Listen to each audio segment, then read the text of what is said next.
Good morning and welcome to Live Now from Fox. I'm your host, Zach Horner. It is 7 o'clock on the dot on the East Coast, 4 o'clock in the morning over on the West Coast. We do appreciate all of you joining us as we get you caught up on all the big news of the day from all around the country and around the world as well.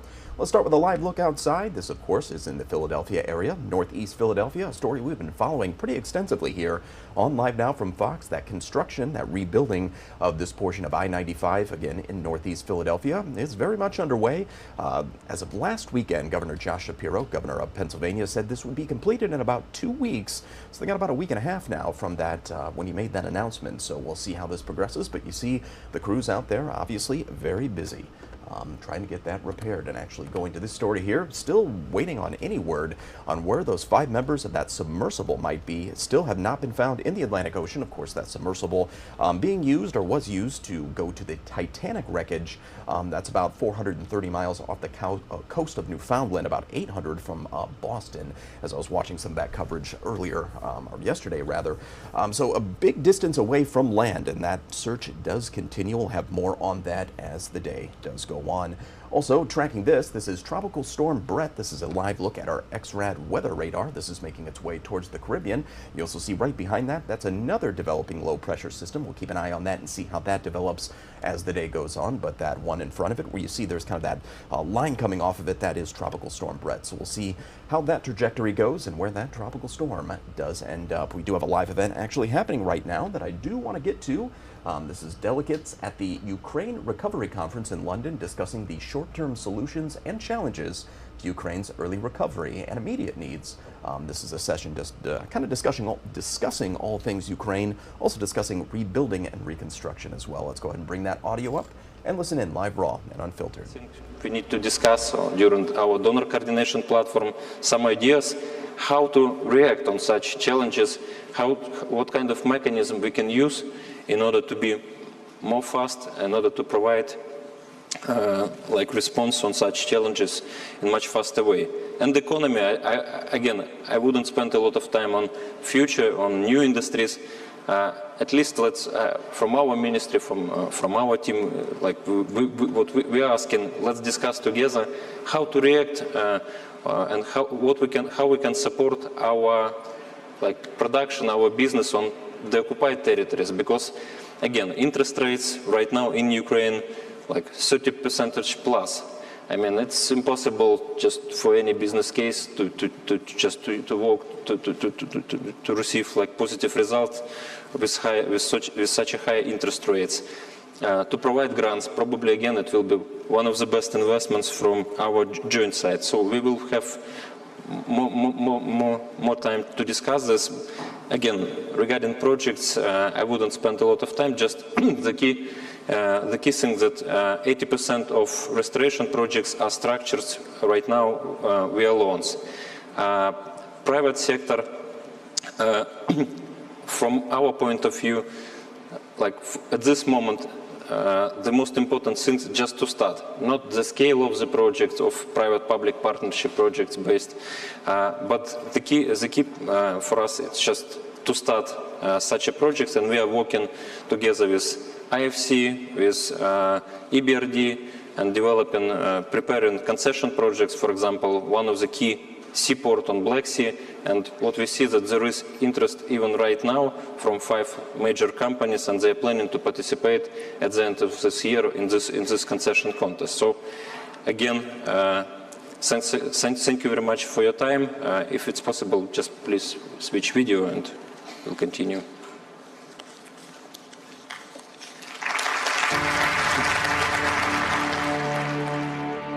I remember that day. I remember each day. I remember fear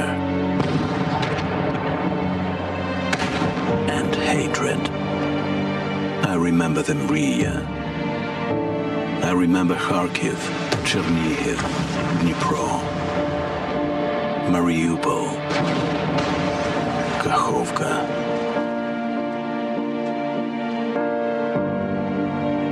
I remember the words.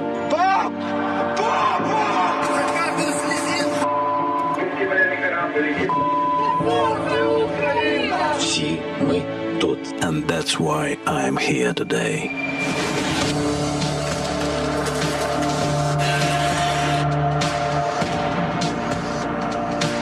I am here, building peace amidst the war.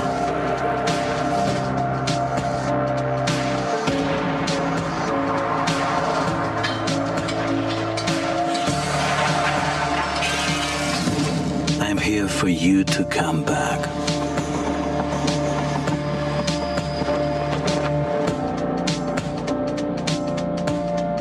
So you have a home to come back to.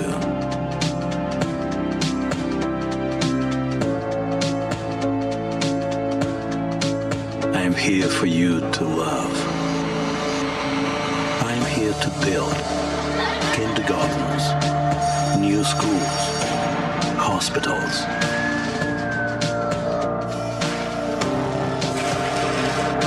I'm building a lot of roads.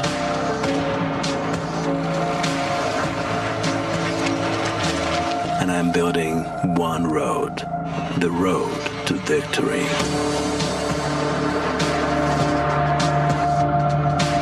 I'm here. And when I'm asked what I'm doing here in Ukraine, I answer, we built Ukraine. We are all here. Nous tous sommes là. Vi är alla här. そしてみんなここに来ます。 Me olemme kõik siin. Jesteśmy już wszyscy. Me olemme kaikki täällä. Vi är allesammen. Estamos todos aquí. Vi sind alle da. Siamo tutti qui. Všichni jsme tady. We build Ukraine.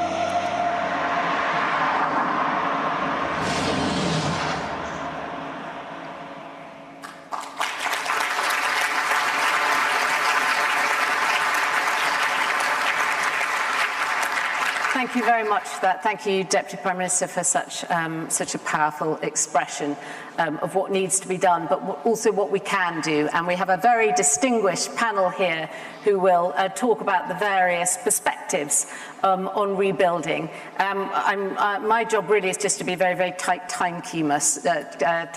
So if I could say that I will try and be as disciplined as possible, both with my questions and perhaps with the answers as well, so that we can keep to time. And to set an example, I'm going to start with the UK. And if I can turn to our Secretary of State for Transport, Mark Harper, to tell us a bit about what you see the UK's role is in supporting the resilience and recovery of Ukraine's national infrastructure. Sarah, thank you. Well, politicians are not known for their ability to stick to time, but I will do my absolute best. First of all, let me thank Deputy Prime Minister Kubrakov, who I had the pleasure of meeting at the G7 Transport Ministers meeting in Japan at the weekend, where he set out very clearly the needs of Ukraine and had the full support of the G7 colleagues. And I'd like to extend that welcome as well to Finance Minister Marchenko and all the panel members and the delegates, all of you here today. Thank you for joining us.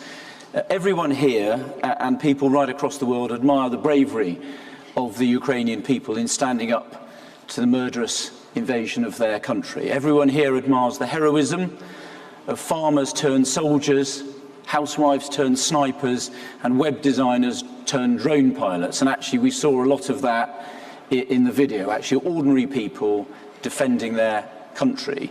And the transformation of an actor, not just into a peacetime president, but a war leader standing up to tyranny. And it's in his and his government and the Ukrainian people's honour that the UK has convened this meeting today and tomorrow, and we're very proud to do so. But there's another form of bravery in Ukraine, a form of bravery not immediately as clear.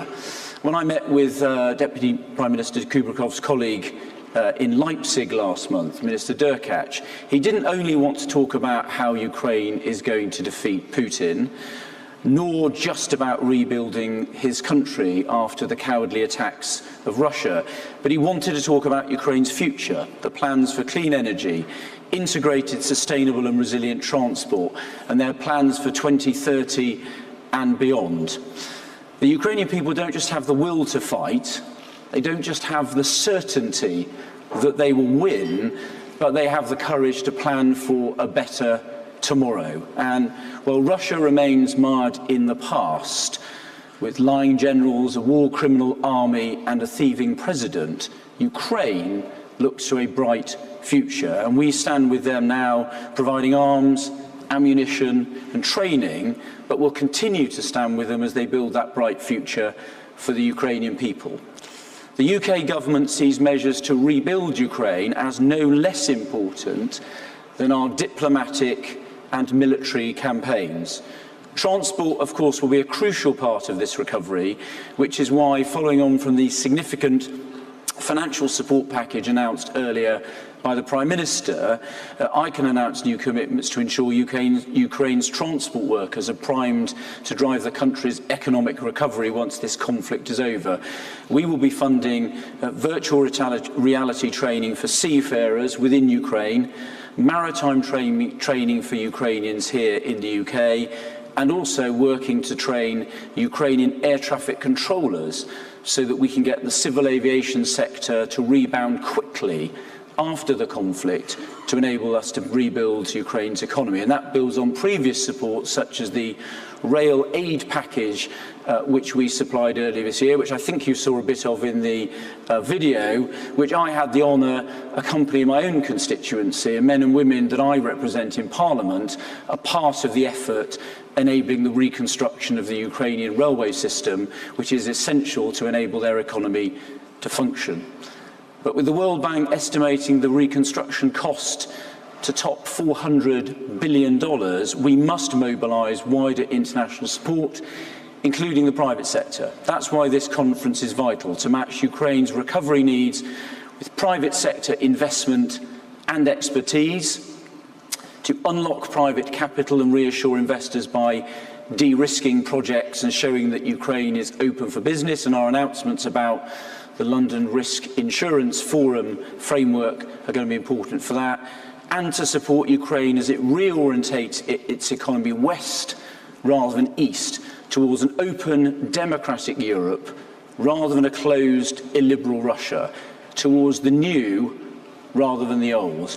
Throughout, Britain will lead by example, as we've done today, convening like-minded partners to join this noble effort. Doing so will be part of the historic work of rebuilding a free Ukraine, one where its citizens can enjoy not only a hard-fought peace, but also a more prosperous future. Thank you all very much indeed for your support. I look forward to coming back here tomorrow to talk about the further work we're doing in the transport sector. But for now, thank you very much indeed for what we're all going to do to support Ukraine in rebuilding its country. Thank you very much indeed. Thank you for that. And if I can now turn to the Minister of Finance for Ukraine, Sergei Marchenko. And I would welcome you perhaps to talk about what you see as the priorities in rebuilding and modernising, and how you envision the post-war structure of Ukraine's economy. Thank you. Dear ladies and gentlemen, dear friends, colleagues, it's a pleasure for me to be here and to join such a discussion on rebuilding and reconstruction of Ukraine.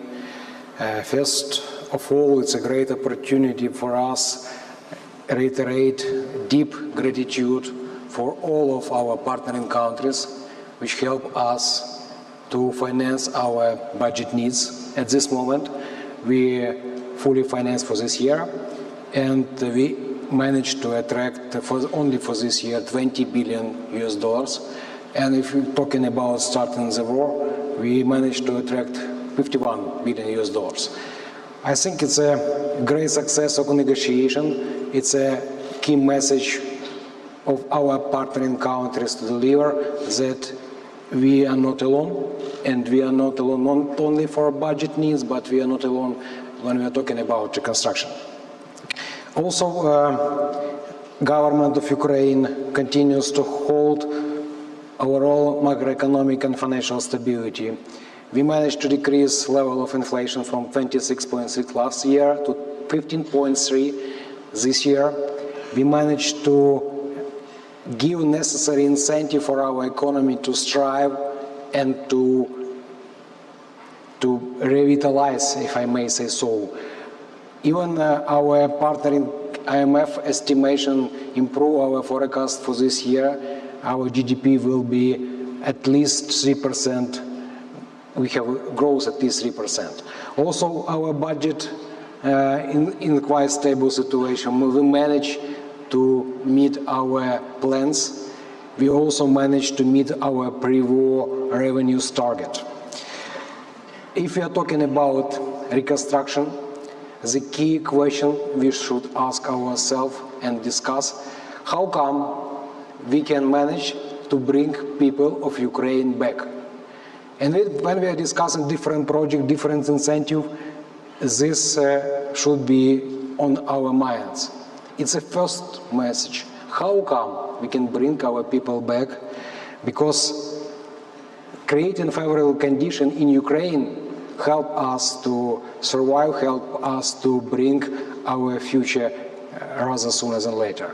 Another question we should ask ourselves when we are thinking about different project restoration, repairment, and other kind of reconstruction, how come we can manage to increase and to Ukraine's economic growth? It's a very important question. We want to restore our jobs, we want to restore our business to operate in Ukraine, we want to attract investment. We want to attract investment not only for surveillance, but also for a future. And the last question we should ask ourselves, is this all of projects, all of investment can help us to create better security in place?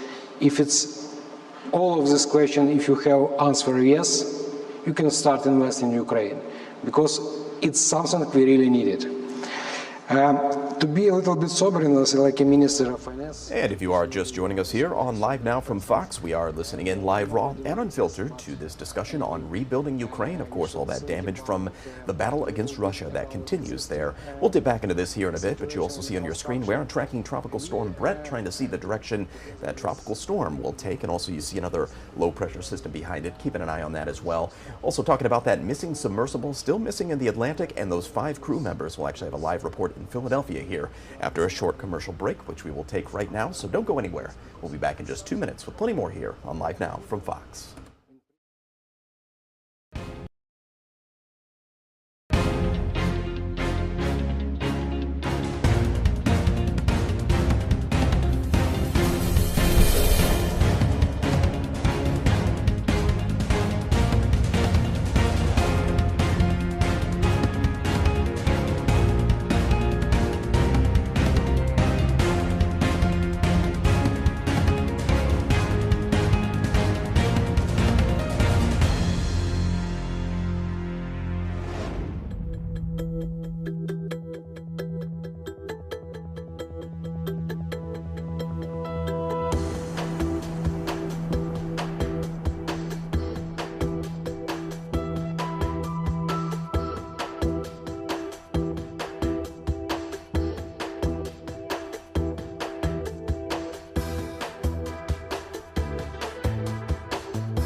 Welcome back to Live Now from Fox. We're going to turn to this story here, talking about the latest on this submersible that is still missing in the Atlantic. We do have Hank Flynn with Fox 29 Philadelphia, live in the Philadelphia area with some of the details. Hank, what can you tell us this morning?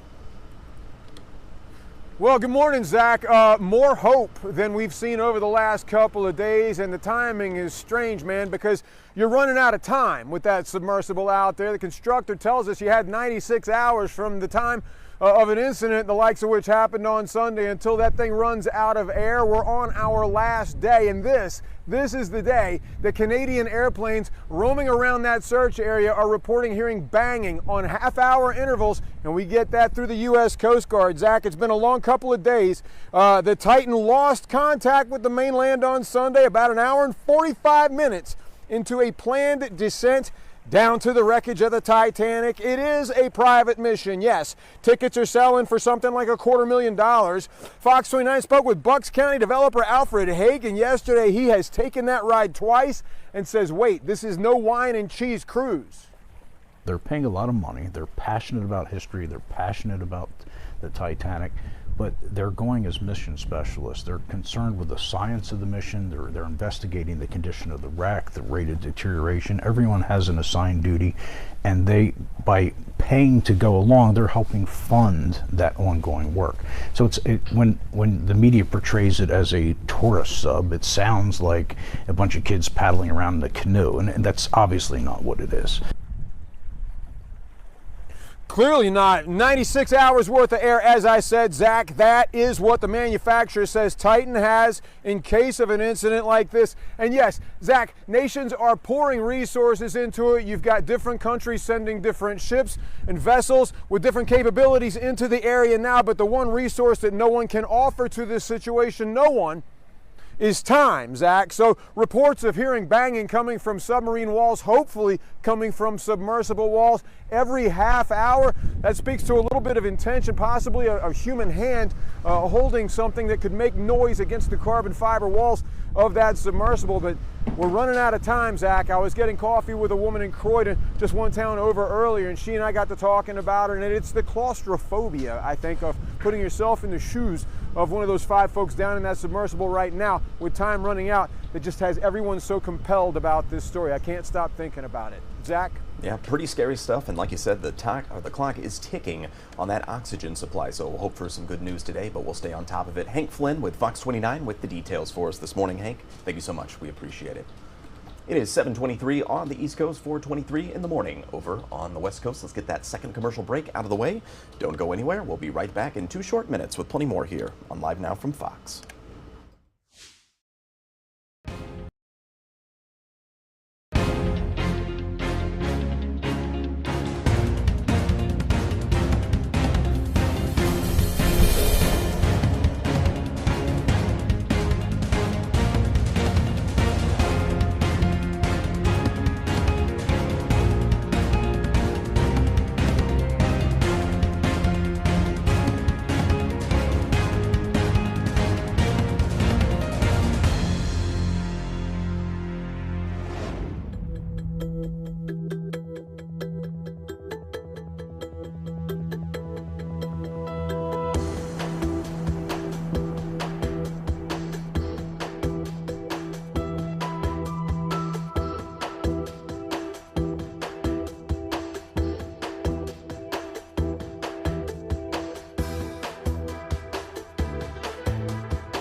Good morning and welcome back to Live Now from Fox. I'm your host, Zach Horner. Hopefully you're having a great start to your Wednesday as we get you caught up on all that big news of the day from all around the country and around the world, as well as we take a live look outside in the New York City area looking towards the Statue of Liberty. A beautiful shot there, and actually sticking in that neck of the woods, that is the Empire State Building there. And then let's kind of pan out for the full view of the New York skyline. There it is right there. Not too bad. A little cloudy, but a beautiful shot there of the Big Apple. We do have another live event happening, the same one we were in earlier, but I want to go back to that as they are discussing rebuilding and reconstruction in Ukraine as that battle continues against Russia there. Let's bring up that audio and listen in live, raw, and unfiltered. The friends to Ukraine will lose our patience. So we need domestically strong support. And by engaging civil society and private sector, we can do more in Ukraine, and we can engage more voters, honestly speaking, which will ensure long-term commitment. So a few reflections about our concrete experiences. First, about how to make an inclusive process in line with what I just said. In Denmark, we have created a Ukraine fund with strong political support in the parliament. Everybody is on board. This year alone, it is around 2 billion euro. Most of it, of course, military support, because that is the most important thing right now. But we can't wait for the last bullet to be fired before we start reconstruction. So we have allocated around 100 million euros to reconstruction efforts.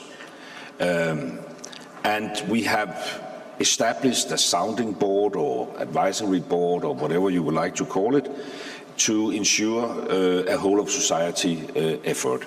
And we have brought a variety of actors to the table to discuss the Danish support to Ukraine. So that's one important thing.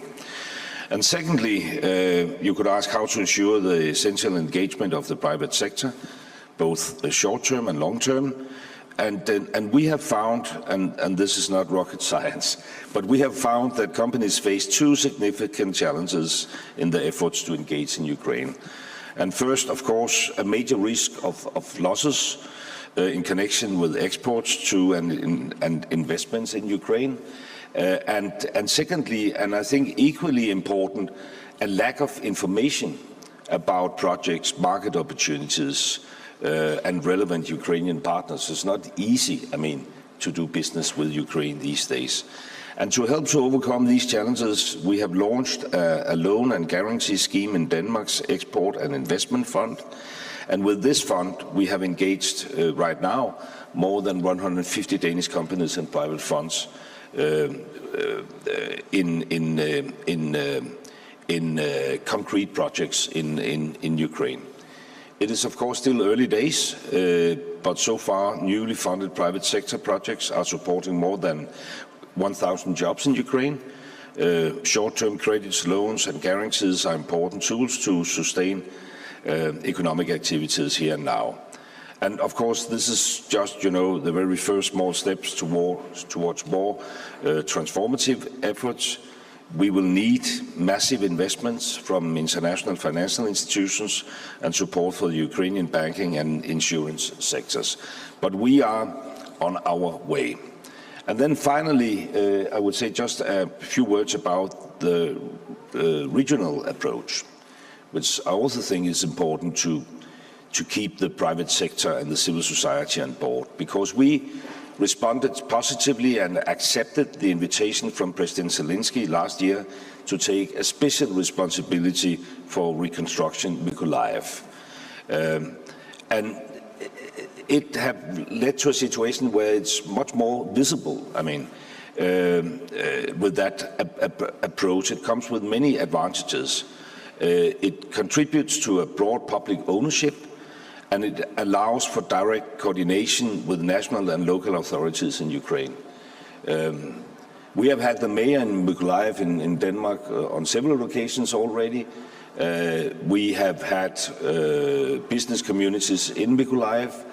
We are planning to establish a representation, a kind of satellite from our embassy in Kiev in Mykolaiv. So this regional approach is also, I think, an important stepping stone to to actually do something.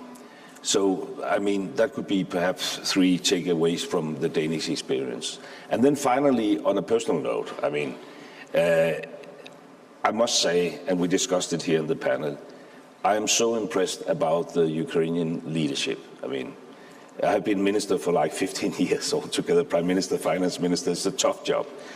But bearing in mind that you are fighting a war and you are making, you know, progress and reforms, and we are pushing for transparency and anti-corruption and sound fiscal policy, and then this huge challenge linked to reconstruction.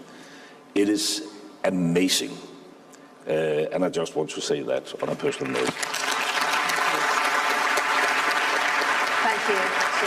Amazing is the right word, and it's a potent point that democracy is proving its worth just now. So we take our place in that, and also the sort of innovative approaches that we can take, and that Denmark is already doing. So we turn now to Werner Hoyer, President of the European Investment Bank. And the question for you is really, how can Ukraine evolve its economic structure to attract investment and pave the way for immediate and sustained growth, drawing on relevant lessons from earlier EU enlargement support? Well, thank you very much, and thanks to the organizers for having us here in London. It's a privilege and a great opportunity, and I would like to thank the Ukrainian colleagues.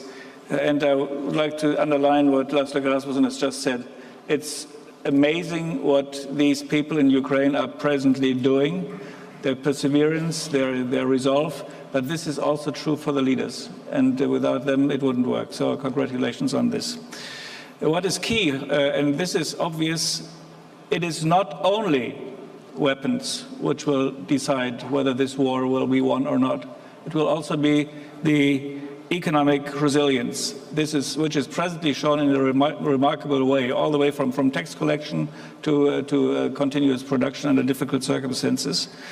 So what we do today to support investment will make Ukraine stronger within the EU tomorrow, and I underline within the EU, because I see this guy over there as my future governor. As the finance minister of Ukraine, he would be the governor of the European Investment Bank nowadays.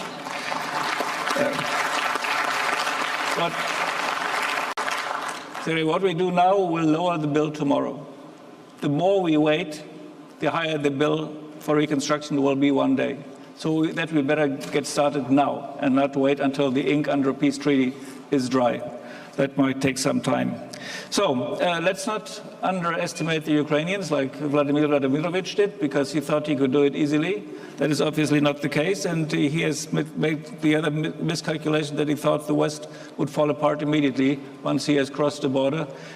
Our institution, the European Investment Bank, stopped our business in Ukraine, in Russia in 2014, because we said he will not stop on Crimea. This will go on, and this is why we were pretty well prepared to do our job there. When we look back over the last decades, no process in Europe has been as powerful as the accession of the countries of the former Soviet Union and the Warsaw Pact to the European Union. When I visited as European Affairs Minister in the 90s, the Baltic states, for instance, I would have never dreamed or dreamt that one day they will be so successful within the European Union, and they are, and Ukraine will as well, because some people must get rid of the idea that there is some retarded developing country joining the European Union with huge problems bringing with themselves. No, this is going to be a strong economy, not just agriculture, but also when it comes to technology. Look at what the Ukrainian people in Western Europe are presently experiencing when they see how far behind the schedule we in Western Europe are when it comes to digitalization and the use of the electronic means, for instance. So let's welcome the Ukraine as a strengthening of the European Union once they're in. I'm convinced the Ukrainian economy can evolve massively by considering reconstruction, accession and integration together, applying EU standards in everything they're doing, which is the case, but also bearing in mind that this course requires a lot of buy-in. I'm sure that the government can again surprise us very much and accelerate on aligning with the EU on rule of law. What we have heard about dream before is a dream. And we already see the fruits of this, and this is extremely encouraging because this is a reassuring message. This is a confidence-building measure for investment in Ukraine. So through lending and technical assistance, we as EU Bank are working in close partnership with all partners, but of course, particularly with the European Commission. There is, by the way, no room for competition among multilateral development banks. There is so much room for synergies and cooperation. We need to do this together. Today we signed an MOU with the Ministry of Restoration to strengthen our cooperation on reconstruction and recovery. We have a huge pipeline of projects. If we get the guarantees in order to bring this into place, we can do much, much more. And last but not least, we will later sign an important agreement with the European Commission to launch the EU for Business Guarantee Facility to improve access to finance for SMEs in Ukraine and other countries of the European Union's Eastern Partnership. Thank you very much.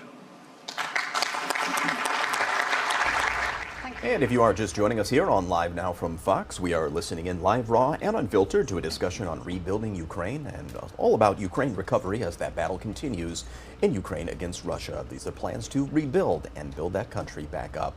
Let's go ahead and take our third commercial break of the hour. We'll get that out of the way, and we'll come back in 2 short minutes with plenty more here on Live Now from Fox.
And welcome back to Live Now from Fox, as we're going to listen back in live, raw, and unfiltered to this live event happening right now, as we do prioritize those here on Live Now from Fox. This is a discussion in London where they're talking about rebuilding Ukraine as recovery efforts continue to rebuild certain parts of the country as that war continues against Russia there. Let's go ahead and bring the audio up and listen in live, raw, and unfiltered.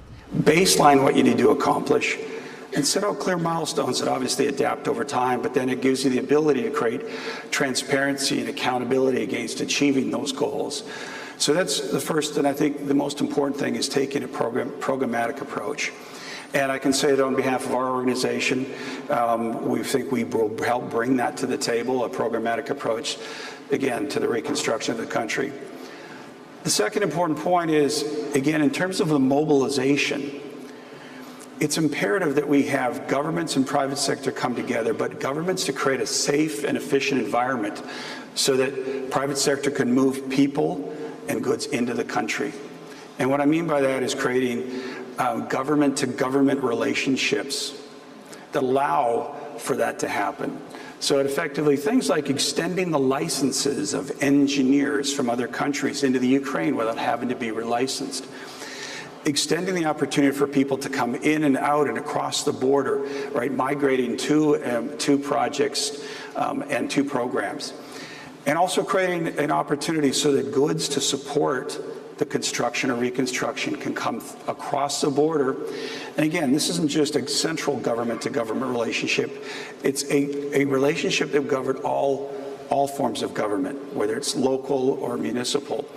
So that again, those goods can come into the projects when they need to be efficiently and quickly, so that we can expedite the reconstruction of the country. And again, I can't tell you how important, and there are great examples that have been done in the past, those country-to-country agreements that really open up the opportunity for really the efficient delivery of the recovery. Thank you. Very much indeed for that. It's very good to consider not just what needs to be done, but how. And we're going to turn now to Achim Steiner, who's Administrator United Nations Development Programme. You've just returned from Ukraine, so you've met people directly affected by the war, as well as key officials, including the Prime Minister.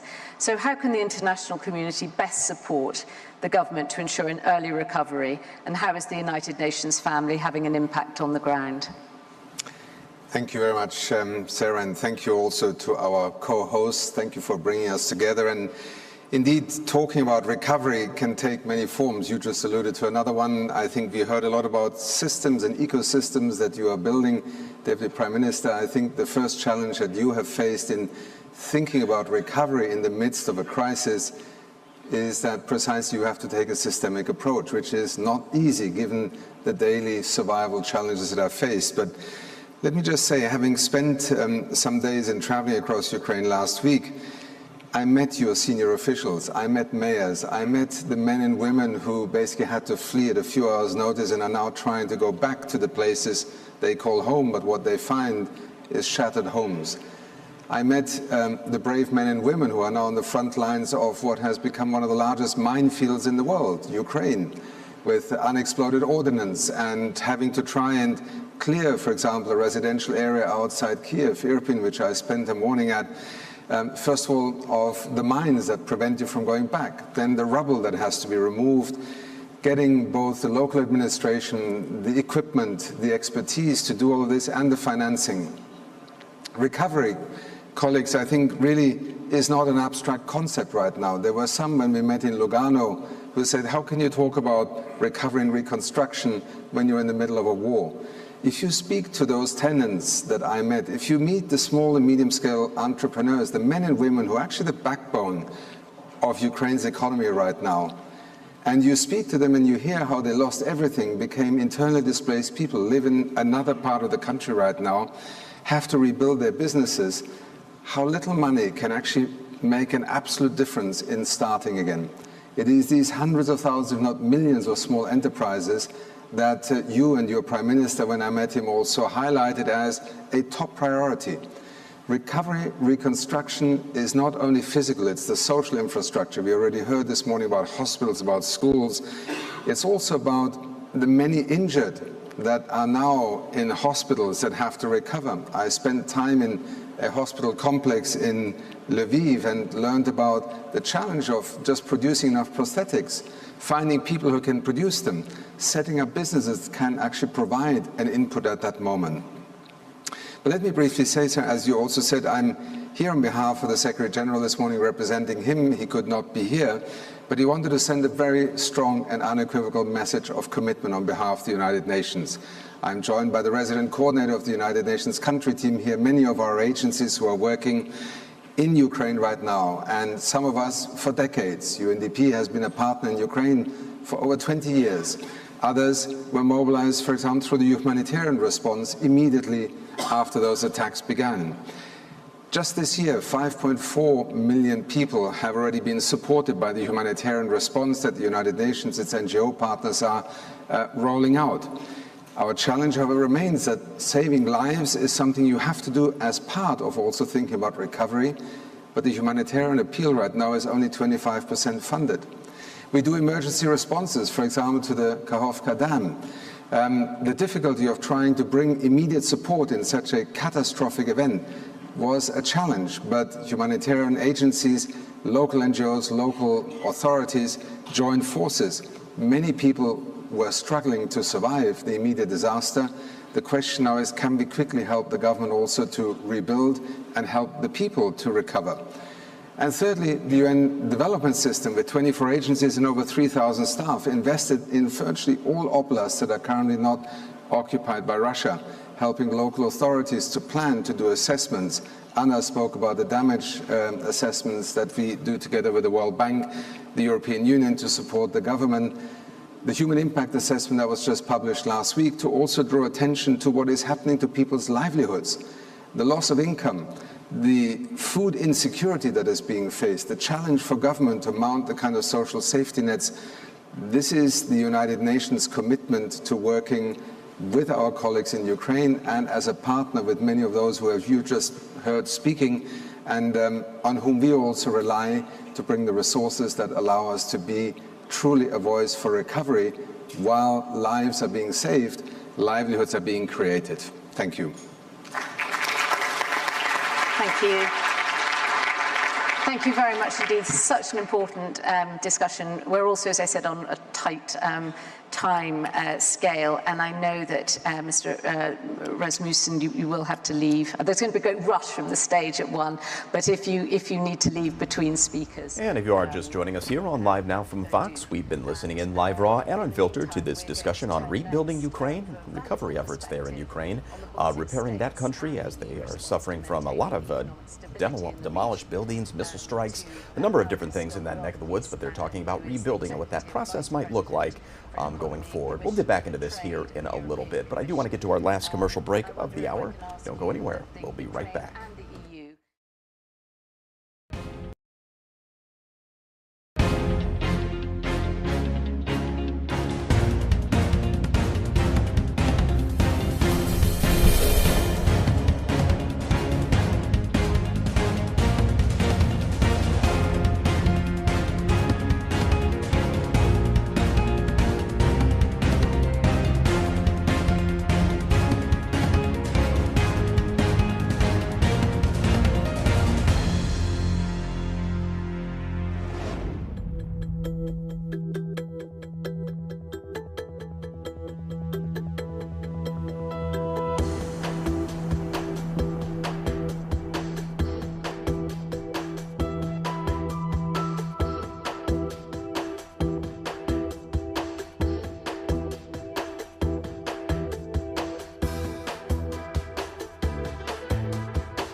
Good morning and welcome back to Live Now from Fox. I'm your host, Zach Horner. It's 7:49 on the East Coast, 4:49 over on the West Coast. We do appreciate all of you joining us. Hopefully you're having a great start to your Wednesday as we get you caught up on all the big news of the day from all around the country and around the world as well. Let's take a quick live look out at New York City here. Kind of a washed out shot, but looking towards the Empire State Building. And of course, we can kind of pan out a little bit and go for the full skyline view of New York City. A beautiful day there in New York. We do have another live event happening right now. I want to switch gears and go to this. Not a lot of information about this. It's just described as a justice newser. It's in Sweden, happening in Stockholm, but U.S. Attorney General Merrick Garland is speaking right now. So let's go ahead and dip in and hear what they have to say, live, raw, and unfiltered.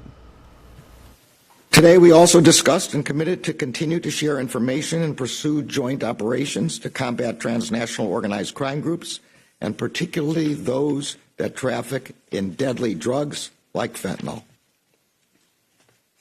A landmark study conducted by Europol and the Department of Justice's Drug Enforcement Administration has found that cartels in the Western Hemisphere are active in Europe. Our teams are now working closely together to build cases against those cartel operatives.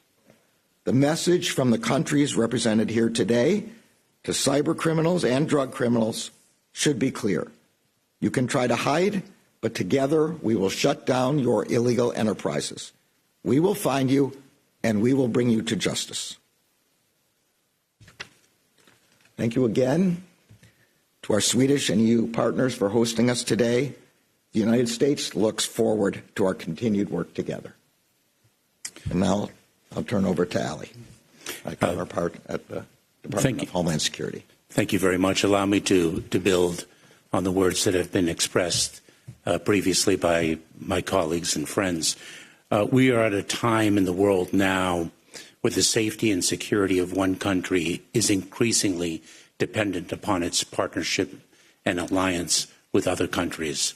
The threats and challenges that one country faces are so often shared by other countries, and this is so powerfully demonstrated in the context of the Russian unprovoked aggression against Ukraine. Not only is the safety and sovereignty of Ukraine at risk, endangered, but so are all of our democratic institutions and values, and it makes partnership and alliance all the more critical. It is why this Justice and Home Affairs Ministerial is so important, and why the partnership between the United States and the European Union is so very important. And I'd like to thank Minister Strummer and our wonderful Swedish hosts for welcoming us here with such an embrace of partnership and friendship, and why we are so grateful for the partnership that we have enjoyed and that only continues to strengthen. As others have said, the persistent threat of counterterrorism, the traditional threat of foreign terrorist ideology, is something that knows no boundaries. We've seen it manifest itself in countries all across the world. We are also increasingly seeing the emergent threat of domestic violent extremism and the connectivity between extremists in one country and another, and how they incite one another to violence. In the context of transnational criminal organizations, as the Attorney General stated, we are seeing organizations in Latin America having increasing connectivity with partners in Europe to distribute drugs and conduct other criminal activities. Of course, in the digital arena, cybersecurity knows no boundaries.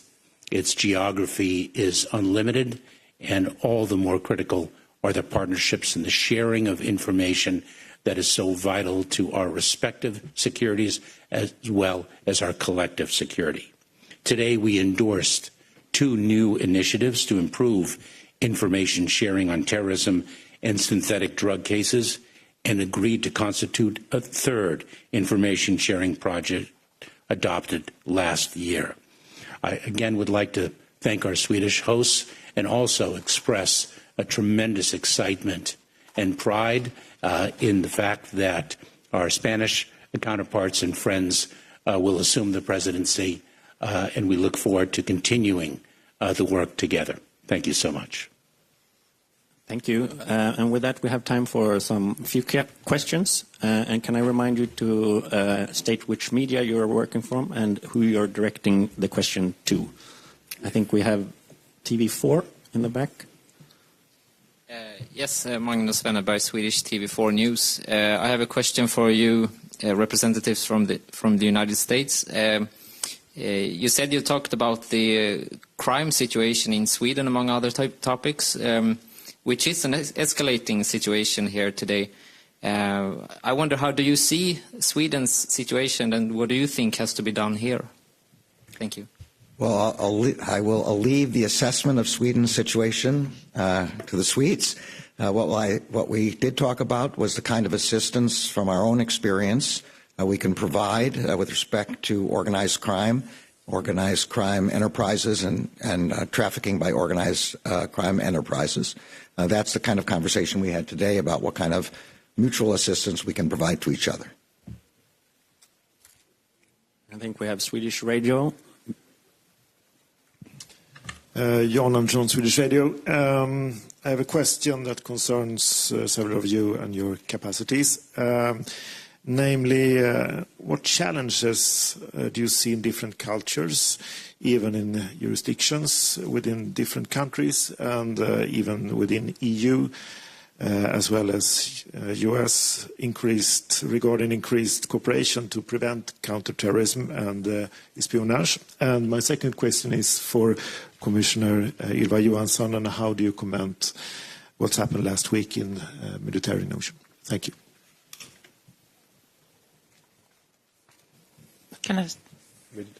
Let's start with the first question on the cooperation. And does anyone want to? Well, if I may start out, I can just underscore what all other parties up here also have underscored, the importance of cross-border cooperation. I mean, obviously, if we take Sweden as a starting point for the answer, I mean, we also know that our problems with criminal networks is to a large extent a cross-border problems. 70% of the criminal networks are active in more than one country, if you look on the EU. We also know that a lot of the criminal activities in Sweden are conducted by Swedish citizens but based in other countries. So obviously, if you just look on our situation and the European situation, it's very easy to understand that the importance to find more efficient tools, both for cooperation on the political level, but also in terms of the daily work of law enforcement, is of course crucial. And then, I think among the things we have discussed today, drug trafficking in arms, obviously, that is also a transatlantic problem that needs to be tackled also with a very strong transatlantic link.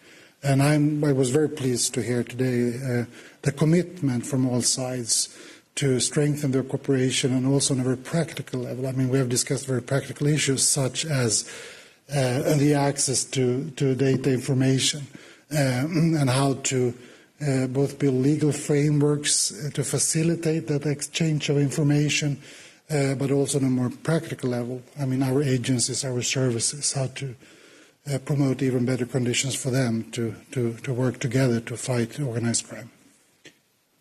I might add to that, if I may, Gunnar.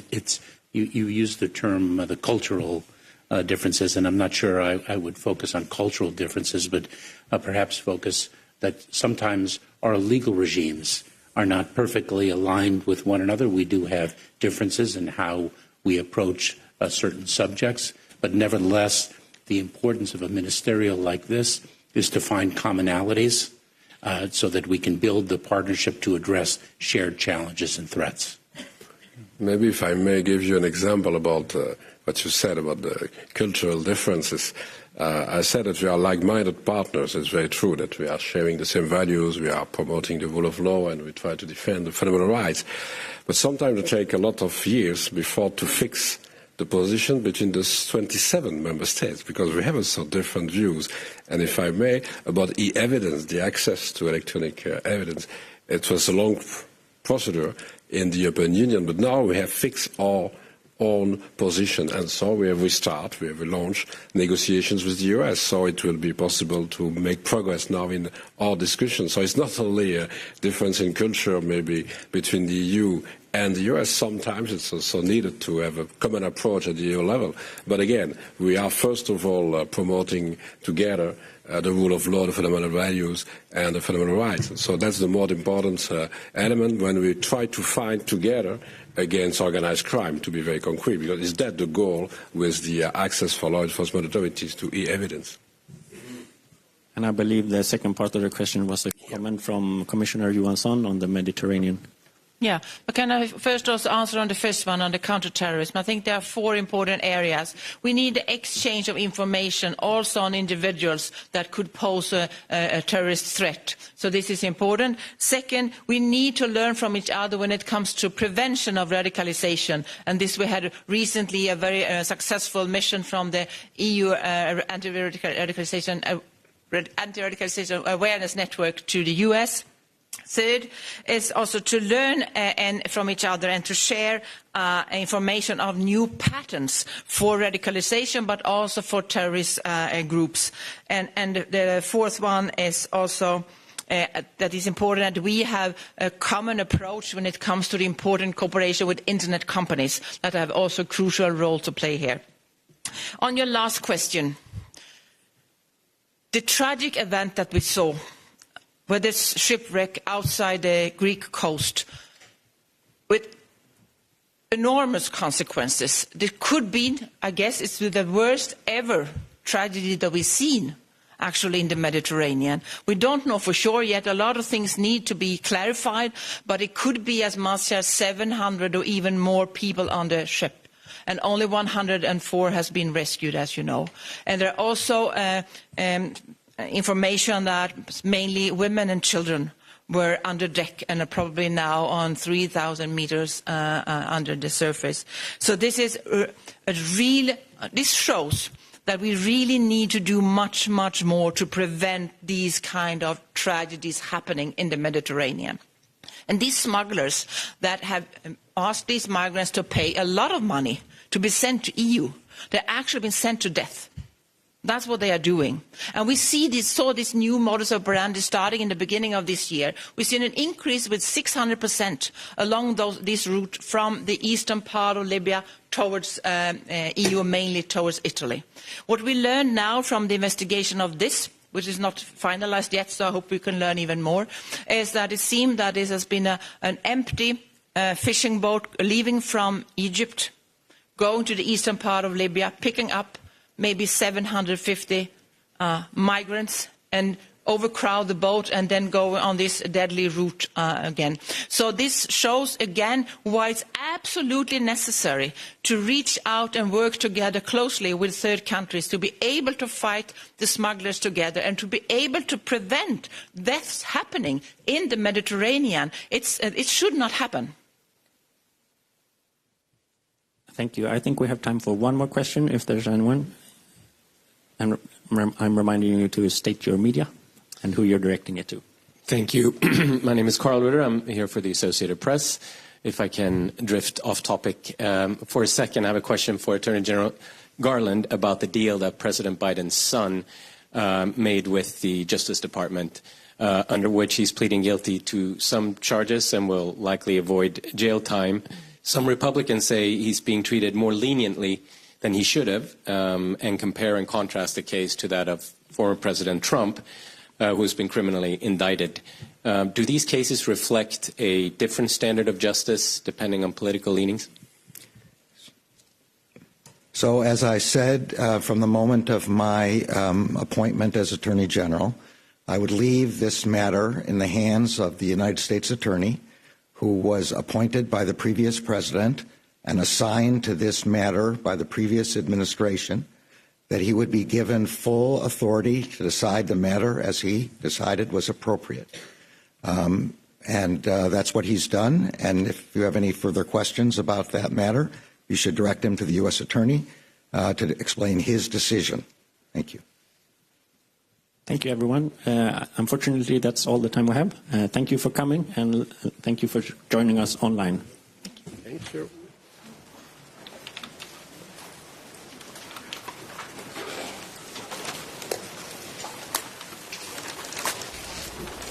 And if you are just joining us here on Live Now from Fox, we've been listening in live, raw, and unfiltered to U.S. and Euro leaders discussing fighting international crime. We heard from U.S. Homeland Security Secretary Alejandro Mayorkas and also U.S. Attorney General Merrick Garland.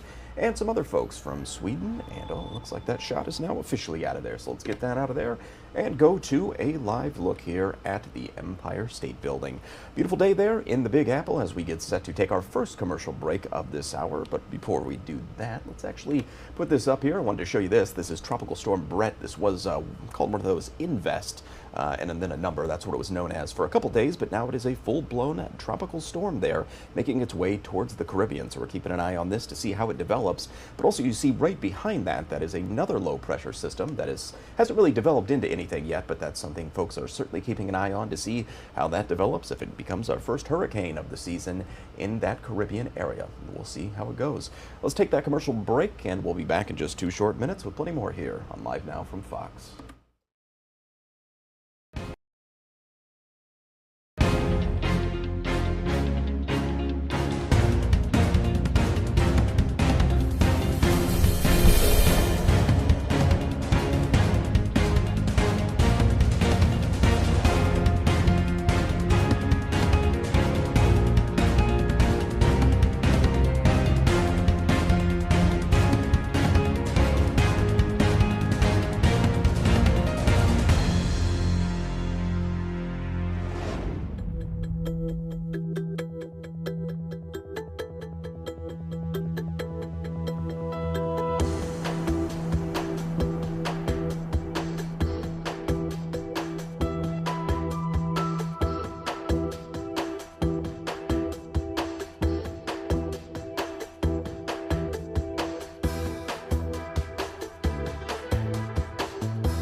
Good morning and welcome back to Live Now from Fox. I'm your host, Zach Horner. It's 8:07 on the East Coast, 5:07 over on the West Coast. We do appreciate all of you joining us as we get you caught up on all the big news of the day from all around the country and around the world as well as we take a live look outside at New York City. Hopefully you're having a great start to your Wednesday as they're starting their day in the Big Apple to cloudy skies, but a beautiful day in New York City. Let's go towards more of a ground view here. This is right outside the Fox Studios, the Fox Corporation building there, looking towards Radio City Music Hall. I do want to get back to some coverage of Ukraine. We were in that live event earlier where they were talking about rebuilding Ukraine. We got to miss the beginning of that, so I'm going to play the beginning of that as they discuss short-term solutions and challenges to Ukraine's early recovery and immediate needs. That's how this event is described. Let's go ahead and listen in. Of the independence of Ukraine. Because the independence of Ukraine is freedom, is peace, is justice, is international law. For this we are strongly engaged today. And of course, it's impossible to achieve peace without justice. We want peace, but peace without justice is not peace. Justice is the freedom of Ukraine. And if you want to pave the way for a better future for your country, Mr. Prime Minister, if we want to pave the way for a full membership of Ukraine in the European Union, if we want to pave the way for your full membership in the NATO in the next years, we need to work for the reconstruction. We need to work all together. My country, my government, the Italian government is strongly engaged in this strategy. We want to be protagonists for helping you, in defense of the freedom, because your freedom is our freedom.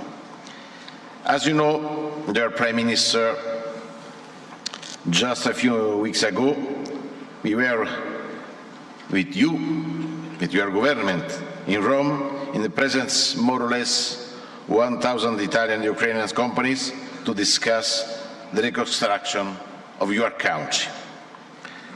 For Italy, the bilateral reconstruction conference in Rome was the start of the process in which Italy, together with the European Union and the international community, is committed to providing Ukraine with a strong military, humanitarian, financial and economic assistance.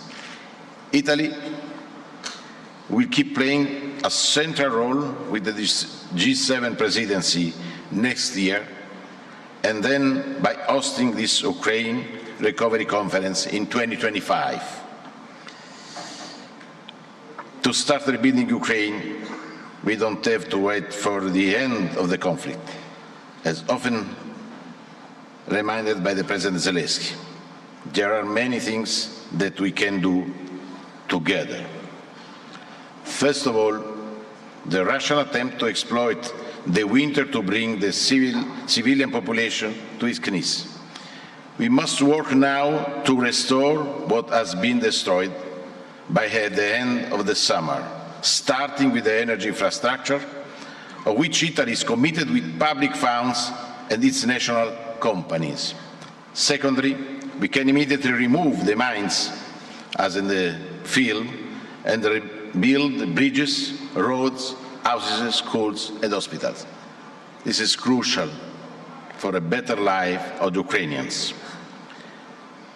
Italy is committed to bridging the resource gap for early recovery highlighted by the World Bank's assessment last March.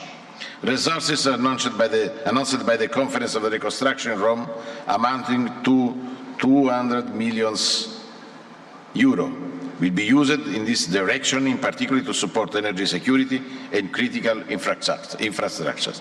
Our know-how is ready for you, is ready for Ukraine. Italy is an industrial country. 4,000 small and medium-sized companies. This is the heart of our economy. Our know-how is very important. The made in Italy is very important, and we want to export to Ukraine our made in Italy.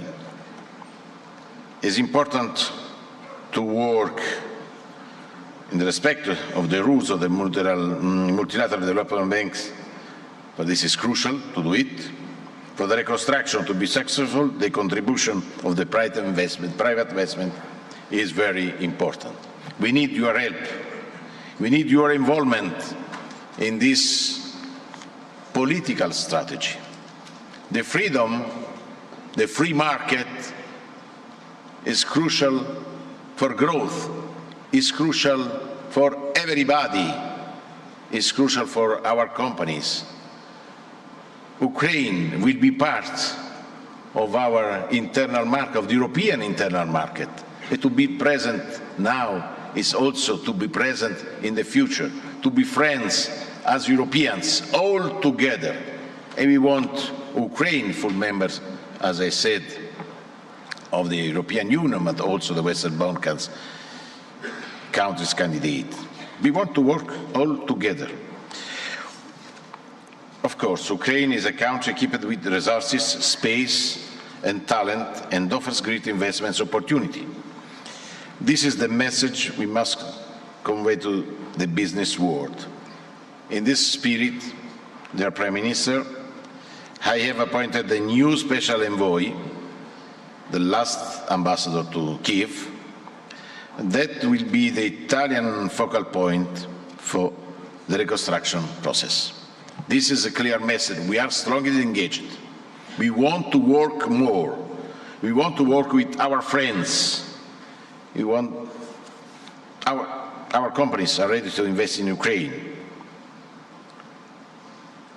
It is also essential that the reform path undertaken by the country continues in the future. The reconstruction process is indeed closely linked to the accession process to the European Union, as I said. Italy has immediately supported Kyiv European aspiration and will continue to work in this direction when we will decide to start the negotiation later this year. Only Ukraine integration in the European project can guarantee to our continent a future of peace, stability and prosperity, and is therefore a strategic investment. For this, I said, today we are part of the political conference. For me, this is very, very important. They are friends. They are Ukrainian friends. They are friends of G7, the European friends, the American friends. Count on Italy. Count on Italian government.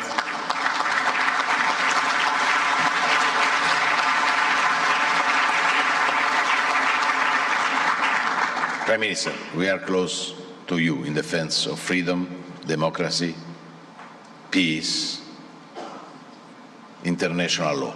Slava Ukraini.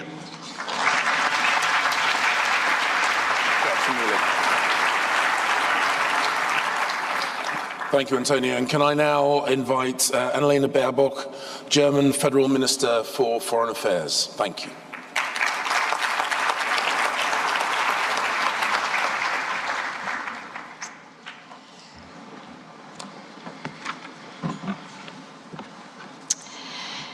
Thank you, Foreign Secretary. Thank you, James. Prime Ministers, Presidents, Excellencies, Prime Minister Šimak, ladies and gentlemen.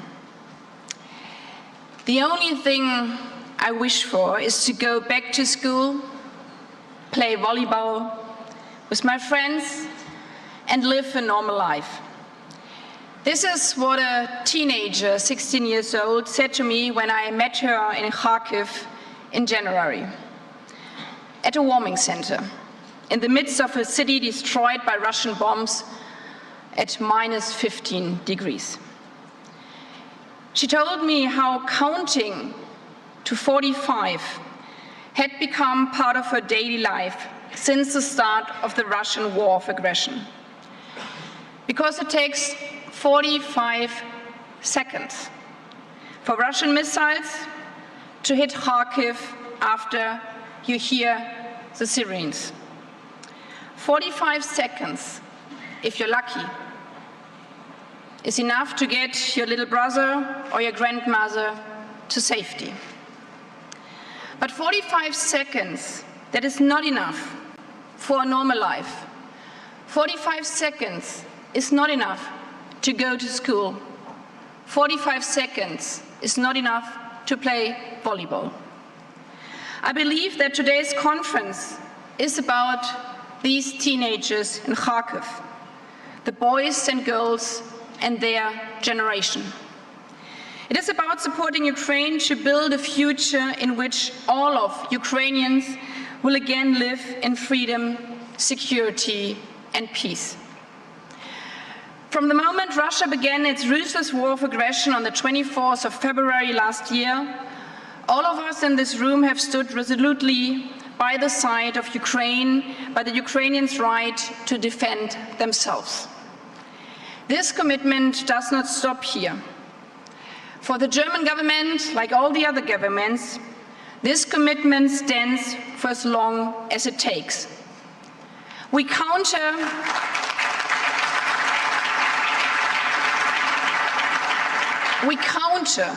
altogether Putin's destructive war of aggression with a rebuilding campaign, united in defense, united in rebuilding.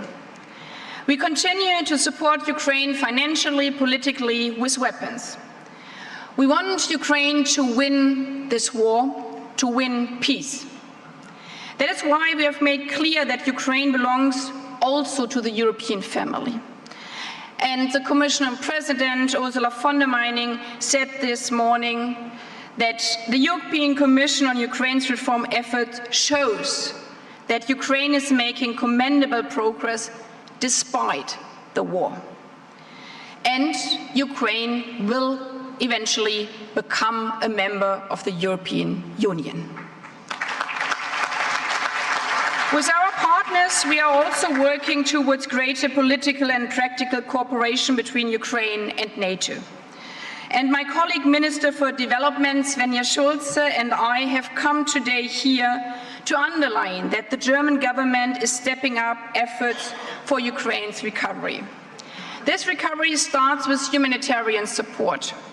Germany will provide Ukraine with an additional €381 million for humanitarian assistance in 2023, for everything from generators to food and tents for those who have fled or lost their homes recently.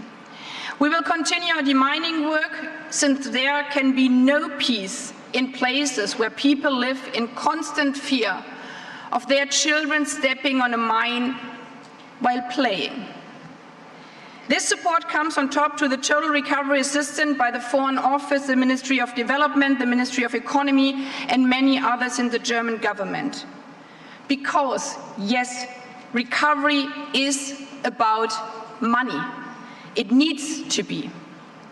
Since the beginning of Russia's war, Germany has provided €16.8 billion in support relating to Russia's aggression against Ukraine, including military aid.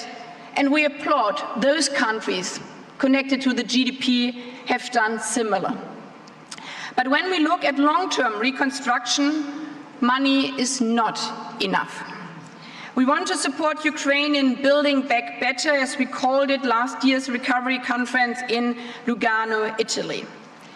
This means that in rebuilding its power sector, we are helping Ukraine to invest in renewable energy and energy efficiency, in a recovery that is green and therefore longer lasting and sustainable. And reconstruction is a collective effort that will only succeed if public and private sectors work together, as you, James, has said so many times. Despite the war and its damage to Ukraine's economy, many German companies continue to operate in Ukraine, in healthcare, in energy, in food, in water. And they see reconstruction as others as an opportunity of growth. I applaud them for this. They not only provide goods, services, and jobs, they provide trust in the future of Ukraine. As German government, we therefore supporting them with national investment guarantees. Because, yes, this is also political.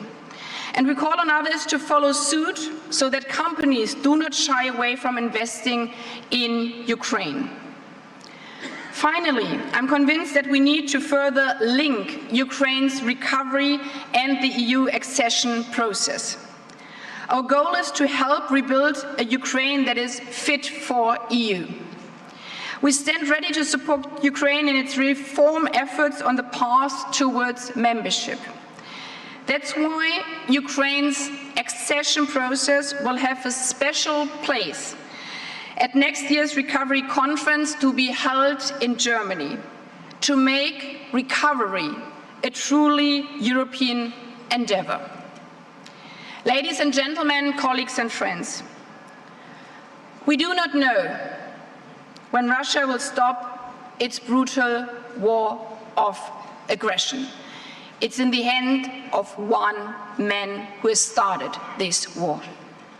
But what we know and what we promise, we will continue supporting Ukraine's recovery, and we will continue helping Ukraine to win this war, to win peace, so that every teenage girl in Ukraine can do what teenage girls are doing in the rest of Europe every day.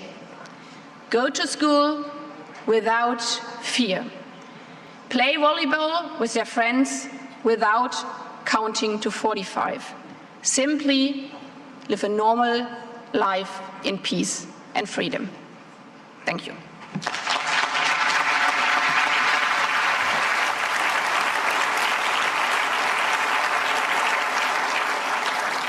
And now can I invite Yoshimasa Hayashi, Foreign Minister of Japan.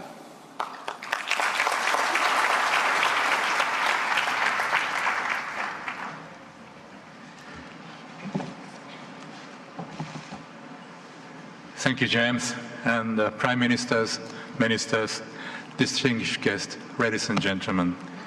I am Hayashi Yoshimasa, Minister for Foreign Affairs of Japan. I would like to express my respect for the efforts made by the governments of the UK and Ukraine, and with those involved in organizing this conference. I particularly commend the UK's leadership in organizing this conference. And if you are just joining us here on Live Now from Fox, we're listening back into, well, this is a Live Now replay, a discussion on rebuilding Ukraine and recovery efforts there as that war continues with Russia. Let's go ahead and take our second commercial break of the hour. Don't go anywhere. We'll be right back in 2 short minutes with plenty more right here on Live Now from Fox.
Welcome back to Live Now from Fox. Let's go ahead and dip back into this. Well, this is a Live Now replay. We recorded this earlier. This happened about the past couple hours.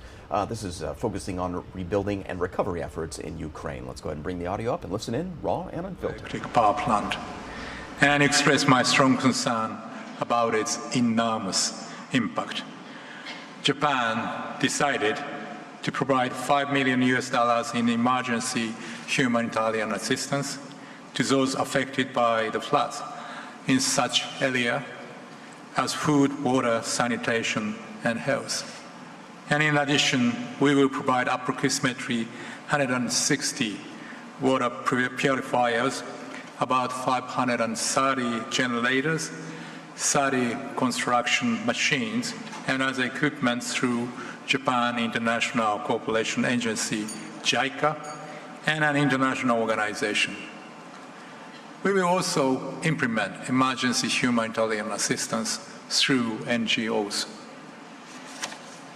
Japan, the only country that has ever suffered atomic bombings during wartime, has achieved a miraculous development from the devastation after the war. We have also experienced a series of serious natural disasters, including the Great Hanshin Awaji earthquake in 1995 and the Great East Japan earthquake in 2011 with tsunami. Each time, however, we have achieved remarkable recovery and reconstruction with the support of our friends in the international community. Japan, therefore, has experience and knowledge of recovery and reconstruction gained through overcoming such difficulties. During the visit to Japan for the G7 Hiroshima summit, President Zelensky stated that he dreams that city destroyed by Russia will be rebuilt into a peaceful city like Hiroshima of today. Japan intends to make use of its experience and knowledge it has accumulated in the field of recovery and reconstruction, and to vigorously implement uniquely Japanese form of reconstruction assistance in close contact with the Ukrainian people. At the G7 Hiroshima summit, the leaders confirmed the importance of the role of the private sector in the recovery and reconstruction of Ukraine, which is one of the main subjects of this conference. As the G7, we issued a joint statement and in which we welcomed the establishment of the Support for Ukraine's Reconstruction and Economy SURE Trust Fund in the Multilateral Investment Guarantee Agency, MIGA, as well as the launch of the Ukraine Investment Platform led by Japan's JBIC. Japan contributed $23 million to the SURE Trust Fund of the MIGA. As for the Ukrainian Investment Platform, we welcome that signing ceremony for its launch is taking place later today. And I'm convinced that based on the outcomes of the G7 Hiroshima summit, meaningful discussions will be made at this conference, and the leadership of the UK on necessary measures to promote the involvement of the private sector, including war risk insurance, with a view to stimulating the insurance market and implementation of reforms in Ukraine. In order to gain further involvement of the private sector, Japan has recently established the Council on Preparation for Promotion of Ukraine's Economic Reconstruction with the participation of all the relevant ministries and agencies. Furthermore, the Japan-Ukraine Conference for Promotion of Economic Reconstruction will be held at an appropriate timing from the end of this year to the beginning of next year, so that the Japanese public and private sectors can strongly support the recovery and reconstruction of Ukraine. Japan has so far announced over $7.6 billion in support, including humanitarian assistance and winterization assistance to vulnerable people. In the medium and long-term recovery and reconstruction of Ukraine, Japan will make use of its strengths and provide assistance mainly in the areas of number one, mine action and debris clearance, number two, in livelihood reconstruction, including the development of basic infrastructure such as electricity, number three, the recovery of agricultural production and industrial development, and number four, strengthening democracy and governance. Concrete initiatives are already underway. For example, with regard to mine action, in January this year, Japan conducted training for the personnel of the State Emergency Service of Ukraine to use mine detection equipment, which Japan is providing in cooperation with Cambodia where Japan has long supported mine action. Japan also organized seminars on awareness-raising activities for local communities regarding mine risks. We will continue to provide mine-related assistance. In order to give the Ukrainian people hope for a bright future, it is essential not only that the international community shows the strong commitment to the recovery and reconstruction of Ukraine, but also that efforts to restore peace to the country should be made. At the G7 Hiroshima summit, the leaders reaffirmed that the G7 is more united. And if you are just joining us here on Live Now from Fox, we're listening back into this discussion on Ukraine and recovery and rebuilding efforts there as that war continues against Russia. These are some plans, or kind of hypothetical plans, to keep that rebuilding going and rebuilding into the future. Also on your screen there, you see we are tracking that story of that submersible vehicle and crew, 5 crew members still missing in the Atlantic. That search does continue on. We are expecting an update at some point today from the U.S. Coast Guard. They did say yesterday they would be providing another press conference today for some updates, so we'll keep an eye on that. Also below that, you see Tropical Storm Brett making its way towards the Caribbean, and also behind that, that's another low-pressure system. I did see on Fox Weather, our friends over there, they did say that Tropical Storm Brett is not expected at this point to turn into a hurricane, but you never know, so we'll keep an eye on that and see how it develops over time. But let's go ahead and take our third commercial break of this hour. Don't go anywhere. We'll be right back.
Welcome back to Live Now from Fox. I'm your host, Zach Horner. We do have a live event happening right now for the International Day of Yoga. We were just hearing from Mayor Eric Adams. He was speaking at this. This is actually, well, he's mayor of New York City, but this is happening in D.C., I do believe. No, it is in New York, I'm being told. So it is, this is happening in New York City, or no, yes, New York City, we are correct. But we did just hear from Mayor Eric Adams. I don't know who's speaking right now, but let's go ahead and bring up that audio and listen in live, raw, and unfiltered. Happy International Day of Yoga. I want to recognize Prime Minister Modi for all he has done to promote understanding of yoga and its many benefits. Yoga unites. It unites body and mind, humanity and nature, and millions of people across the globe for whom it is a source of strength, harmony, and peace. In a dangerous and divided world, the benefits of this ancient practice are particularly precious. Yoga offers a haven of calm. It can reduce anxiety and promote mental well-being.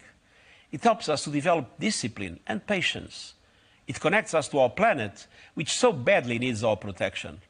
And it reveals our common humanity, helping us to understand that despite our differences, we are one.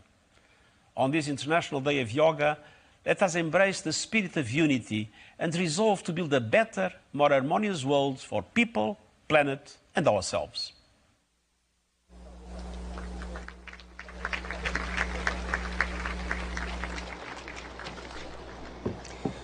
Friends,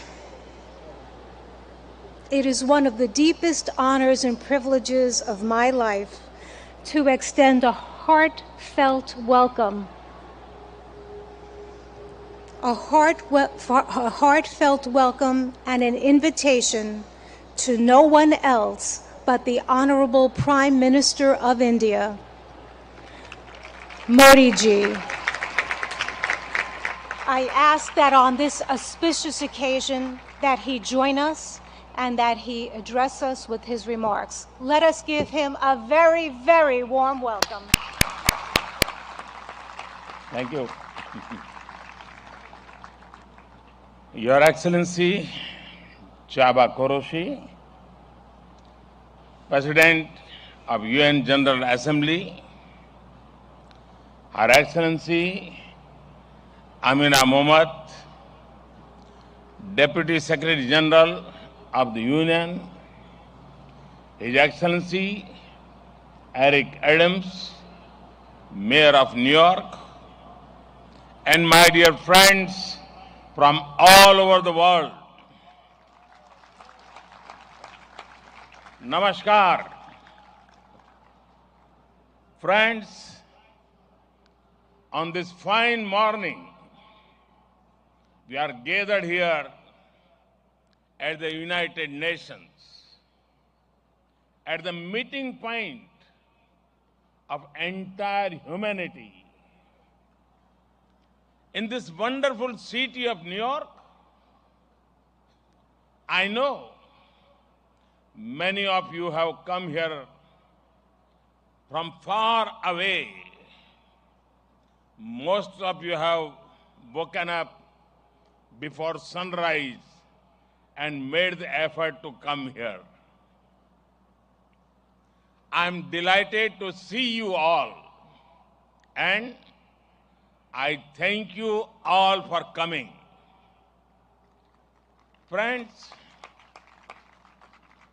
I'm told that almost every nationality is represented here today. And what an amazing cause to bring us all together, yoga. Yoga means to unite. So your coming together is an expression of another form of yoga. I remember about 9 years ago, right here at the UN, I had the honor to propose celebrating the International Day of Yoga on 21st June. It was wonderful to see the entire world come together to support the idea back then. I just paid respect to the brave UN peacekeepers. In 2015, I had called for a new memorial to be built at the UN in their memory. And last week, the whole world joined hands with India to make this reality soon. As the largest troop contributing nation, we are grateful to all nations for their expression of support to this noble cause. Last year, the entire world came together to support India's proposal to celebrate 2023 as the International Year of Millets. Millets are a superfood. They promote holistic health and are good for environment too. And today, it is wonderful to see the entire world come together again for yoga. Friends, yoga comes from India, and it is a very old tradition. But like all ancient Indian traditions, it is also living and dynamic. Yoga is free from copyright, free from patents, and free from royalty payments. Yoga is adaptable to your age, gender, and fitness level. Yoga is portable. You can do it at home, or at work, or in transit. Yoga is flexible. You can practice it alone or in a group, learn from a teacher, or be self-taught. Yoga is unifying. It is for everyone, for all ethnicities, for all faiths, and for all cultures. Yoga is truly universal. Friends, when we do yoga, we feel physically fit, mentally calm, and emotionally content. But it is not just about doing exercise on a mat. Yoga is a way of life, a holistic approach to health and well-being, a way to mindfulness in thoughts and actions, a way to live in harmony with self, with others, and with nature. I am delighted that many of you are working on scientifically validating different aspects of yoga. Indeed, this is the way. Friends, I know you are all keen to get started. Well, so am I. I want to thank the United Nations for hosting us here today. I am grateful to the mayor and the city of New York for all their help and support in making this event success. And most of all, want to thank you all once again for being here today. Let us use the power of yoga not only to be healthy, happy, but also to be kind to ourselves and to each other. Let us use the power of yoga to build bridges of friendship, a peaceful world, and a cleaner, greener, and sustainable future. Let us join hands together to realize the goal of one earth, one family, one future. I conclude with a wish. Sarve bhavantu sukhinah, sarve santu niramaya. May everyone be happy. May everyone be healthy. Thank you.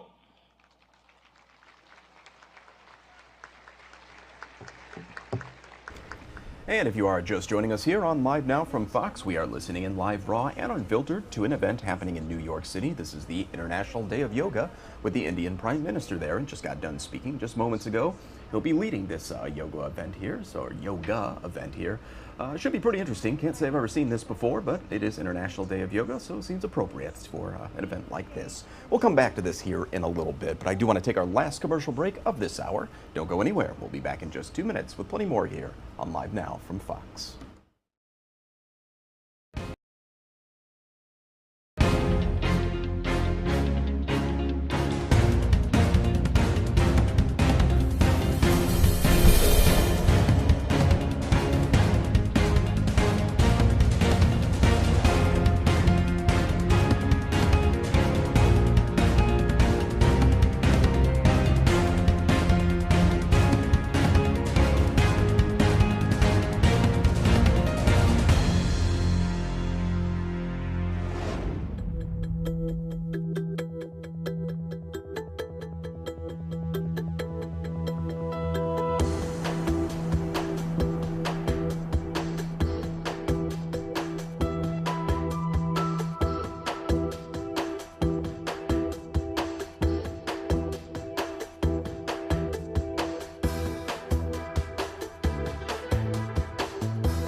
Good morning and welcome back to Live Now from Fox. I'm your host, Zach Horner. It's 8:51 on the East Coast, 5:51 in the morning over on the West Coast. We do appreciate all of you joining us as we get you caught up on all the big news of the day from all around the country and around the world as well. As we take a live look outside at New York City, beautiful shot of the skyline there. And we do have a live event happening right now. We were just in this a bit ago, but I'm going to go back to it just to see how this progresses here. It is International Day of Yoga. This is happening in New York City, where we were just looking at where they are now doing yoga. We did actually just hear from the Indian Prime Minister Modi just a bit ago talking about the importance of yoga and all the benefits that this can provide. So let's see it all in action. We'll bring that audio up and listen in live, raw, and unfiltered. Prayer pose. Keep the shoulders relaxed. And we'll do an invocation together. We'll be chanting Om 3 times together. Let's close the eyes.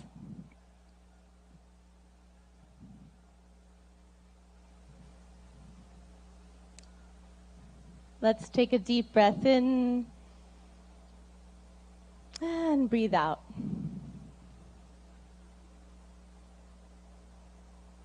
Breathe in and breathe out.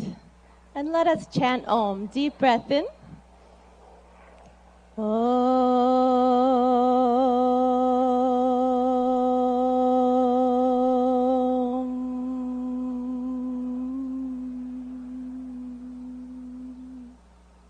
Breathe in.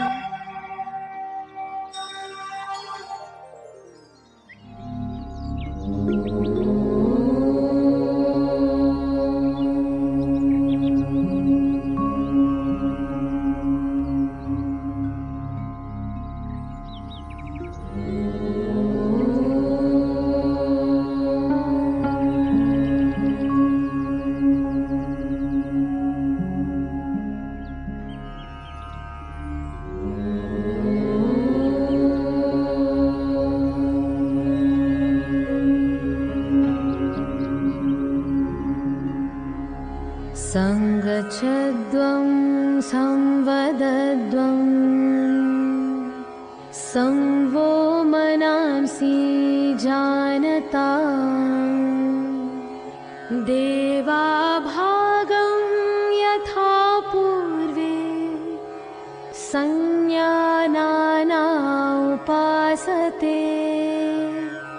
संज्ञानाना उपासते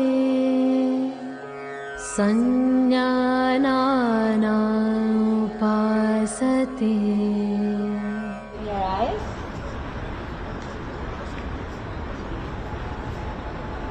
We'll start our yoga sadhana, or yoga practice, with some loosening exercises to increase the circulation. When you feel ready, you can gently open your eyes.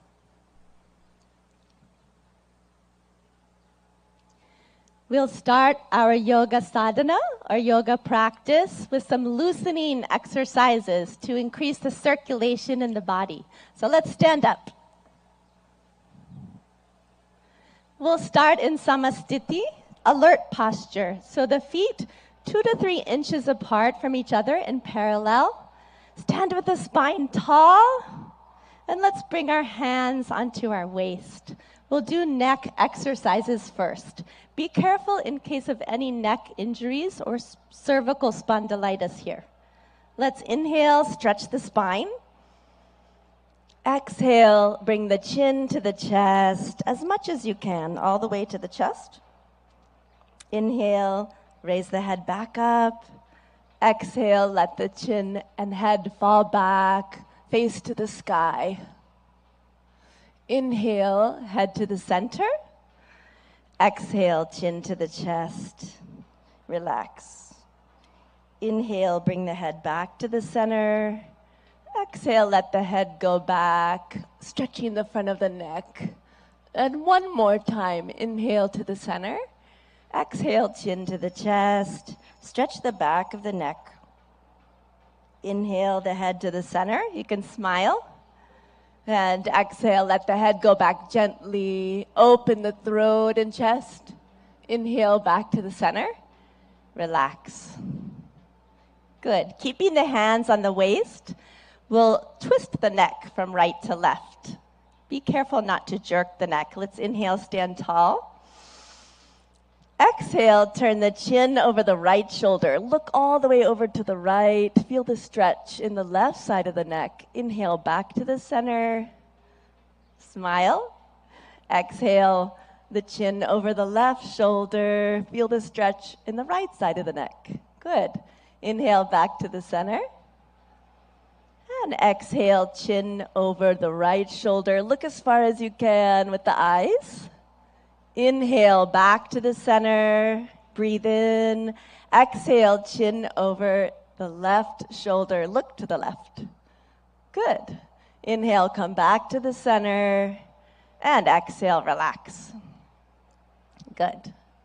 Now we'll do trunk twisting to warm up the body and spine. Be careful of any spinal injuries in this warm-up. So let's bring the feet 1 foot apart. Feet in parallel in Samastiti, alert posture. Back is tall. Inhale, take the arms out in front of you, hands parallel to each other. Exhale, keep the hips where they are. Turn just the upper body to the right. Left palm towards the right shoulder. Look to the right. Good. Inhale, come back to the center. Palms facing each other. Exhale, twist just the upper body to the left. Palm facing the left shoulder. Good. Inhale, come back. Looking forward, palms facing each other. Exhale, twist just the upper body to the right. Look to the right. Left palm to the right shoulder. Good. Inhale, come back to the center. And exhale, twist just the upper body to the left. Right palm towards the left shoulder. Good. Inhale, come back to the center. Conceal. Exhale, relax. Good. Now let's start our yoga asanas, or yoga postures. We'll start with Tadasana, the palm tree posture. If you have any arthritis in the lower extremities, don't raise up onto your ankles in this posture. So for Tadasana, we'll start in Samastiti, feet 2 to 3 inches apart from each other. And inhale, raise the arms up to shoulder height. Exhale, clasp the fingers and push the palms away from you. Good. Inhale, raise the arms up. Exhale here, lengthen the spine. Inhale, come up onto the toes and breathe here. Breathe in. And breathe out. Breathe in. Breathe out. Breathe in, grow taller. And breathe out. Slowly lower down the feet. Unclasp the hands slowly with awareness on the body. Lower the arms down slowly. Good. And relax. And now again, let's bring the feet 2 to 3 inches apart. Samastiti, alert posture. We'll take a back bend. If you have any vertigo or back injuries, be careful with this pose. So Ardha Chakrasana, the half wheel posture. Let's take the hands to the waist. Inhale, grow tall. Exhale, slide the fingers back to support the back, elbows in parallel behind the back. Inhale, let the head go back, opening the front of the neck. As you exhale, bend from the lumbar spine, go back carefully and easily as far back as you can. And let's breathe here. Breathe in and breathe out. Breathe in and out. Awareness on the whole body. Breathe in. And breathe out. Good. Inhale, lift the chest, come back up. Slowly. Good. And exhale, relax. Good. We'll take a forward bend. Pada Hastasana, the hands to the feet posture. So keeping the feet in parallel, 2 to 3 inches apart from each other. Inhale, take the arms up from the front, all the way up. And exhale, bending only from the hip joint. Keep the legs straight. Start to reach forward. Stretch your fingertips forward till your body is like a table parallel to the ground. And now slowly lower the fingertips down. Either bring the hands to the shins or fingertips to the ground or the palms on the ground if you can.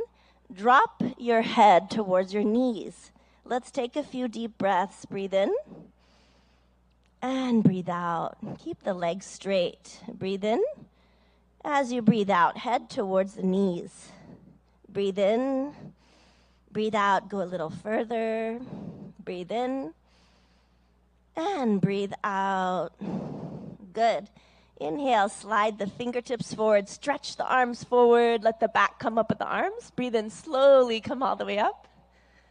Smile. Good. And relax. Excellent. And we'll go to the floor. You can just stretch the legs out in front of you. Put your hands behind your back in a relaxed posture. Let the head go back a little. Vishramasana. This is our relaxation pose. And now let's bring the feet together. Toes pointing up to the sky. Hands beside the hips, spine tall. Tadasana. Inhale, lengthen your spine. Good. Exhale, press the hips into the ground. And now we'll do Bhadrasana, the firm posture. So be careful in this posture in case of sciatica or arthritis. Let's inhale, bring the feet together, soles of the feet together. Exhale, wrap your hands around your feet. Good. Inhale, sit tall. And exhale, pull the heels as close as you can to the perineum. Relax. If you like, you can even close your eyes here. Breathe in. Exhale, let the knees drop towards the ground. Inhale. And exhale. Inhale. Exhale. Breathe into the whole body. Breathe in and breathe out. Good. Gently stretch the legs back out. Put the hands behind your back. Recline back just a little. Again, Vishramasana. Let the head fall back a little. Good. And again, we'll come into Dandasana. The toes pointing up. Hands beside the hips. Press down into the ground a little. Lengthen the spine. Breathe in. Exhale. We'll come into Vajrasana, the diamond pose. Be careful of this pose in case of ankle or knee injuries. Let's inhale, bring the right heel towards the right buttocks. Exhale. Inhale, left heel towards the left buttocks. Place the buttocks in the space between the toes and the heels. Hands on the knees. And you can gaze softly downwards or close the eyes. Let's take a few deep breaths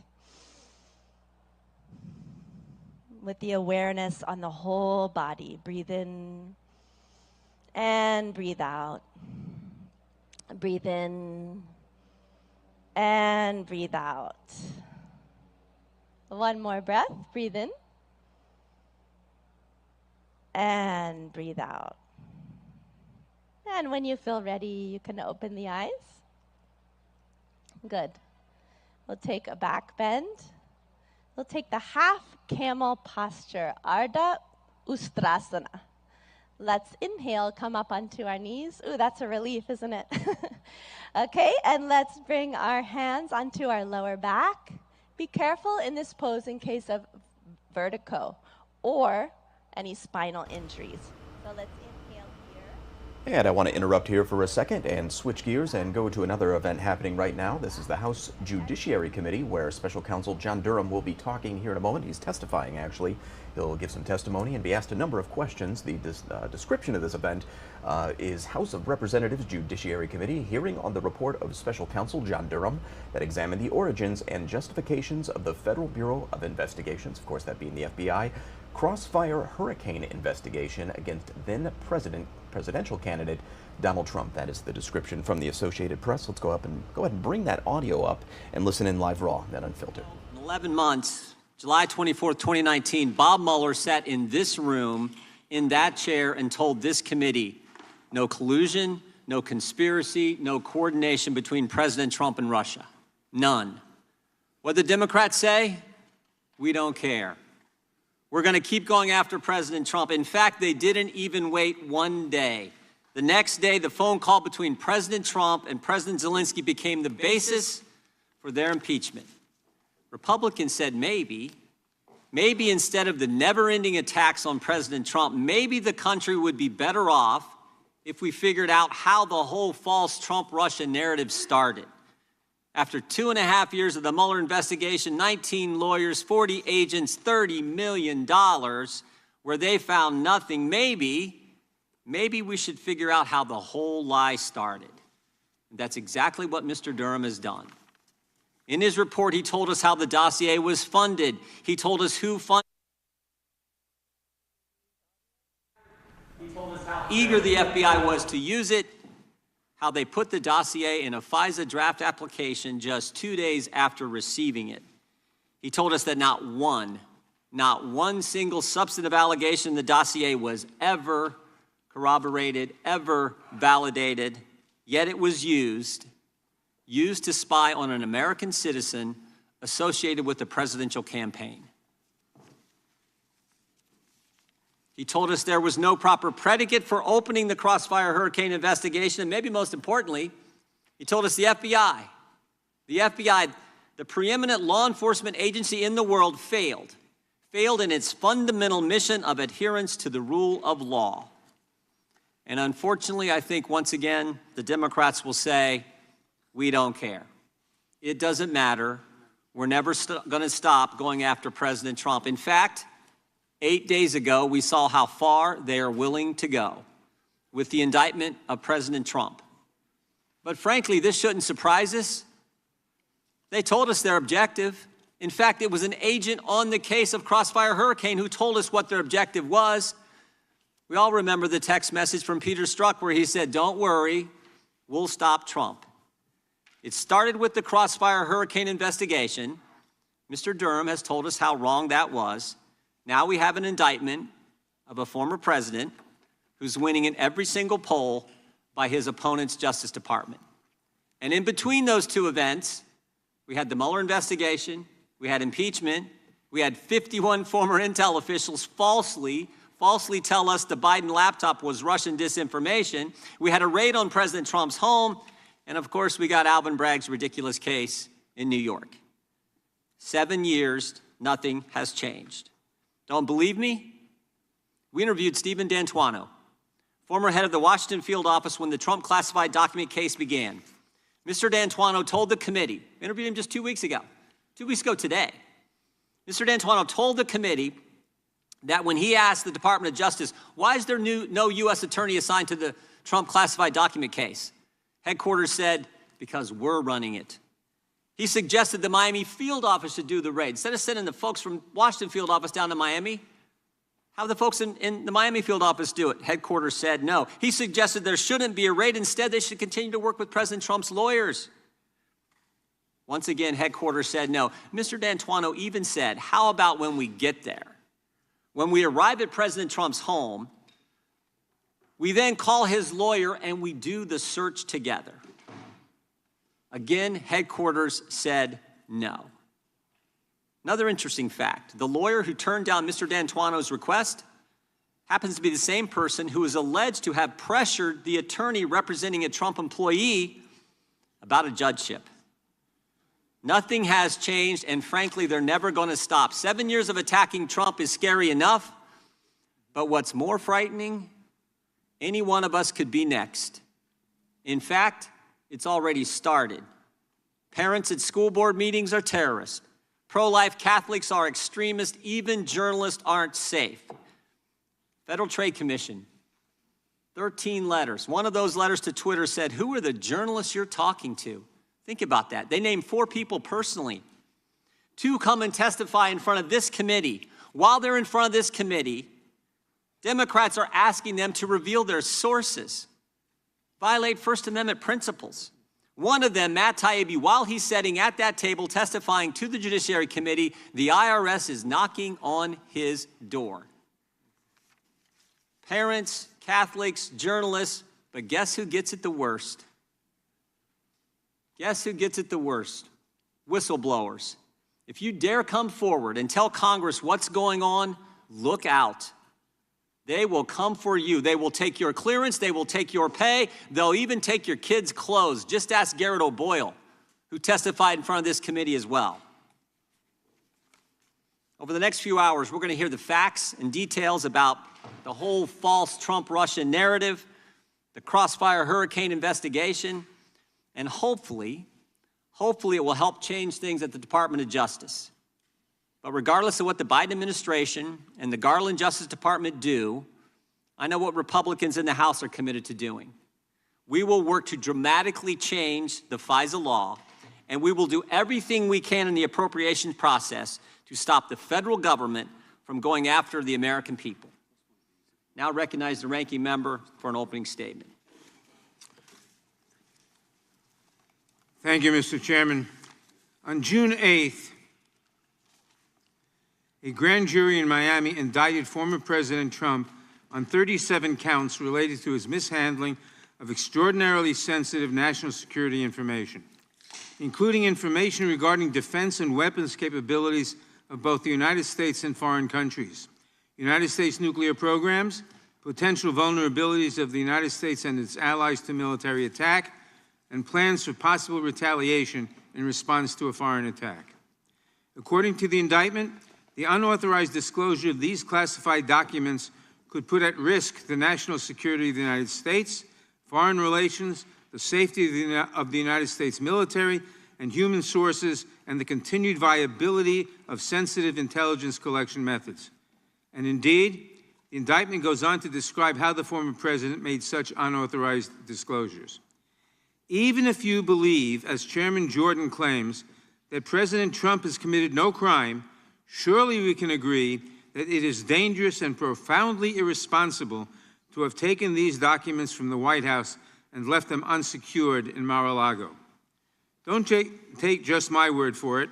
Trump's Secretary of Defense, Mark Esper, said that the former president's handling of this information put U.S. service members' lives and our national security at risk.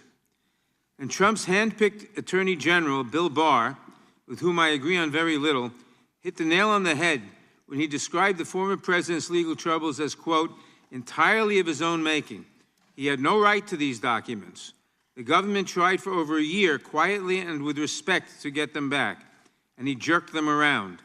When he faced a subpoena, he didn't raise any legal arguments. He engaged in a course of deceitful conduct that was a clear crime if those allegations are true, close quote.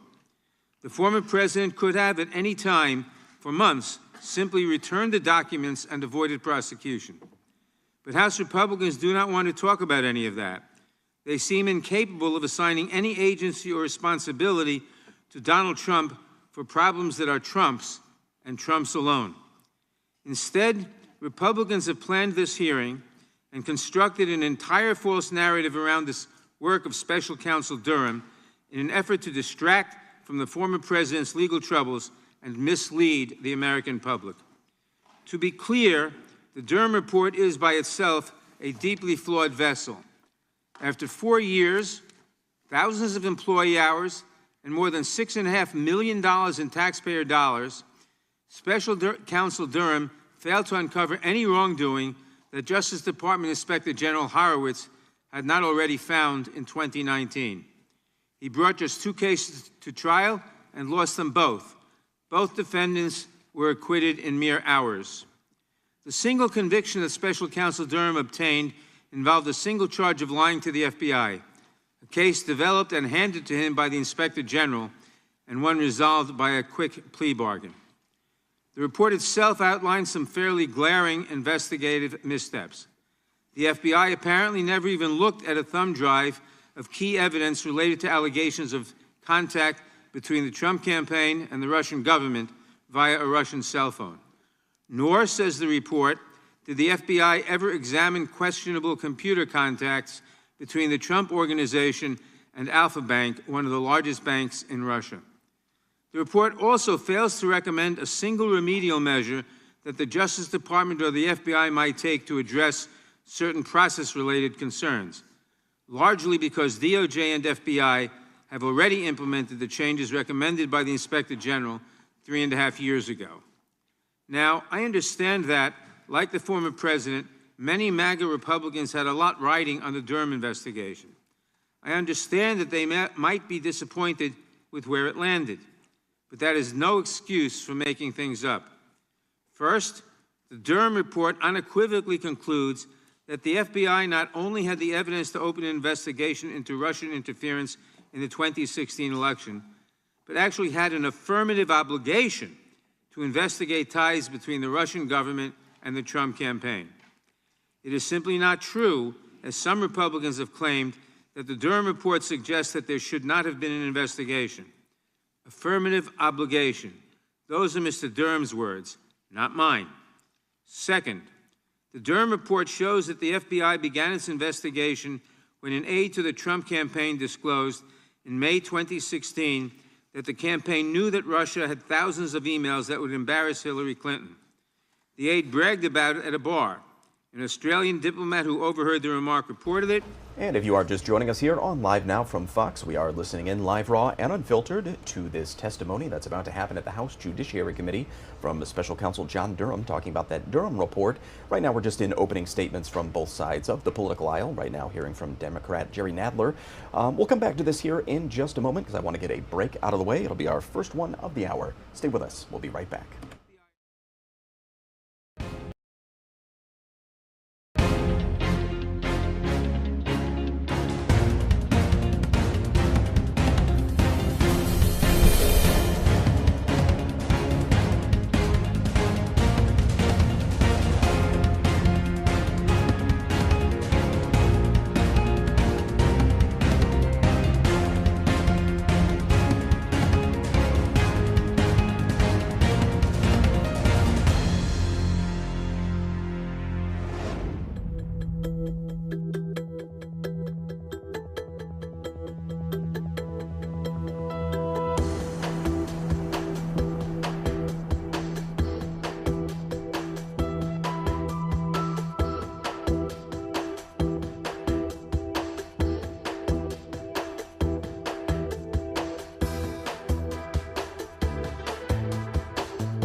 Welcome back to Live Now from Fox. Let's dip back into this House Judiciary Committee meeting. This will be a testimony from Special Counsel John Durham. You see him right there. Right now they are still in opening statements. Let's bring up that audio and listen in, live, raw, and unfiltered. When he could not give Donald Trump evidence of a deep state conspiracy, Mr. Durham gave him the next best thing, a public narrative with Hillary Clinton as the villain.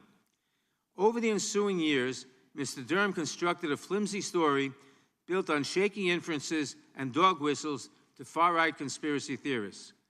Although he lost both times, he took a case to trial. By prolonging his investigation, Durham was able to keep Donald Trump's talking points in the news long after Trump left office. With a loose approach to DOJ norms, protecting the reputation of the agency, and a cavalier disregard for the privacy and reputational rights of others, Mr. Durham's investigation operated as headline generator for MAGA Republicans. Less than half a year into his 4-year investigation, Mr. Durham publicly disputed Inspector General Horowitz's conclusion that the FBI was warranted in opening a full investigation, in violation of DOJ rules protecting investigations from appearances of political bias.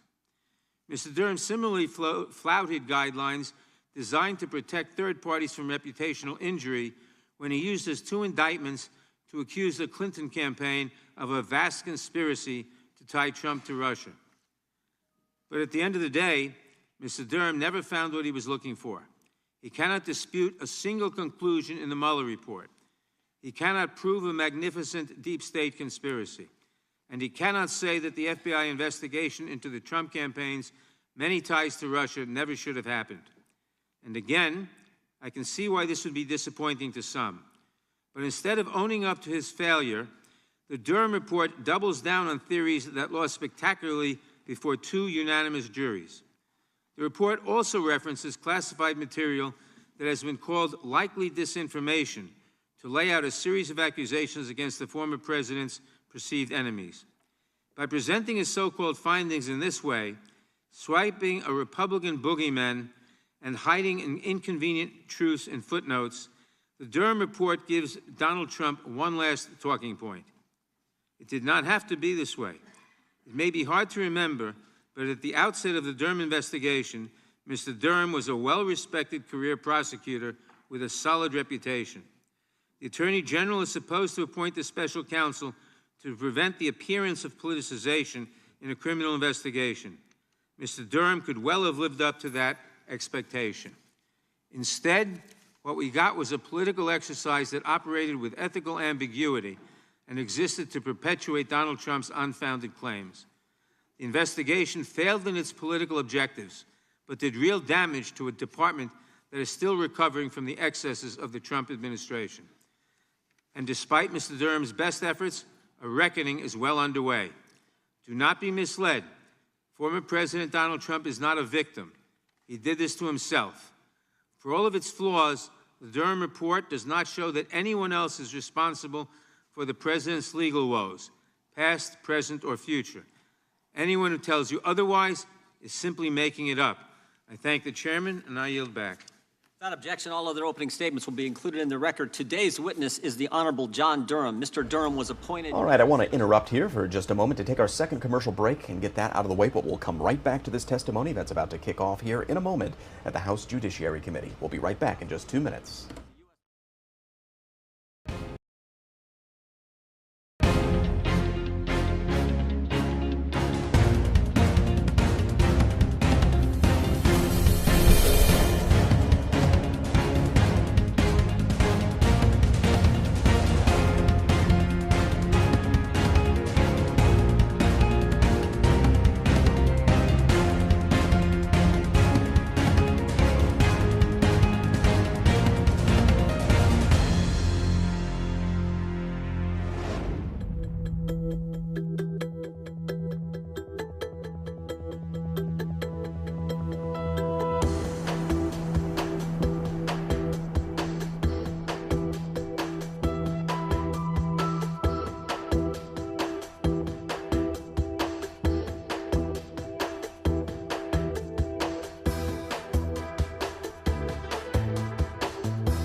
And welcome back to Live Now from Fox. I want to get back to this live event happening right now. This is the House Judiciary Committee hearing on the report of Special Counsel John Durham that examined the origins and justifications of the FBI's Crossfire hurricane investigation against then presidential candidate Donald Trump. So let's go ahead and bring up that audio and listen in, live, raw, and unfiltered. By some of the reforms that have been implemented by the FBI, the problems identified in this report, anybody who actually reads the report and the details of the report, the documented portions of the report, I think would find that the problems identified in the report are not susceptible to overnight fixes.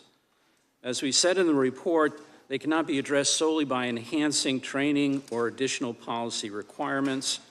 Rather, what is required is accountability, both in terms of the standards to which our law enforcement personnel hold themselves and in the consequences they face for violation of laws and policies of relevance. I'm here to answer your questions. I appreciate the opportunity to. I'll answer them to the best of my ability, and I hope to be of service to your oversight function. As I'm sure you know, the Department of Justice has issued some guidelines as to what I'm authorized to discuss and those things that I am not authorized to discuss. In this regard, accordingly, I'll refer principally to the report. I do want to emphasize a few points at the outset, however. First, I want to emphasize in the strongest terms possible that my colleagues and I carried out our work in good faith, with integrity and in the spirit of following the facts wherever they lead without fear or favor. At no time and in no sense did we act with a purpose to further partisan or political ends. To the extent that somebody suggests otherwise, that's simply untrue and offensive. Second, the findings set forth in this report are serious and deserve attention from the American public and its representatives. Let me just briefly highlight a few of those. For one, we found troubling violations of law and policy in the conduct of highly consequential investigations directed at members of a presidential campaign and ultimately a presidential administration. To me, it matters not whether it was a Republican campaign or a Democratic campaign. It was a presidential campaign.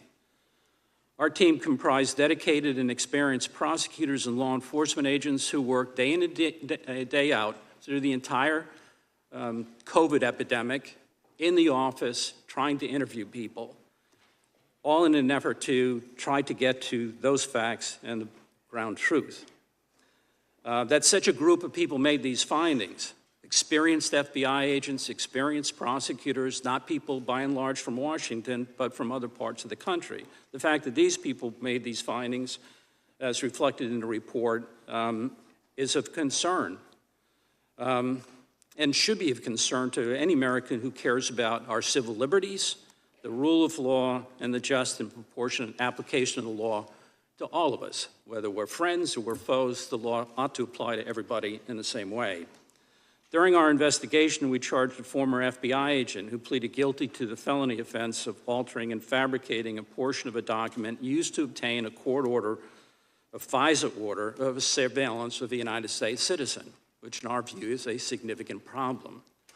Several of the relevant FISA applications at issue in the Crossfire investigation omitted references to what was clearly relevant and highly exculpatory information that should have been disclosed to the FISA court. Multiple FBI personnel who signed or assisted in preparing renewal applications for that same FISA warrant acknowledged that they did not believe that the target, Mr. Page, was a threat to national security, much less a knowing agent of a foreign power, which is what the law requires. It appears from our investigation that the FBI leadership dismissed those concerns. Another aspect of our findings concerned the FBI's failure to sufficiently scrutinize information it received or to apply the same standards to allegations it received about the Clinton and Trump campaigns. As our report details, the FBI was too willing to accept and use politically funded and uncorroborated opposition research, such as the Steele dossier. The FBI relied on the dossier in FISA applications, knowing that it was likely material originating from a political campaign, a political opponent. It did so even after the President of the United States, the FBI and CIA directors and others received briefings about intelligence suggesting that there was a Clinton campaign plan underway to stir up a scandal tying Trump to Russia. The accuracy of the intelligence was uncertain at the time, but the FBI failed to analyze or even assess the implications of the intelligence in any meaningful way. When the FBI learned that the primary source of information for the Steele dossier, which was basically the guts of the narrative about there being a well-coordinated conspiracy involving Trump and the Russians, when they learned that Danchenko was the primary subsource for those reports, it was at a time when the FBI already knew that Danchenko himself had previously been the suspect of an FBI espionage investigation. He was suspected of being a Russian asset. And nonetheless, they signed him up as a paid informant without further investigation of that espionage concern, to say nothing of resolving that espionage matter before using Danchenko and Danchenko's information.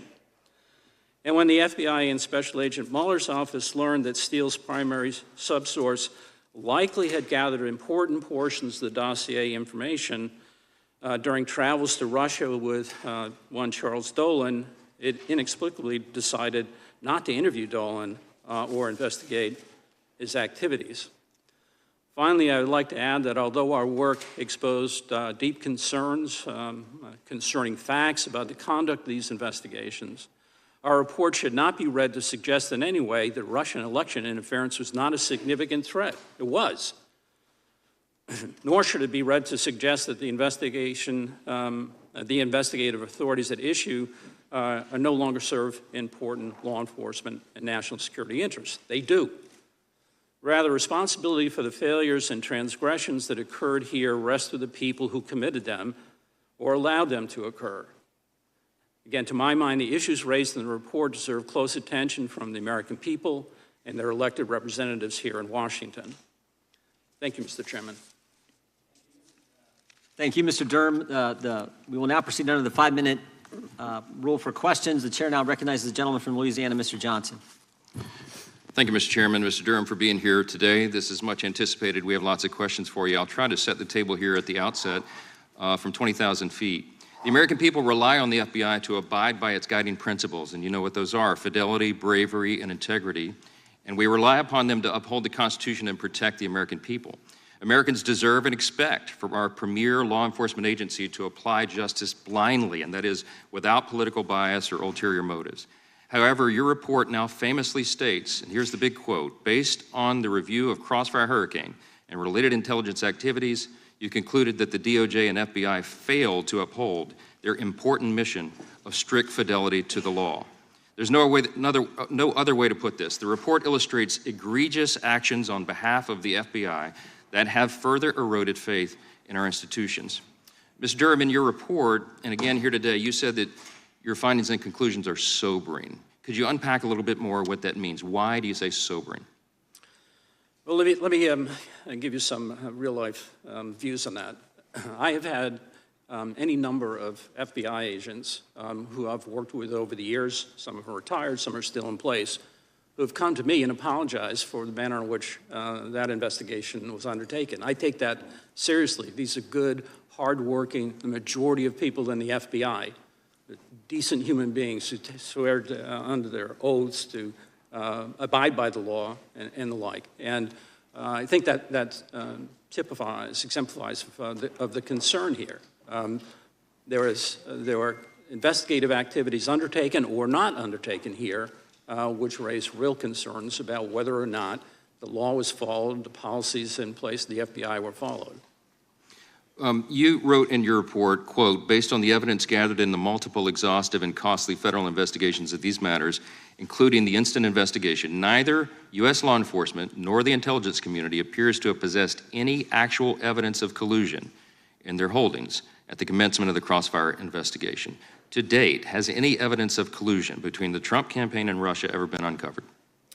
I mean, there is information, obviously, in the report that was prepared by Director Mueller and whatnot. But as to collusion or conspiracy, I'm not aware of any. And let me stop you. When the FBI opened Crossfire Hurricane, that's the issue at hand, it did not have any information that anyone in the Trump campaign had ever been in contact with Russian intelligence officials. Isn't that right?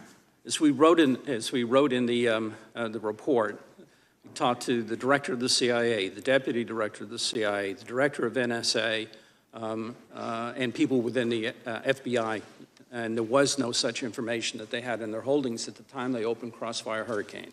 And you detail, I'm going to go quickly here, I run out of time. You detail how FBI personnel working on FISA applications violated protocols. They were cavalier at best, as you said in your own words, towards accuracy and completeness.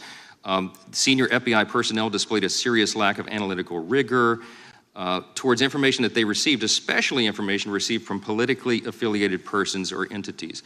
And you said, quote, a significant reliance on investigative leads provided or funded by Trump's political opponents were relied upon here. Among the most alarming things that you referred to in the report is the impact of confirmation bias. And you said in your report at page 303, that's defined as, or it stands for, the general proposition that there is a common human tendency, mostly unintentional, for people to accept information and evidence that is consistent with what they believe to be true. But sir, here, this wasn't innocent, unintentional human tendency, was it? It was overt political bias, was it not? Peter Strzok, for example. There are some individuals who clearly expressed a personal bias. It's difficult to get into somebody else's head to see whether they knew it. Unless we have their emails, right? Peter Strzok, for example, he had pronounced hostile feelings towards President Trump. Everybody knows that. Everybody in the country knows it. So he was in charge of this. He was the Deputy Assistant Director of Counterintelligence, officially opened the investigation at the direction of Deputy FBI Director Andrew McCabe. He said horrible things about President Trump and all of his supporters, by the way. How could we say he did not have political bias? Yeah, I know that it clearly reflects a personal bias that he had. I'll leave it to others and the facts that are set out in the report as to whether that's political bias, personal bias, but there's clearly bias. What we know now is the FBI and the DOJ have been turned into activated political weapons against citizens and even a former president because of their opposing viewpoints, sir.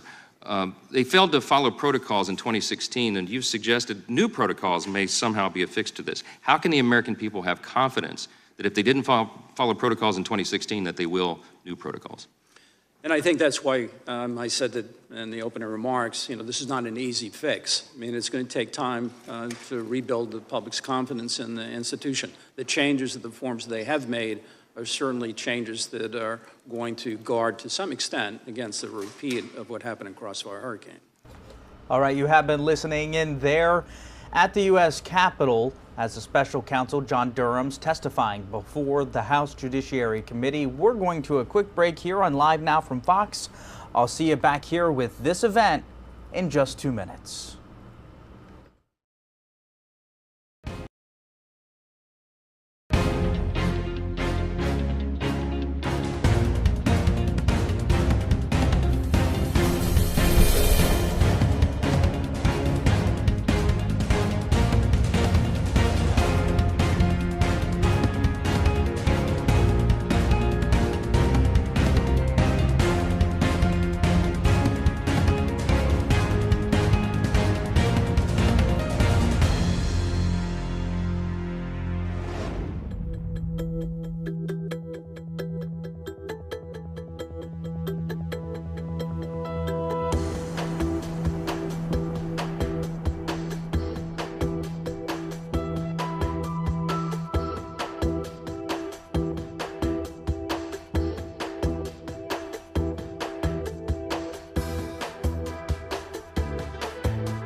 Welcome back here to Live Now from Fox. I'm Giacomo Luca. You are taking a listen in here to the House Judiciary Committee as they continue to question John Durham, the special counsel involved in the Trump report. That would be damaging to Secretary Clinton. This is a fact that came out during the Mueller investigation, and your investigation found nothing to dispute this fact, correct? There's more detail to that in the report. Did it find anything to dispute this report, to dispute this fact? No. Okay. On page 50 of your report, you wrote that on July 28, 2016, FBI headquarters received the Australian information that formed the basis for the opening of Crossfire Hurricane, correct? Correct. So this fantasy that some MAGA Republicans have created, where the investigation was started for any reason other than a Trump campaign operative bragging to Australian intelligence assets about Russian dirt that would damage Hillary Clinton, is not true. And when the FBI received that information, according to your report, it had not just the predication to investigate. There is no question, you wrote, that the FBI had an affirmative obligation to closely examine the Australian information. Isn't that right? The FBI had an obligation to examine. So that's correct. So the origin of the investigation was not the Steele dossier. It was not Alpha Bank. It was a Trump aide's loose lips about his campaign's advanced view into a hack that had a profound effect on the 2016 election. That information supplied by the Australian government gave the FBI predication to begin an investigation. And I'd like to discuss one more false conclusion about your report that's made its way into the MAGA Republican talking points. Some of my colleagues across the aisle have started calling this the, quote, Russia hoax. It's the theory that Russia did not actually interfere in the 2016 presidential election. That is patently false. In 2017, during the Trump administration, the Director of National Intelligence declassified a report on Russian activity in the 2016 election. You're aware of this report, correct? Correct. And in this report, the intelligence community found that, quote, Russian President Vladimir Putin ordered an influence campaign in 2016 aimed at the U.S. presidential election.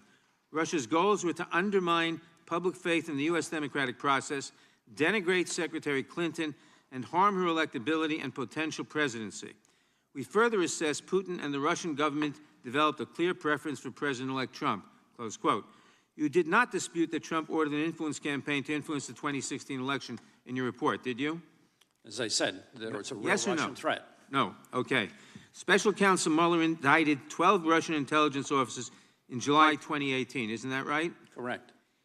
The 12 intelligence officers were indicted for attacking the Clinton campaign. On page 55 of your report, you acknowledge that at a press conference in 2016, Donald Trump on camera said, Russia, if you're listening, I hope you're able to find the 30,000 emails that are missing. Is that correct? That's correct. And 2 years later at the Helsinki summit, Trump told the press that he believed Russian President Putin over his own intelligence officials when he told them Russia did not interfere during the 2016 election season. I see my time has expired. I yield back. Gentlemen, the witness can respond if he chooses to. Chair now recognizes the gentleman from South Carolina, Mr. Fry, for 5 minutes. Thank you, Mr. Chairman. We are here today to provide transparency, finally, to the American people. 7 years ago, the FBI launched Crossfire Hurricane, the left's brazen attempt to keep Donald Trump out of the White House. This federal investigation, funded by the Hillary Clinton campaign, caused Americans to believe that then-candidate Trump was colluding with Russia in order to win the 2016 presidential election. All right, you have been listening in there to the special counsel John Durham as he testifies there at the House Judiciary Committee on his latest report about the 2020 election. Let's go ahead to our final commercial break of the hour here on Live Now from Fox. I'm Giacomo Luca. I'll see you back here in just a couple minutes with more of this.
Welcome back here to Live Now from Fox. I'm Giacomo Luca.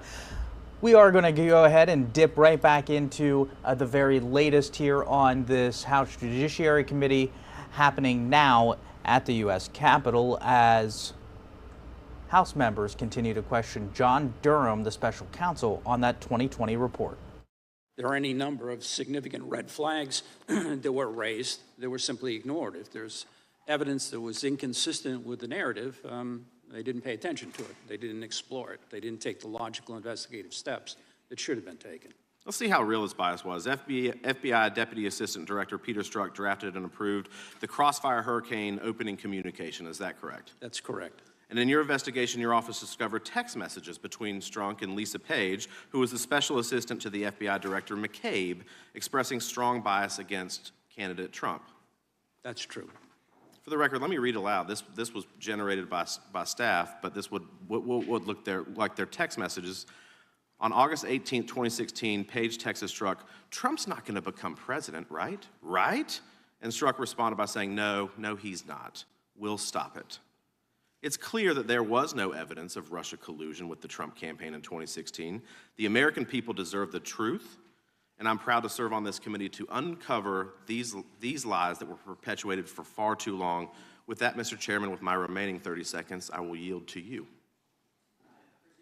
To the chairman yielding back, we'll wait for my time. We'll now recognize the gentlelady from California. Thank you, Mr. Chairman, and thank you, Mr. Durham, for being here this morning. The ranking member explored an item that I wanted to explore with you, which is based on the information provided to the U.S. government by Australia that a campaign aide had told one of their diplomats that the Russians had dirt on Clinton in the form of thousands of emails that, and this is a quote from your report, "As an initial matter, there's no question the FBI had an affirmative obligation to closely examine the Australian information." So that's in your report. And I think the issue might be preliminary versus full, because you agree that there was an obligation to look at it based on that. Is that correct? That's what you say. When you say based on that, some of the premises of the question are inaccurate. Papadopoulos did not tell the... No, the question is, do you disavow what you said in your report? That you had an affirmative obligation, the FBI, to look at that? The answer to that question, but they had to look at it, yes. All right. I want to take a look at some of the other things that I didn't find in your report. In looking at the FBI's behavior, did you find any evidence that the FBI was taking a look at the hacking of the Democratic National Committee and their investigation of that? And if so, where is that in your report? That was outside the scope of what I was asked to do. And in the Mueller report, he found that the campaign manager, Mr. Manafort, was giving inside information, private polling data to the Russians, that there was a meeting in Trump Tower with the president's son-in-law and his son, where the Russians had promised they had dirt, and the email from the president's son was something to the effect of, "So we love it." Did the FBI look at that? Did you examine that? And if so, where's that in your report? That is not something I was asked to look at, and we didn't look at that. I'm wondering, did you take a look at how the FBI evaluated the alleged ties to Alpha Bank? Did you hire cyber experts to actually take a look at those potential or alleged ties? Yes. Well, I didn't hire them. They were FBI experts. And where's that in your report? I can't, it's in there. I can find the page. My colleagues can find the page, but there's an entire section on Alpha Bank, the white papers and the data that were provided by Mr. Sussman to the FBI, and then the subsequent No, but my question was, did you take a look, did you hire experts to evaluate the FBI's evaluation?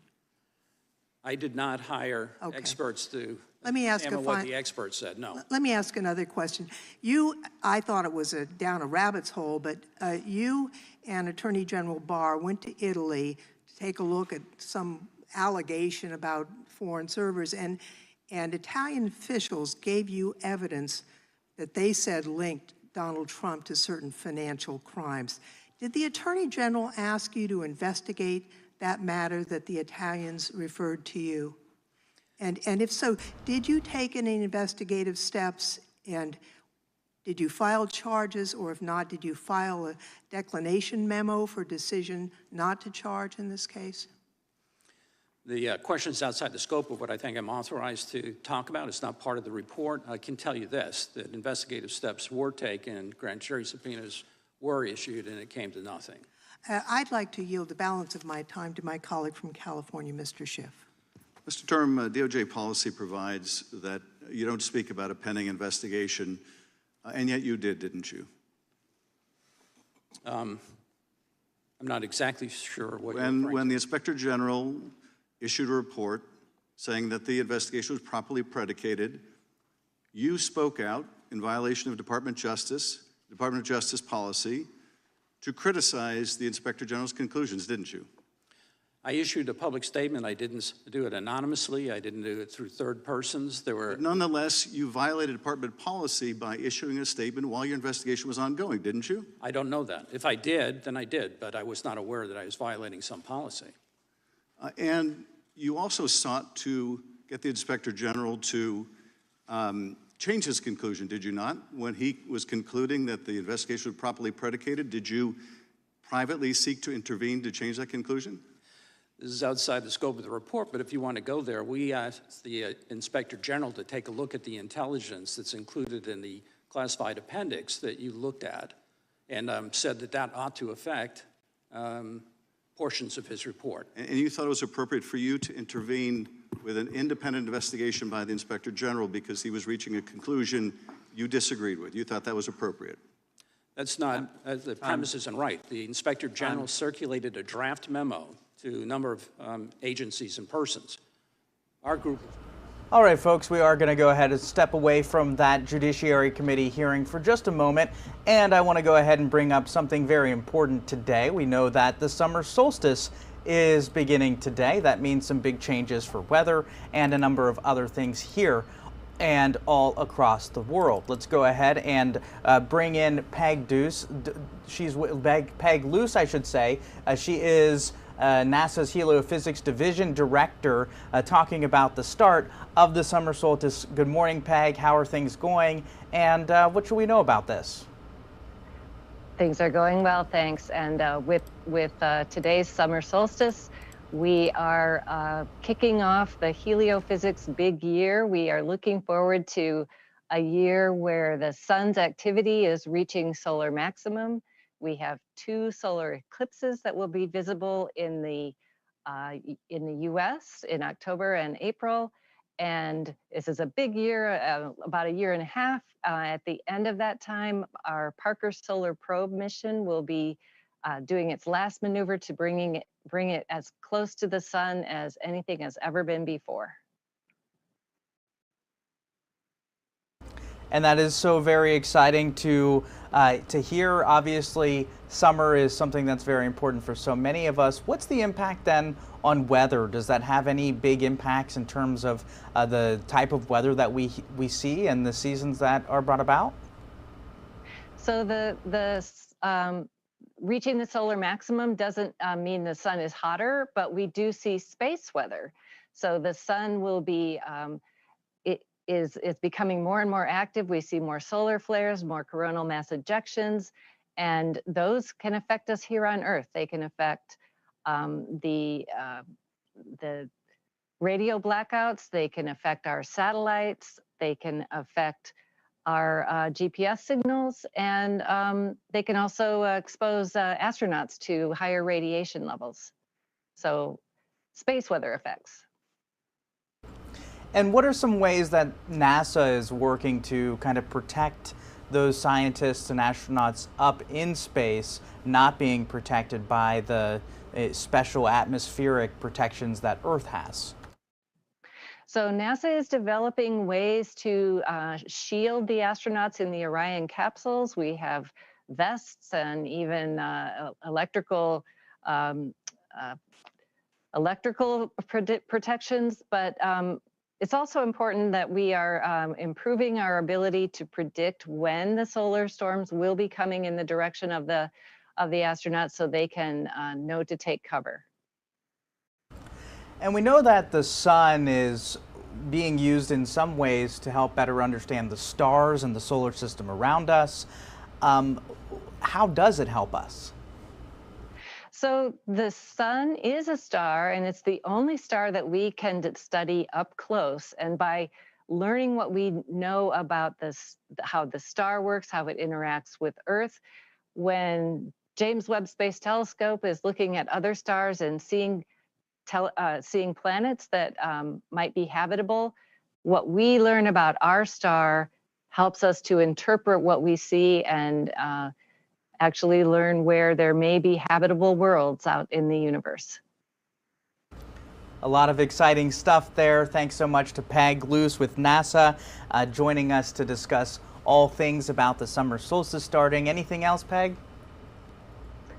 Just want to invite people to go to go.nasa.gov/HelioBigYear for outreach activities, citizen science events, all kinds of things that will be happening over the course of this Helio Big Year. Well, I'll be staying tuned, and I'm sure our audience will as well. Thanks so much. Peg Luce, a heliophysics expert, joining us from NASA this morning in Maryland. Thank you so much. Thank you. All right, folks, let's go ahead and switch gears back over to a quick back to that congressional hearing actually ongoing now in Washington. Let's go back to John Durham, the special counsel on that 2016 investigation from the FBI into Trump's 2016 campaign. Let's go ahead and dip into that live, raw, and unfiltered. As FBI executive management has instructed, investigations should be run out of the field and not from the headquarters. That statement is not true. 5 weeks ago, the FBI wrote you and said everything has changed when in fact it hasn't, and a statement in there is absolutely false, and we know it's false because 2 weeks ago today, we interviewed Stephen D'Antuono, former head of the Washington field office, Mr. Durham, and here's what he said in his transcript. Head of the Washington field office, when the Trump classified document investigation began, he said, that case was handled differently than I would have expected it to be, than any other cases handled. We learned a lot of stuff from Crossfire Hurricane, that headquarters should not work the investigation. It's supposed to be the field offices.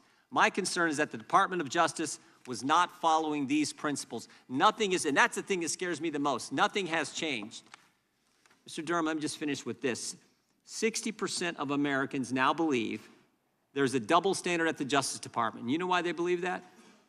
Because there is. That has got to change, and I don't think more training, more rules is going to do it. I think we have to fundamentally change the FISA process, and we have to use the appropriations process to limit how American tax dollars are spent at the Department of Justice. I yield back. Gentlelady from Texas is recognized, Ms. Jackson Lee. Good morning. Good morning. You value the independence of a special counsel, do you not? I do.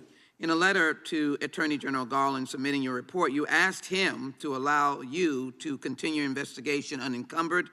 You said, we want to thank you and your office for permitting our inquiry to proceed independently without interference, as you assured the members of the Judiciary Committee would be the case during your confirmation hearings to become Attorney General of the United States. You value your special counsel status. So it is accurate that Attorney General Garland let you proceed on your case as you wish. Is that true? That's true. And yes or no, it was important to you that as a special counsel, your investigation was supposed to be independent. Is that correct? That's correct. Because special counsels and special attorneys are supposed to be independent, right? Special counsel is. Yes, and independent. They're supposed to be independent. Is that correct? Special counsel is independent of the Attorney General's office. Thank you. Why is that the case in your view? So there can be some confidence on the part of people looking at the investigation that was done, decisions which were made. Thank you. Special counsels and special attorneys are supposed to be, for the American public, to present the potential of a conflict of interest between the government and a sensitive investigation. By appointing a special counsel and attorney general is supposed to be finding an unbiased party to do the investigating. This was at a very high level. This was dealing with potential presidential candidates. This was dealing with Russia collusion and undermining the very fabric of the United States of America. And they are supposed to leave that person alone, as you commended Attorney General Garland for doing. So, unlike Attorney General Garland, Attorney General Barr was very involved in your investigation, wasn't he? He was not involved when I became special counsel. Prior to that, I worked under the supervision of the Attorney General and Deputy. He was very involved, was he not? Let me just bring you to this point. Barr established early on that he was very interested in your investigation. On June 8, 2018, he sent then Deputy Attorney General Rod Rosenstein an unsolicited memo arguing that the Mueller investigation should not be able to force the president to submit to interrogation about obstruction. In his text message sending the memo, Barr wrote that he feels very deeply about some of the issues taking shape in the Mueller matter. How often did you meet with Attorney General Barr in 2019?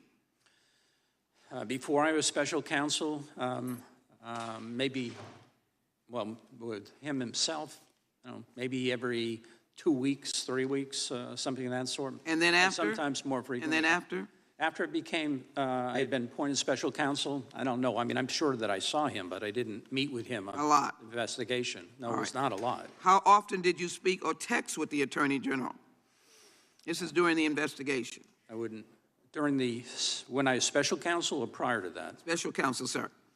I don't know how many times I texted with him. Right. Well, according to now public records, Barr scheduled at least 18 meetings or calls with you between 2019 March and October 2019, and you and he text messages with each other frequently, didn't you?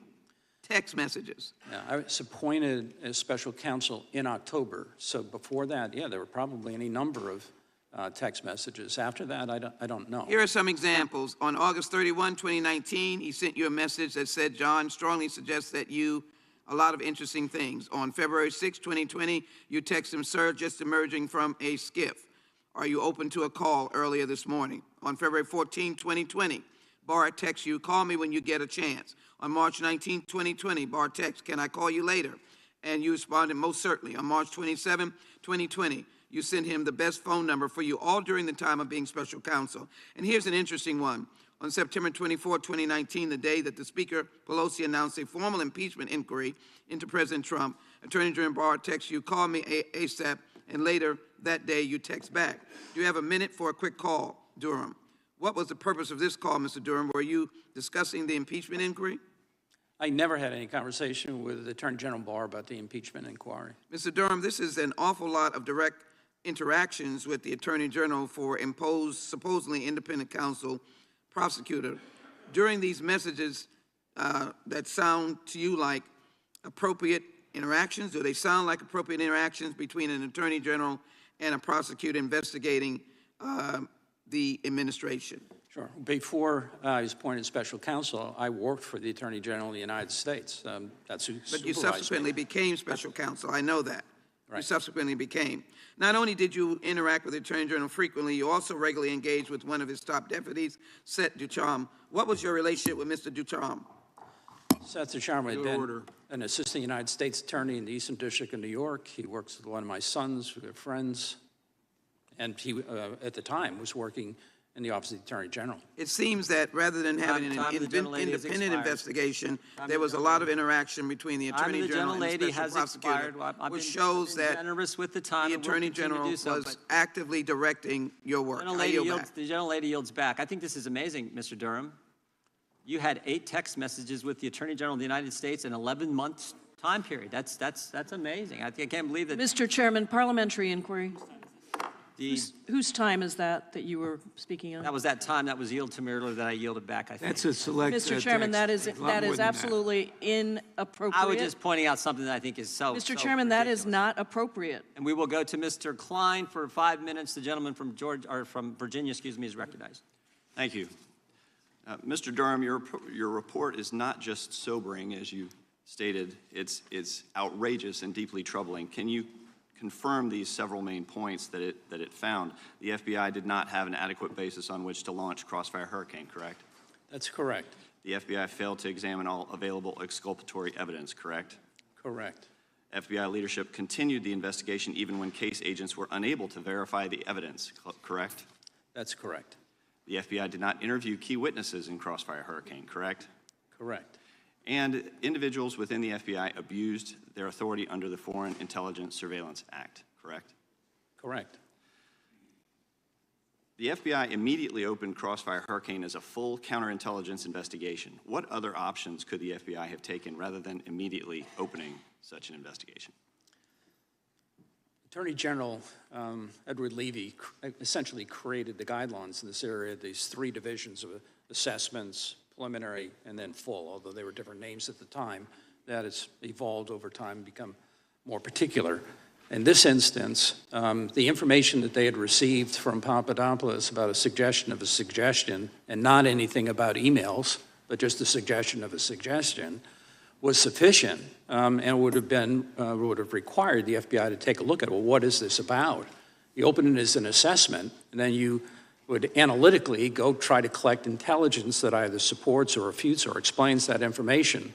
That's the whole purpose of it. You assess it, and then you can move to a preliminary investigation. And if the evidence bears it out, then you go to a full investigation where you have all the tools available, including the most intrusive physical surveillance and electronic surveillance of U.S. citizens. Here, they just immediately went to open it as a full investigation without ever having talked to the Australians or gathered other evidence. Right, so investigators relied on misstatements by the confidential human source, ignored exculpatory statements made by Papadopoulos in submitting the FISA application to surveil Carter Page, correct? That's correct.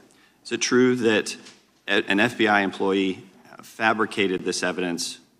Can you expand on that fabrication and the reliance to support that FISA application? In connection with one of the extensions, the final extension or renewal of the FISA on Carter Page, one of the agents who had come on board wanted to be certain that there was information that was there information as to whether or not Carter Page had been a source of information to the CIA, and pressed Kevin Kleinsmith in the General Counsel's Office of the FBI on that point.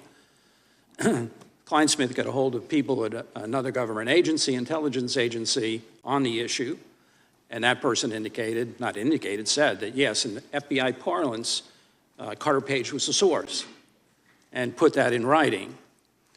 When Kleinsmith talked to the agent who was saying, we want to be sure on this, was he or was he not a source? Kleinsmith said, no, he said he's not. He said, did we get that in writing? Kleinsmith said yes, and they said, well, I want to see it. And then Kleinsmith altered the other government agency document to reflect this, to say that Page was not a source, when he in fact was a source. That's the gist of it. What did the investigators mean when they said they hoped the returns on the Carter Page FISA application would, quote, self-corroborate? That is another troublesome thing. The agent they're saying, well, if we can get on surveillance, electronic surveillance of Page, then we'll find out essentially whether we really do have probable cause or not. I mean, you would self-corroborate in that sense. Are investigators supposed to corroborate information before or after it's included in a FISA application? Yeah, you have to have that before you intrude in the liberties of American citizens. In fact, the FBI is required to follow its Woods procedures, which the FBI adopted to ensure the accuracy of the information contained in FISA applications, correct? That's correct. You have been listening in there to Special Counsel John Durham testifying there before the House Judiciary Committee on his investigation into Trump's 2016 campaign. It's 10:11 on the East Coast, 7:11 on the West Coast. We're going to a quick commercial break here on Live Now from Fox. I'll see you back here in just a couple minutes.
Welcome back here to Live Now from Fox. I'm Giacomo Luca. Thanks for joining us.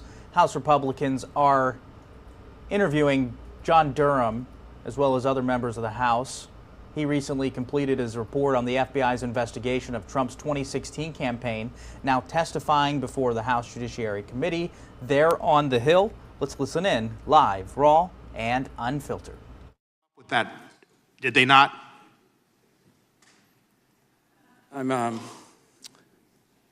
A meeting took place at Trump Towers on June 9th. The lure, as I understand it, was that there was information, derogatory information on Clinton that was going to be provided. They met, and as I believe in a HPSI report, the HPSI report fully laid that out, that the discussion then at Trump Towers was about adoption, not about anything relating to Mrs. Clinton. It was totally about sanctions. You're trying to get rid of the Magnitsky Law. Adoptions is a ruse. Should you not have gone and looked into that and seen what the Russians were wanting in return for that? Because that's the biggest thing Putin wanted at the time, was to get Trump to relieve his people of Magnitsky sanctions. I think that Director Mueller investigated that, and I believe one of your House committees explored that. That was outside the scope of what we were looking at. And it was outside the scope of your authority to look at Klimnik and Manafort meeting and exchanging polling data? Was that out? I'm sorry, I'm not following your question. Manafort. You remember Manafort, the crook that managed the campaign for nothing but got tons of money from different Russian people over the years? That y'all pardoned, Mr. Barr later helped him with the commutation or a pardon, I think a pardon. Manafort. I know who Mr. Manafort is. Yeah, he met with Klimnik and they discussed polling data. You don't know about that? No, that Mr. Klimnik met with a lot of people, including people. He met with Manafort and discussed polling data. Do you not know about that? I'm aware of that. All right. Why did you then not think it was a good idea for you to look into it and see if the FBI wasn't correct in that there was collusion, a connection between Russia and the Trump campaign to elect Trump? My assignment was to look at the conduct of the intelligence community agencies, not to conduct some separate investigation that was done by the House or that's done by the Senate or was done by Director Mueller. You don't think that if the intelligence communities, the FBI, and others came up with this information and did good work, that should be part of your balanced report? Yeah, well, I'm not following your question. I apologize. Well, I've tried to follow your report.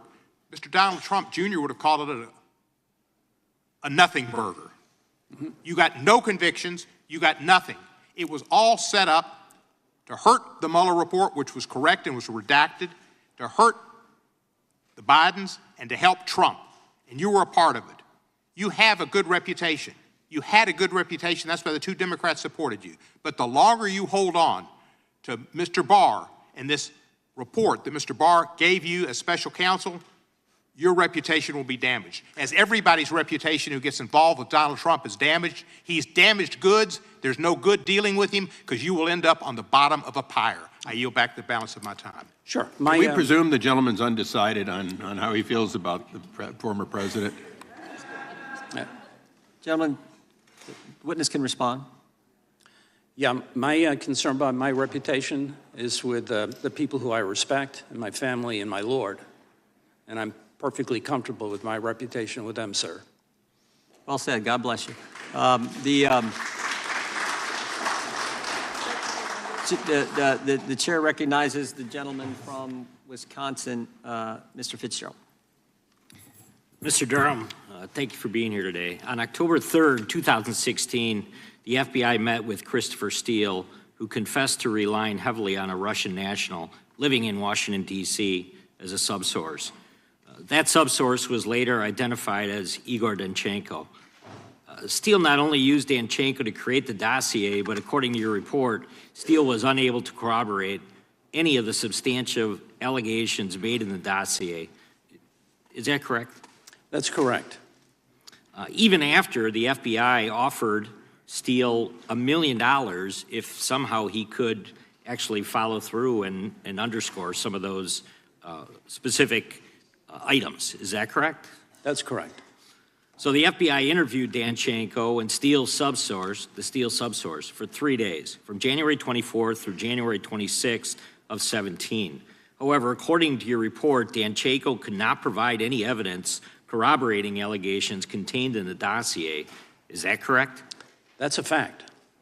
And yet the FBI paid Danchenko $220,000 during his time as a confidential human source. Is that correct? That's correct. And did the FBI propose making continued future payments to Danchenko totaling more than $300,000?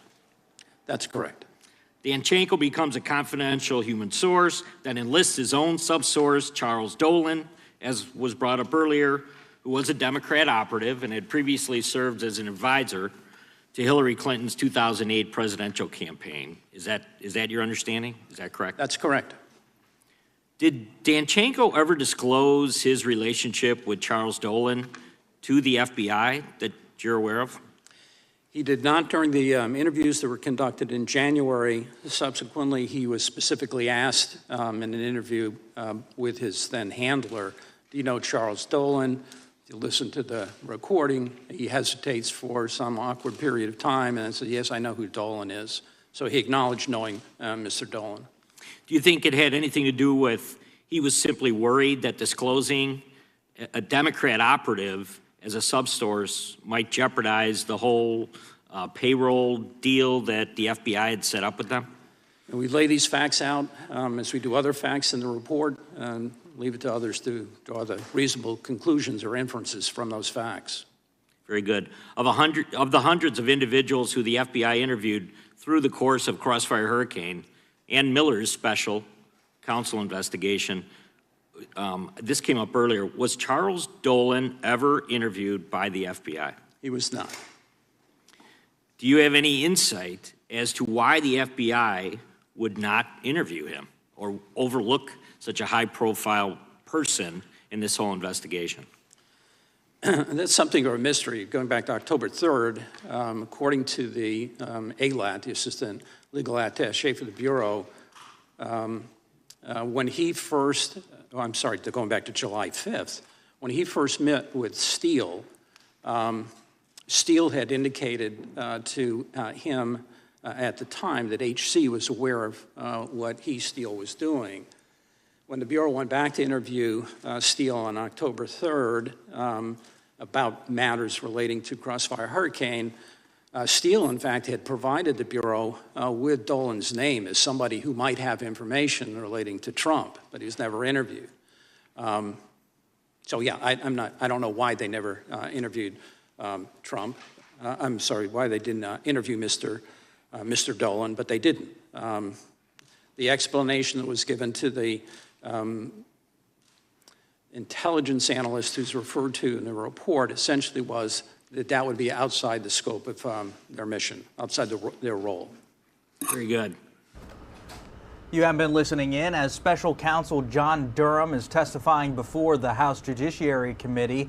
This coming just a day after Durham met behind closed doors with members of the House Intelligence Committee. It's 10:21 on the East Coast, 7:21 over on the West Coast. We're going to a quick commercial break. I'll see you back here in just 2 minutes.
Welcome back to Live Now from Fox. I'm Giacomo Luca. John Durham, the special counsel seen there on your right, this right side of your screen, is currently testifying before the House Judiciary Committee on Capitol Hill, responding to his investigation of the FBI's investigation into Trump's 2016 campaign. Let's listen in live, raw, and unfiltered. How much has it cost? As I understand the figure, having looked at it, it's around $6.5 million. And after 3.5 years of investigation and $6.5 million of taxpayer money spent, your investigation led to the indictment of only 3 individuals, correct? That's correct. Well, it's indictment contrary to the fervent prayers of some on this panel, former FBI Director Jim Comey and former CIA Director John Brennan were not among those 3 who were indicted. Isn't that correct? That's correct. And to the extreme disappointment of some on this panel, your investigation failed to produce indictments against Hillary Clinton, correct? That's correct. Didn't indict Barack Obama. That's correct. Didn't indict Joe Biden. That's correct. Couldn't even indict Hunter Biden. We didn't correct? Investigate Mr. Hunter Biden. And of your 3 prosecutions, 1 ended with a guilty plea to an unrelated to the origins of the FBI investigation, and that individual received a probated sentence with no jail time, correct? Parts of that are correct. And the other 2 men you prosecuted went to trial on the charges, they were accused of lying to the FBI, and both were slam dunk acquitted. Isn't that correct? They were acquitted. And none of the individuals you prosecuted were ever charged with being part of a hoax or a fraud or a witch hunt or a politically motivated deep state conspiracy against Donald Trump. Isn't that correct? I would not say that that's accurate. You mean you did charge somebody with being a part of a hoax? We charged Mr. Sussman with having knowingly provided false information to the FBI regarding Alpha Bank. But he was acquitted, though, right? Well, that wasn't your question. Mr. Sussman was acquitted after you charged him, correct? Grand jury found he was found innocent by a unanimous jury of 12. That's not true. Well, what's true is the grand jury found probable cause to indict Mr. Sussman. A jury of his peers acquitted him, though, correct? And a trial jury... You're not going to disagree on that, are you, Mr. Durham? I'm going to try to answer your question as it was asked. Well, let me ask you this, because in your report, you related or alluded to allegations of misconduct against Mr. Sussman and Mr. Danchenko as if those allegations had been proven true at trial, when in fact both those individuals had been acquitted and your allegations disproven. Do you believe that it's ethical to state something as a fact in an official government report when the court system found that you could not prove those allegations? Well, I think if you read the report, you'd see that we talked about the results of the trial, and we included all of the evidence that we had available, unfortunately not all of which was admitted at trial. Well, let me ask you this, Mr. Durham. You closed your investigation after you failed to find that the FBI investigation into Putin's interference in the 2016 election was politically motivated and was a deep state conspiracy against ex-President Trump. You were unable to prove that that was true. That is not what I was investigating. Well, but you did not find that that was true, correct? You found it to be false, as a matter of fact. Isn't that correct? You have a chance to read the report. Well, I did. Mr. Chairman, the time has expired. Could the gentleman be allowed to answer the question? Gentleman can respond. Time the gentleman from Georgia has expired. The witness can respond.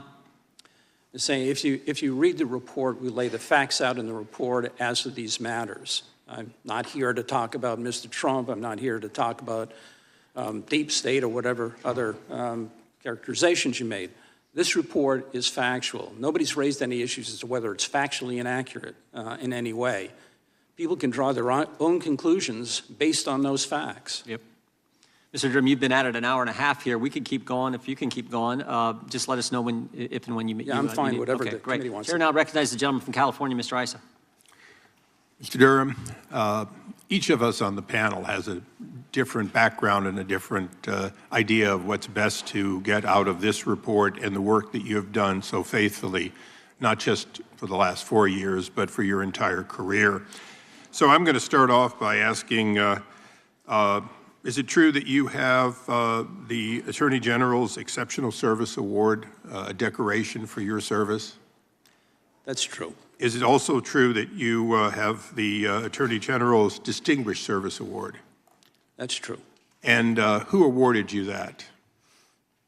You know, it goes back in time. Attorney General Reno had... No, 2012. Oh, I'm sorry, in 2012. I'm trying to remember what award it was. I don't frankly recall. I don't really just for the record, it's Eric Holder. Yeah. That was the CIA investigation. That's right. It's Attorney General Holder. Correct. It was, and you had to deal with some of the most despicable people and do the things that we do sometimes when wrong has been done. So I want to thank you for that. It seems like for your entire career, you've been a go-to for difficult situations, not necessarily the standard I'm trying to rise quickly award, but in fact, you're a career investigator. And I would imagine pretty closely that you've got your 82% overall. But I want to talk about something that I'm not qualified to talk about, but I can ask you. Are there what you would call unindicted co-conspirators in this? In other words, are there people at all levels who did things wrong, who were not charged with crimes because of the limitation of the ability to bring charges against them for what they did, even if it was wrong? We brought charges where we thought in good faith that we could prove a case beyond a reasonable doubt. Is there evidence beyond that? Of course. Sure. So in your experience as a career prosecutor, when people break the rules and it changes the outcome of something, like launching an investigation without a predicate, like the president, the vice president, the attorney general, and a host of others, FBI director, knowing that this had been started with a false predicate, knowing that Hillary Clinton's campaign, with her approval, in fact, had authorized this, not op research, but this weaponizing of a false claim. When they did that, they in fact changed the outcome, whether criminal or not, of many things, including certainly some things in voters' minds. Isn't that correct? I mean, generally speaking, there are lots of bad things that people do that aren't crimes. We can only charge those that aren't crimes. And I appreciate that. So when people are constantly making this point that somehow you didn't put enough people in jail, you gave us 300 pages that give us a responsibility. And as I said, I'm not going to try to pretend that I'm smart. And if you are just joining us here on Live Now from Fox, you are listening in live, raw, and unfiltered as Special Counsel John Durham is testifying before the House Judiciary Committee. We're going to get back to that in just a second, but I do want to get to some of the other big stories that we are covering right now, and this has been a big one that we've been tracking very closely. Let's get to the latest on the search for that missing submersible carrying 5 people to the wreckage of the Titanic. A Canadian military surveillance aircraft has detected underwater noises amid that search. The Coast Guard not specifying what it believes the noises could be, but there is quite a bit of speculation. This all comes as the Coast Guard has said the submersible likely has less than 24 hours here of breathable oxygen left. Chip McCord is a retired captain in the U.S. Navy and a senior lecturer in the Department of Mechanical Engineering at MIT. He joins us now live to talk more about all of this. Thank you so much for taking the time to be here. Thanks for having me. Of course. So first off, just kind of tell me your overall thoughts as you have watched all of this play out over the last several days here. Well, what everyone needs to understand is this is really deep. It's 12 to 13,000 feet in the water, and there are only very few vehicles, either manned or unmanned, that can go that deep in the ocean. And so to be able to get to them will be challenging, and to recover them. Now, the phased approach that you need to have is, first you need to find the submersible, and then the second thing is you need to inspect it, and then the third thing is you need to try and recover it. All very difficult down at that depth. So I guess the question becomes, and this is something that we've heard a lot of people speculate on, but what are the possibilities of what could have happened to this submersible? Well, they've done a pretty thorough search, I believe, on the surface. And so most likely it has not surfaced and they missed it. So that, I would say, is a very small possibility that it's bobbing around on the surface somewhere in the ocean. Again, remember, the ocean's very big. So it means it's probably underwater and it cannot surface. And so that can be a number of reasons why. These things normally carry ballast on board to help it go down, and then it drops its ballast at the bottom and then comes back up. So it could be that it had trouble releasing its ballast. Other thing, it could be ensnared in some kind of cable or net or something down there that prevents it from coming up. And then there's other worse scenarios where the submarine has imploded. But there's no evidence that that has happened. Right. And one thing that we have heard a lot also over the last several days is really just the fact that I guess this doesn't open from the inside. Is that correct? From what I understand, they're put inside and the hatch is then bolted down.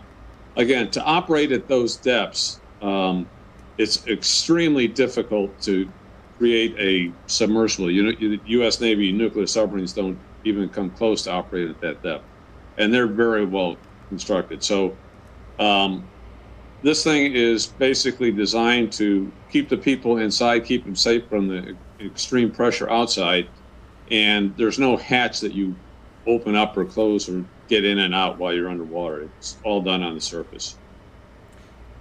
So I guess the question becomes, how exactly does a rescue effort like this work when you're talking about so many unknowns here? You know just how deep it is in the water there. You know you have several different agencies out there, but there's no communication with the vessel itself. How does a rescue effort like this work?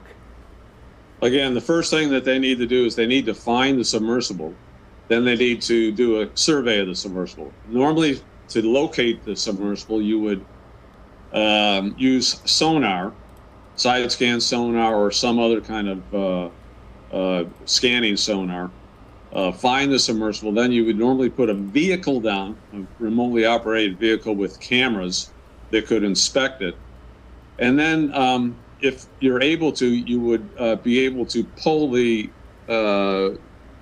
submersible back up to the surface by hooking a lifting line on it. Again, just let me emphasize that this thing is 2.5 miles down in the ocean. So that's a vehicle that goes down there. It's got 2.5 miles of cable that it's being supported. If you're going to hook a lifting line on there, you're going to hook a 2.5 mile lifting line.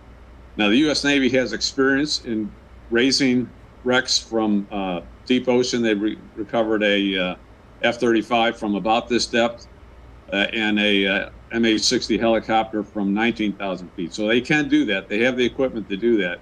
And I believe their flyaway deep ocean salvage system has been deployed out there. And that is basically a whole bunch of line that is wrapped around a pulley that goes over the side. And that pulley is on top of a big shock absorber, if you will, so that when you're lifting the weight up from the bottom and the ship is moving up and down, it does not put a snap load on the line and break the line. It's called motion compensation is what the term is for that. And at this point, just in your experience, in your opinion here, is a rescue actually possible considering where we are at this point on Wednesday, knowing that this went down on Sunday? Well, again, I think we should all understand that when they give these estimates of how much time they have left of breathing atmosphere in there, those could be plus or minus. And so let's hope that they have more time than the estimate has. And we can always hope that they can find it quickly and get the line hooked on and pull it up. Now, it's a really, really difficult operation. And that's why you need specialized equipment and specialized people who are trained to do that. And those are the people who are heading out to the site. If you need something, you're several hundred miles offshore, and so it takes a long time to get it. So everything's got to be staged, put on a ship, welded down, so it doesn't roll around when it goes out to sea, and then get in the right spot. And I'm not sure if you can speak to this here, but if they do still have oxygen, can they actually still survive the conditions if they are down there? Because I imagine it is very, very cold when you're talking about, you know, that many miles below, I guess, sea level there. Yes, yeah, it's extremely cold, so hopefully they have some kind of thermal protection for themselves. And lack of oxygen, I'm not sure if they have carbon dioxide scrubbers in the inside the submersible, because in addition to adding oxygen, you need to take the carbon dioxide out of the atmosphere. And so you have an issue, you could have an issue of carbon dioxide buildup, even though you have enough oxygen in there. Any idea what this banging noise could be? Because that was breaking news overnight, as we did hear from Canadian officials and then from the U.S. Coast Guard that that noise could be heard underwater. Any idea what that could be? Hopefully it's man-made, and hopefully, but it's way too early to tell. That hopefully they're investigating that. It sounded from my that I got, and again I know probably less than you do, but that it was data taken from sonobuoys from an airplane, and it would be better to have a submersible down there with a sonar on it that could actually hear that banging noise, and then it could guide it to where that noise is coming from. All right. Thank you so much. We do appreciate you taking the time to join us here. Is there anything else that you want to add about all of this before I let you go? No, just that I'm sure the right people are trying to do as best they can. It's an extremely, extremely difficult job to do this. I can't even imagine. Thank you again for taking the time to be here. We appreciate it. Thanks for having me. All right, everybody, the time is now 10:41 over on the East Coast, and it is 7:41 on the West Coast. My name is Josh Breslow, and I'm here to bring you all of your top stories from across the country and across the world. Let's head to a quick 2-minute commercial break, and on the other side, we're going to dip back in as Special Counsel John Durham is testifying there before the Judiciary Committee. We're going to have all of those comments here in his first public testimony on this issue here. We'll be right back with more Live Now from Fox.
All right, everybody, I do want to take you out live to D.C. right now. We are on the House floor, and as I said that, we were going to listen in to George Santos, who was speaking, but it looks like he is actually done right there. So instead, let's head over to another live event that we have been watching all throughout the morning right here on Live Now from Fox. Former Special Counsel John Durham testifying in an open House Judiciary Committee hearing This coming weeks after releasing a report that found the DOJ and the FBI, quote, never should have launched the probe into the Trump-Russia relationship. This is Durham's first public testimony. Now, he did testify behind closed doors before the House Permanent Select Committee on Intelligence yesterday. Lawmakers here, both Republicans and Democrats, given the chance to question Durham, who was picked by Bill Barr to investigate the origins of the FBI's Trump-Russia relationship. Let's pop up the audio here and listen in live, raw, and unfiltered. Thank you, and I yield back. Gentleman yields back. Before going to the gentleman from California, the gentlelady from Texas has a unanimous consent, I think? Okay. Mr. Chairman, I ask unanimous consent to submit records from the Department of Justice reflecting meetings with the U.S. Attorney John Durham.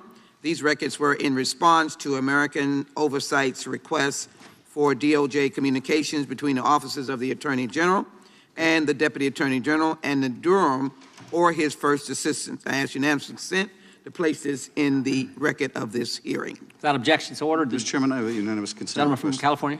Mr. Chairman, you and your colleagues have continually cited to Steve DeUnio's transcribed interviews using selected statements taken out of context. I move for unanimous consent to enter the entire transcript into the record so the American public can see for itself exactly what he said.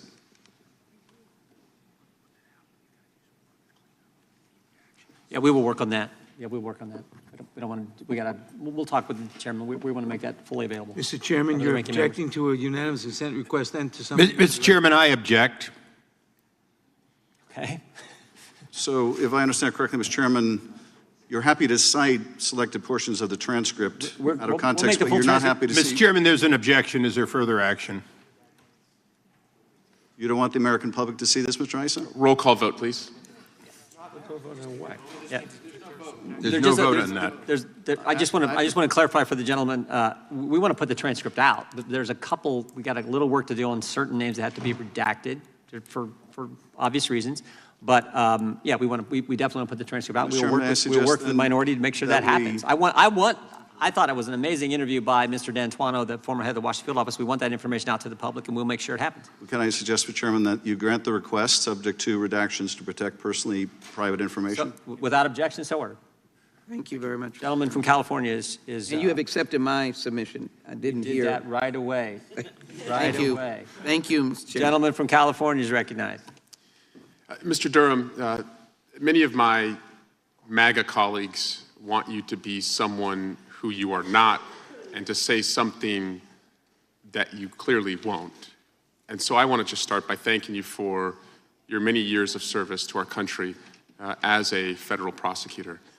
I want to talk a little bit more about the independence of a special counsel and just clarify, you did send multiple texts to the Attorney General after you were appointed as special counsel. Did you ever text message with Attorney General Garland once he took over as Attorney General? No, Attorney General Garland had me communicate through the principal Deputy Attorney General, Mr. Weinsheimer. Did you ever travel overseas with Attorney General Garland? No. And I met with the Attorney General, but I didn't travel overseas with him. And President Biden, through the Attorney General, could have had you removed, fired, is that right? I'm sure he could have. And you stayed on? I completed my term as special counsel. Was there anyone you wanted to indict that you were prohibited from indicting by Attorney General Garland? No. So if you wanted to, you could have indicted Hillary Clinton, but you never asked, is that right? If I had the evidence, yeah, he could have, for sure. If you wanted to indict President Biden, you could have asked, right? Yeah, that was not part of our mission. We weren't really looking at that. But if you could have indicted Director Comey, you could have asked, is that right? And you didn't.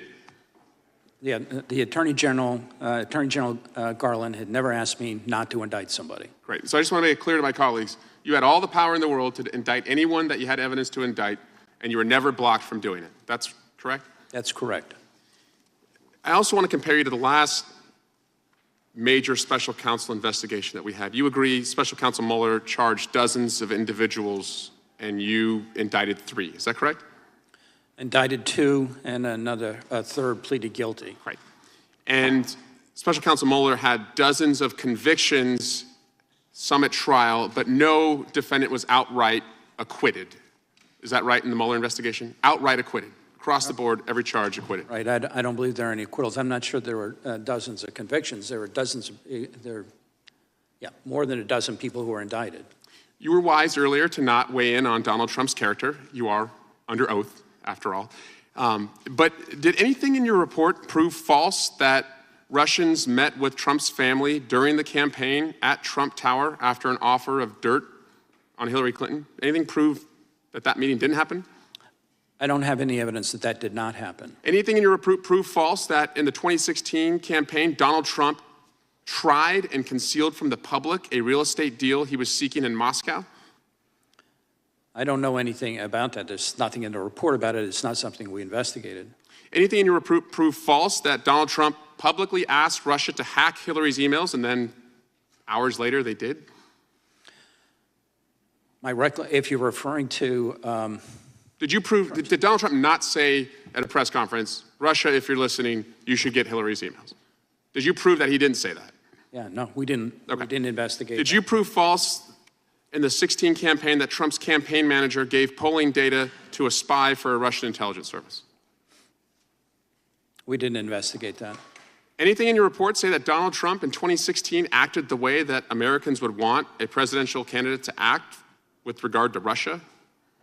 I'm sorry, could you repeat that? Are you signing off on the way Donald Trump acted with Russia in 2016? Yeah, our report doesn't address that. And you agree that Russia interfered in the 2016 election? I agree that there's substantial evidence to show that. Thank you. Mr. Durham, my MAGA colleagues want you to be someone you're not, and they want you to say something you won't.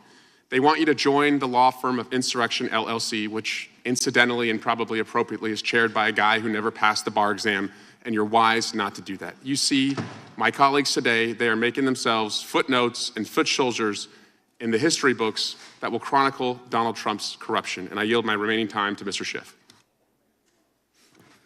All right, you are listening right there as John Durham, special counsel, is testifying before the House Judiciary Committee. This is, of course, on the Trump-Russia investigation, the probe by the FBI. We'll be listening in and out of that, dipping in and out throughout the day as we cover all of our top stories, including the latest on that search for the Titanic tourist submersible that's been missing now since Sunday. We're going to have an oceanographer join us here in just about 9 minutes to break down the latest on the conditions and, of course, the search efforts that do remain. We know at this point, as far as the Coast Guard says, it is likely that that ship now has less than 24 hours of breathable oxygen.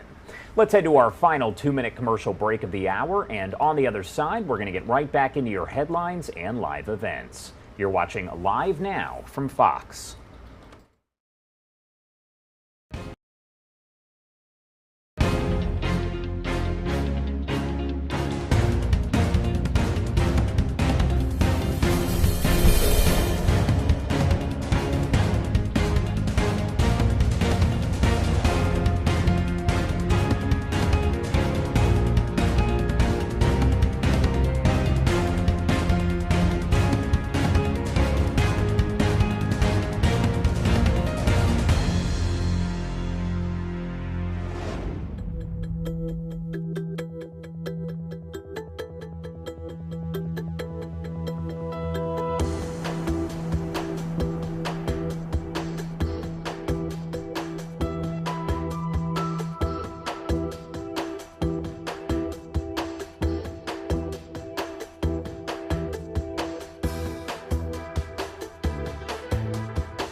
And welcome back here on Live Now from Fox. You are taking a live look over in D.C. We do have two different cameras pointed at this hearing underway as former special counsel John Durham is testifying in an open House Judiciary Committee hearing that is underway.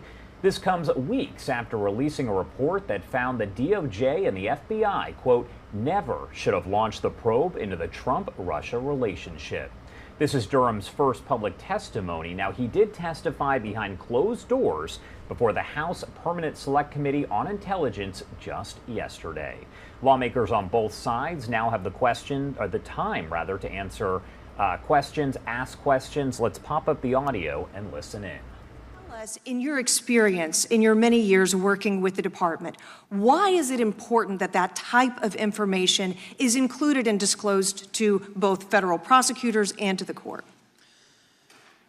There's, when matters are submitted to the court, it's for a reason, or to a judge. It's to let an independent judicial officer weigh the question as to whether probable cause exists or not. In providing that information to independent, objective judicial officers, judicial magistrates, if there's confidential human source information that's being provided, it's important for the person, the judge who's reviewing this, to know what's the basis of the person's knowledge. Is it hearsay, or do they have personal knowledge, as an example?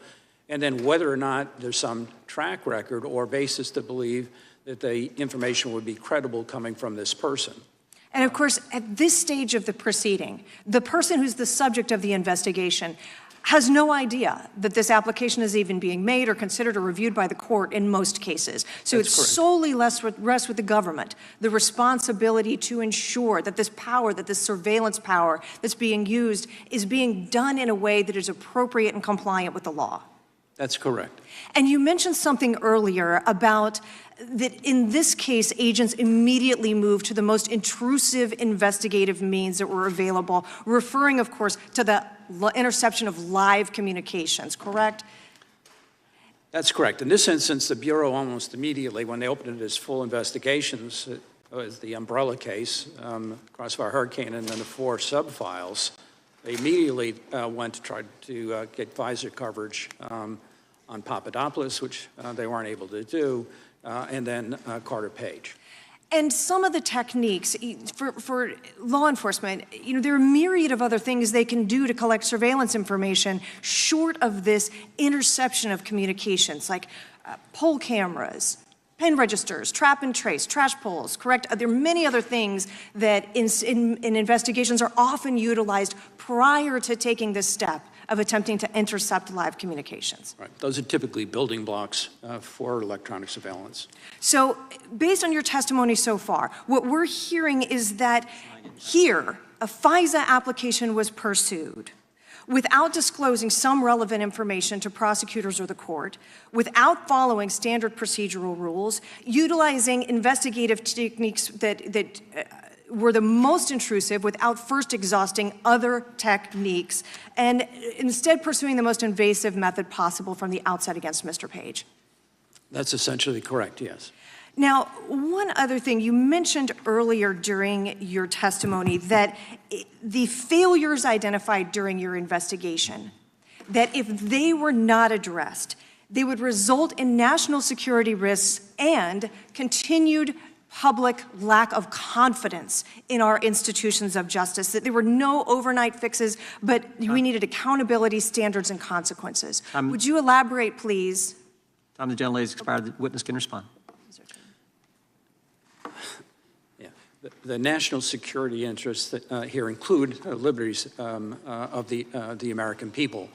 One of the things that was most disturbing about the dossier, the Steele dossier, is whether or not this is, so at least some of it was Russian disinformation, whether Igor Danchenko, who personally wrote that he was responsible for 80% of the intelligence in the dossier and 50% of the analysis, whether or not Mr. Danchenko was the source of Russian disinformation.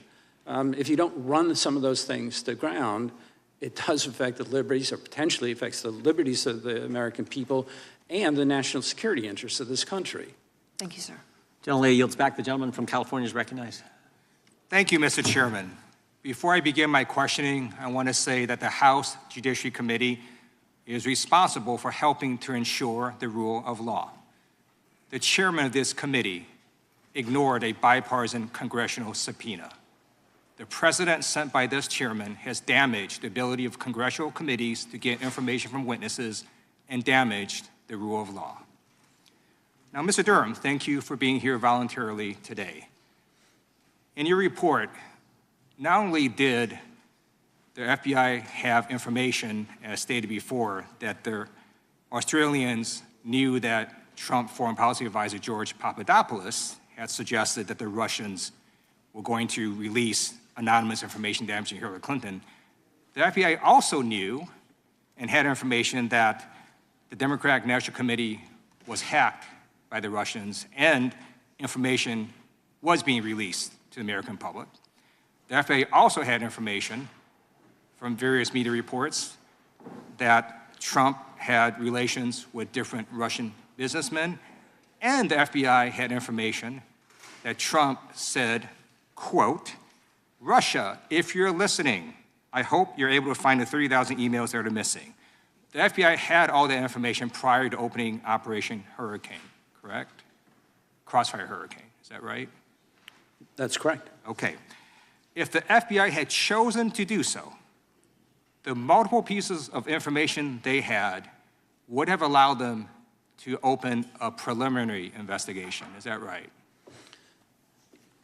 In our report, we say that the FBI certainly had an obligation to assess the information, perhaps make it a preliminary investigation. That's okay. our view. In fact, it would have been a dereliction of duty for the FBI to have just sat on their hands and done nothing with the information that they had. Is that right? Yeah, the FBI should not have ignored that information.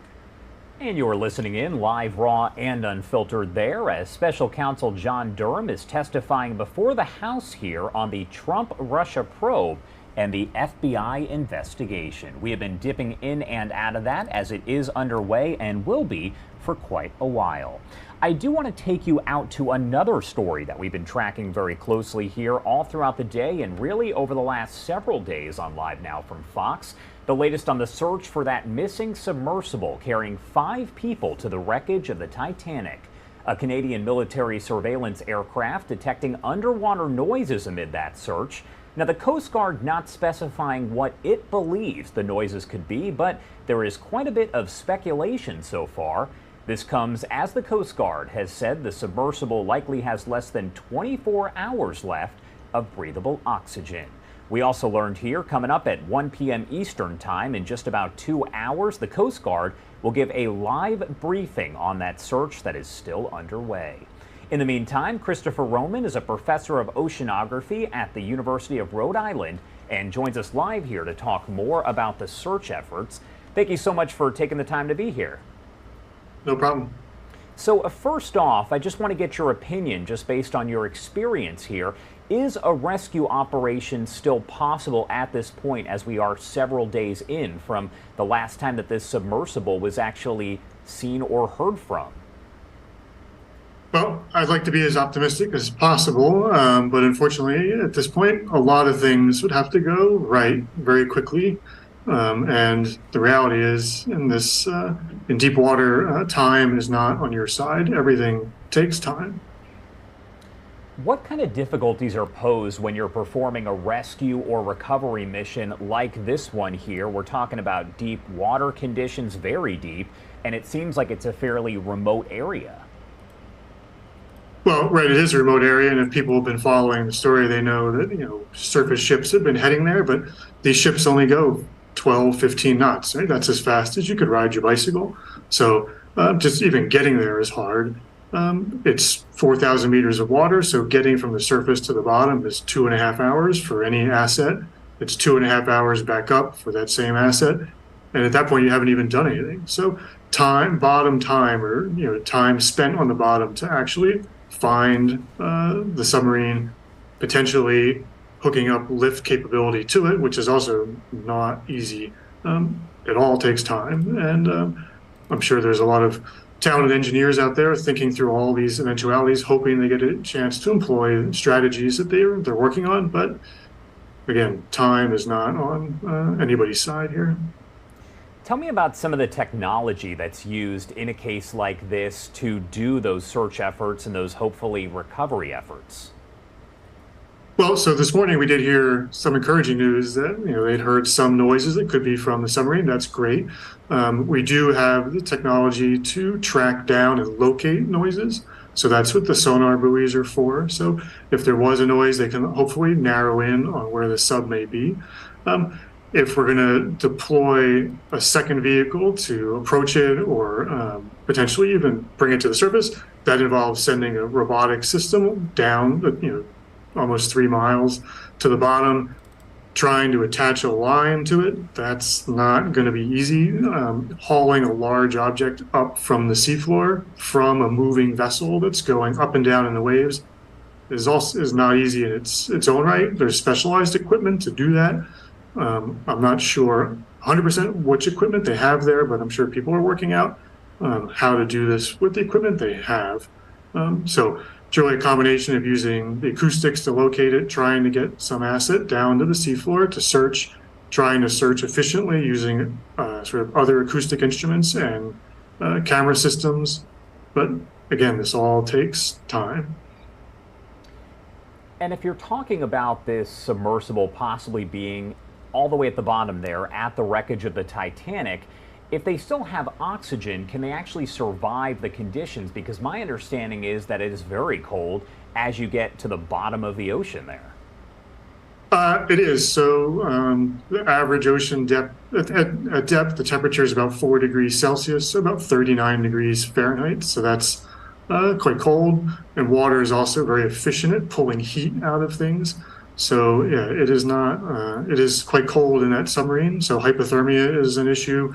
Lack of oxygen is an obvious issue. And then the presence of CO2 is also an issue. So, we change oxygen for CO2, and CO2 in large quantities is toxic.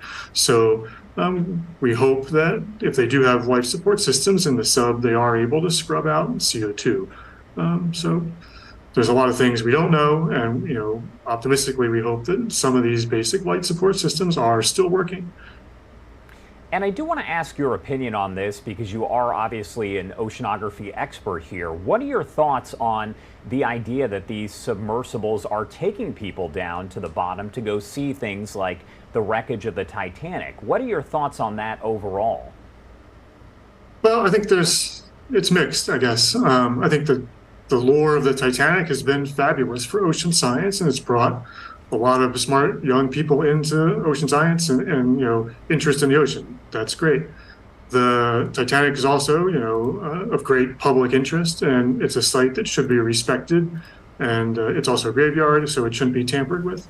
And so I think if it's serving the public good, that's great. I think it should be beyond the sort of out of reach of the average or a single person's desires.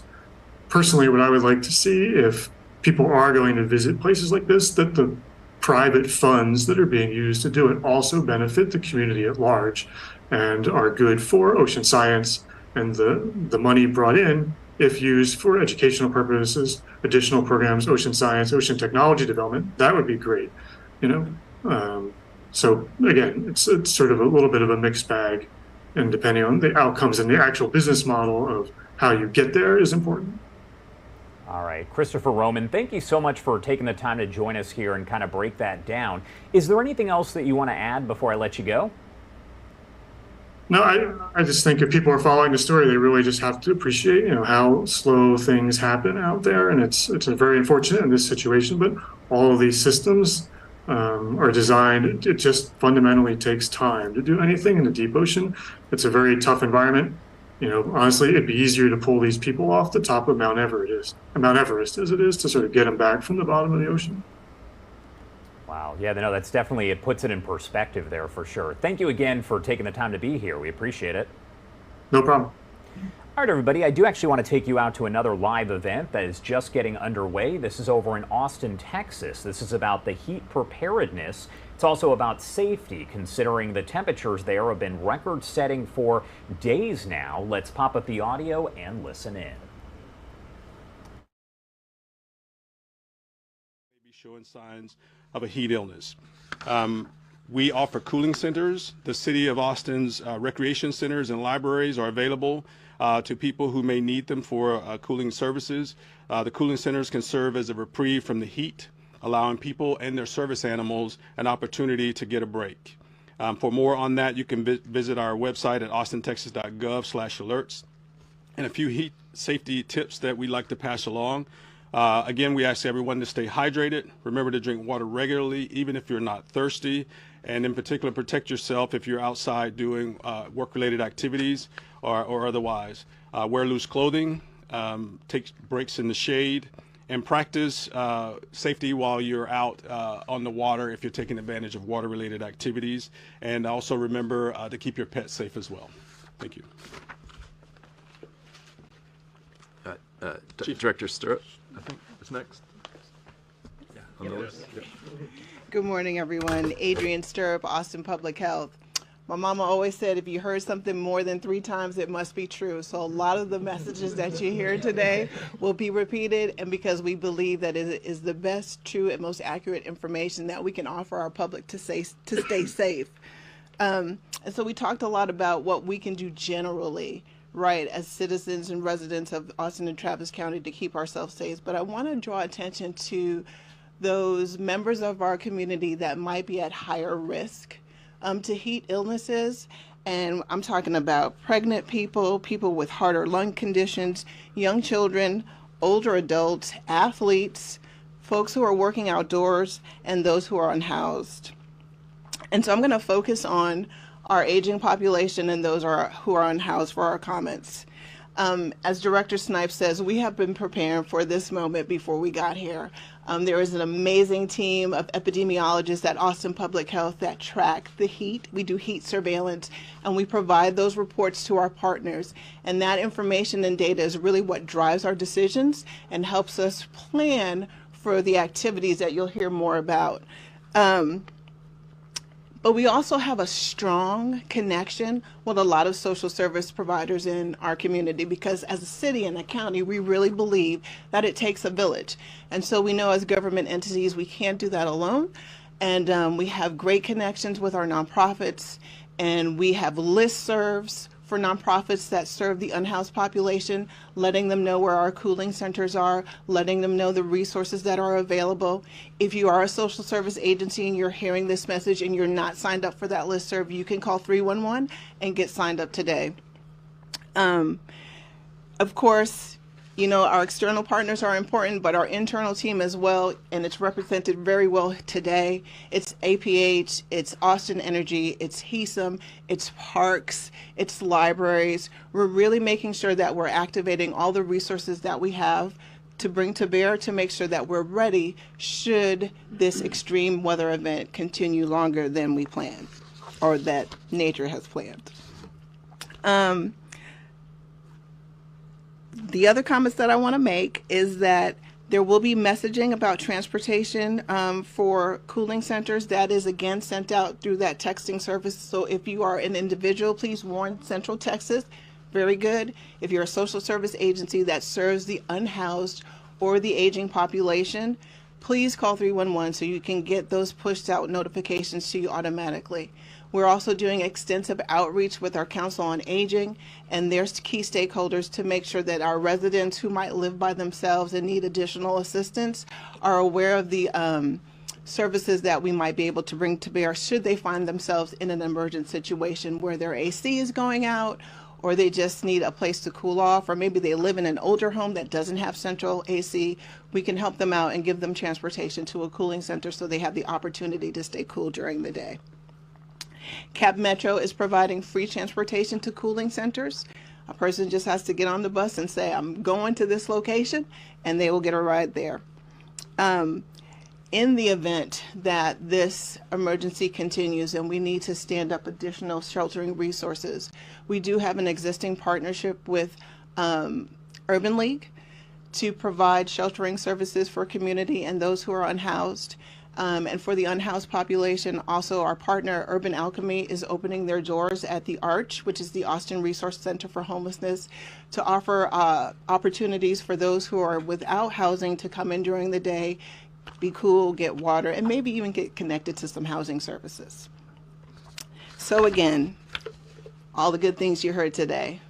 If your lips are dry and you feel kind of chapped, you probably already need some water, so get you a glass, stay hydrated.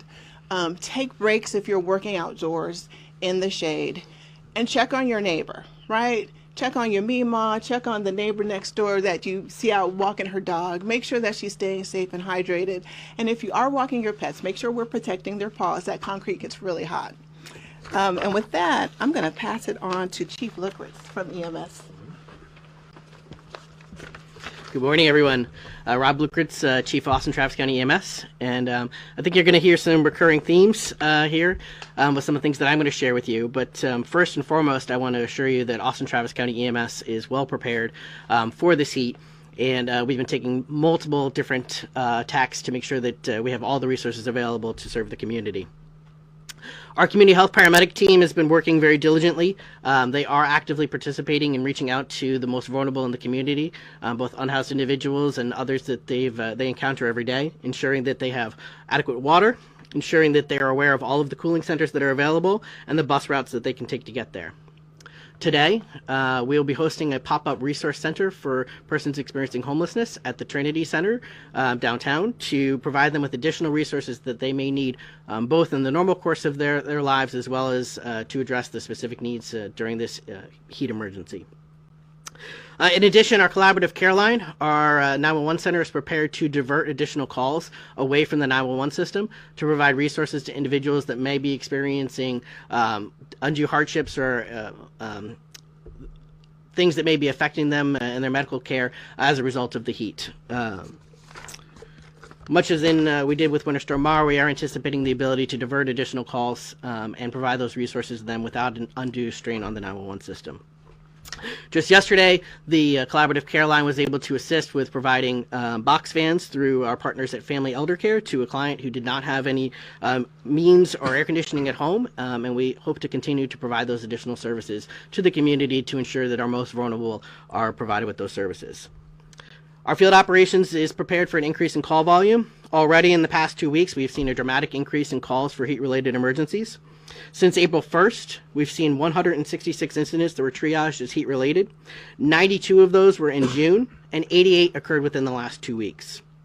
Just yesterday afternoon, we responded to an emergency for a patient who was experiencing symptoms of heat-related illness. The patient was unconscious before the arrival of paramedics, and we were able to successfully resuscitate that individual. That being said, it's important to recognize that we all need to understand the signs and symptoms of heat-related illness. Signs of heat exhaustion include profuse sweating, dizziness, weakness, pale or clammy skin, a fast, weak pulse, and nausea or vomiting. If you're experiencing those symptoms, you need to be very well aware of that. And most importantly, if you stop sweating, you need to be aware of that. All too many individuals that are out there in the community, they feel better when they stop sweating. They feel like they're not as wet and able to go on with their business. If you're out there, if you're exercising, if you're walking, if you're with your family, and you stop sweating, you need to stop immediately, get yourself into a cool environment, drink plenty of fluids, and if necessary, if you're experiencing severe vomiting or any type of altered mental status, call 911. Most importantly, as was mentioned earlier, please keep an eye on your neighbors, on the young and the most vulnerable. If you do have a neighbor that you're worried about that does not have adequate resources to stay cool, you can contact Austin Travis County EMS. We will be able to assist you in providing those resources to them that they may need. And most importantly, as was said earlier, please be very, very conscious in your motor vehicle.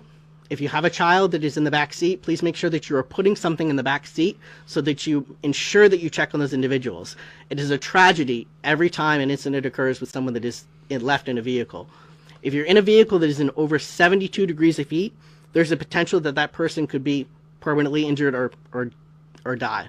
And so in this current heat that we're experiencing right now, it is critical that you make sure that you put your cell phone, put your purse, put whatever you need to make sure that when you leave that vehicle, you're checking on that individual. You're listening to a briefing underway there with officials over in Austin, Texas. That is from our Fox 7 Austin team.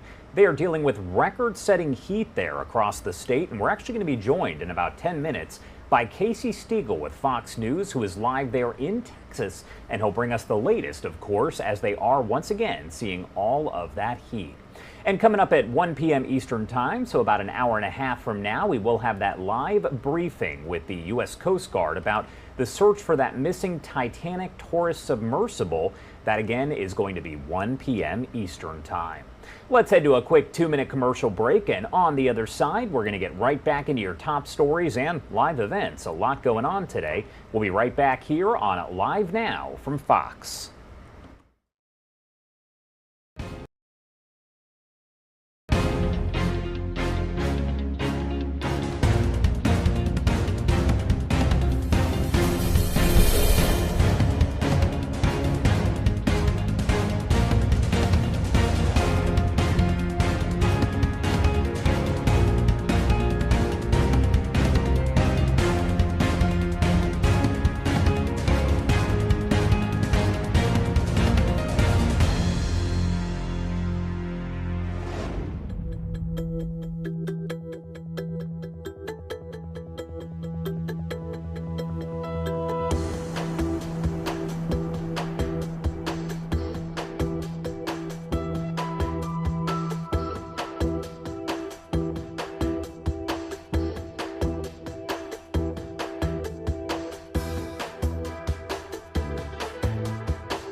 Has helped the grid.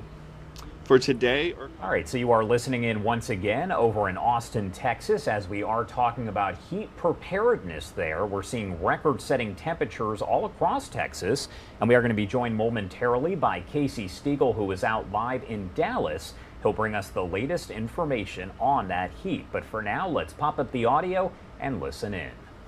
Summer heat. And with that, I will pass it back to the mayor for any questions that you may have. Thanks. Thank you, Stuart. Well, thank you, everybody that's reported out here, and thank you all for being here.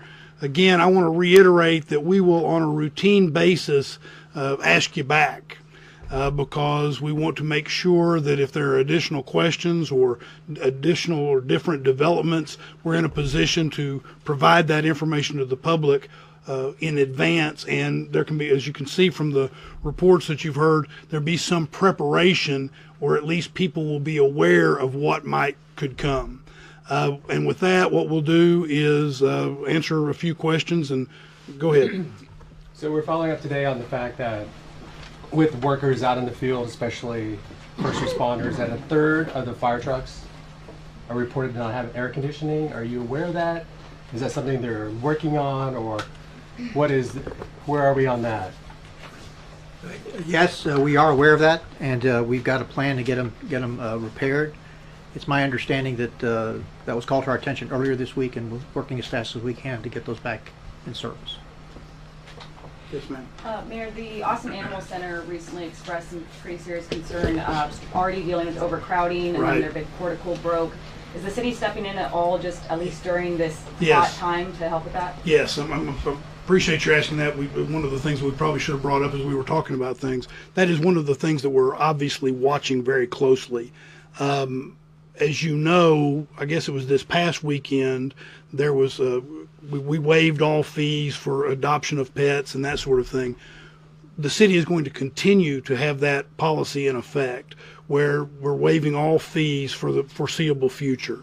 so that what we can do is hopefully that will better manage capacity issues. So yes, we're going to, and right now we believe we have a situation where all the animals can be indoors, but we don't want there to be a situation, you know, sadly with the 4th of July. We know that what happens on the 4th of July is we often see an uptick in the number of animals at the animal shelter. So we're anticipating that and moving to make sure that we can manage capacity through hopefully more and more adoptions. And I would point that out to the public that if you want to be a foster, you want to foster a pet, or you want to adopt a pet, now is a wonderful time to do that, to help those pets. And we're taking every action to make sure that that's easy for those that want to do that. And do you know if they've been able to replace the portico that broke? I do not know the answer to that. Question for either city manager or the mayor from Univision. When it comes to the whole idea of the workers, I know you tweeted about this morning. I know the city ordinance says that you have a break of 10 minutes for water every 4 hours, but with the new law at the Texas level, has anyone from your legal department looked at it? I know there's a line where it kind of indicates that if the ordinance was already in place before January 2023, it states, is it going to be enforced or not? It doesn't require that level of reading between the lines. That law does not become effective until September 1 of this year. So the ordinance is still in effect through September 1. The question is it going to stay after the fact? Well, after September, is that something the city is going to try to enforce? The law was meant to preempt what the city did. And so that law preempts what the city did. But for right now, that ordinance remains in effect. Mayor, I have a question for you or Judge Brown. So when ERCOT put out their voluntary conservation notice yesterday, they requested that government agencies, city and county offices, reduce energy usage at their facilities. Did that happen here in Austin and Travis County? And can you explain what that will look like in the future? Let's let the expert talk about it. Yes, when Austin Energy receives that word from ERCOT for that call for conservation, and in their press release they mentioned that government facilities should reduce their consumption, we inform all of our partners at city facilities, and we take measures at our facilities, and the city does so at its facilities to reduce consumption, lowering unnecessary lighting, raising the temperature a little bit on the thermostats, just to be a part of that and participate in that energy conservation. Absolutely. And that did happen yesterday? Yes. Got it. We're a week into the excessive heat warning, and we're now having this press conference. We noticed the same thing back in February during the freeze. Is there any plan to be more proactive in these weather events? That's what I've said over and over again, is that we're going to, on a routine basis, provide information so that people stay up to date. Up until now, you're right, it's been a week of hot, but it's not unusual to be hot in Texas. But when we evaluate where it appears we're going to go, of course you all have people on staff that give us weather reports all the time, but one of the things that they'll tell you is that we're at a point where we felt like it was a defining line where, while we might have the next couple of days, Thursday and Friday, we might see some decrease in temperatures. We expect that there's going to be a surge through the weekend and into next week, and so it became, we felt it's important to begin the drumbeat of providing this sort of information, and we'll continue to do it on a routine basis. All right, you're listening in live, raw, and unfiltered there in Austin, Texas, as they are providing a briefing here on that extreme heat, the record-setting heat that has hit the Lone Star State. There are also a lot of questions about whether the Texas power grid can handle all of this. Casey Stiegel joins us live from Dallas with the latest. He is, of course, with Fox News. Casey, as always, thank you so much for taking the time to join us. No worries, Josh. It's a little warm here in Texas, as you might have heard. In fact, I just looked at my phone right before we went on, and our heat index is already at 102 degrees here in Dallas, and we're not even until the hottest part of the day just yet. That's why excessive heat warnings have been issued for not just the area, but much of Texas. And according to the National Weather Service, essentially what that means is that the heat index values, or the real field temps, can be anywhere from 110 degrees all the way up to 120 degrees, because it is extremely humid. And I was kind of laughing talking about hearing some of those folks down in Austin asking questions and talking there about the situation on the ground. It is Texas and it is going into summer, so it is hot. The problem is it is hot awfully early. Conditions across Texas have felt more like August in a rainforest instead of June, frankly. In fact, ERCOT, the organization which oversees the state's power grid, says that at the very beginning of this week, the peak demand record for the month was shattered, with more than 79,000 megawatts of use, breaking last June's high of more than 76,000 megawatts. But the grid is holding for now. Exacerbating the problems, as I said, the humidity brought on by this heat dome mixed with those high temperatures. That's prompted the National Weather Service to issue warnings and advisories for some 40 million people, not just here in Texas, but also some of the surrounding states also dealing with this. Cooling centers have also been opened in various regions to provide relief for people who may lose power or don't have air conditioning altogether, or those who can't afford to keep it on. We can also tell you that EMS on the ground has been working double time. They say they've been treating dozens of heat-related illnesses. Some patients have even been listed as critical. So that goes to show just how dangerous the conditions on the ground here can be. Then, of course, we've got the question, if the grid holds, how much is all of this going to cost? Because basic economics tell us that when supply and demand, if there is not enough supply, but there is so much of that increased demand, that usually translates into higher prices. So now the question is, could some Texans be in for sticker shock when we receive our utility bills? A lot up in the air, but Josh, unfortunately, no real good news. This triple-digit heat is forecasted to be with us all of next week as well, so we're looking at a really tricky next few days here. Yeah, Casey, that does not sound like a fun situation for anyone there. Obviously, we do know that there are the possibility of life-threatening conditions for people who are out there. Thank you so much for taking the time to join us. We appreciate it. You got it, Josh. All right, 11:31 over on the East Coast and 8:31 on the West Coast. Let's head to a quick 2-minute commercial break, and on the other side, we'll get right back into your headlines and top stories. You're watching Live Now from Fox.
Welcome back here on Live Now from Fox. A lot going on. Right now we do have Senator Chuck Schumer, who is making comments about artificial intelligence, a hot topic these days. Let's pop up the audio and listen in. these jobs would always be safe, but that is not the case.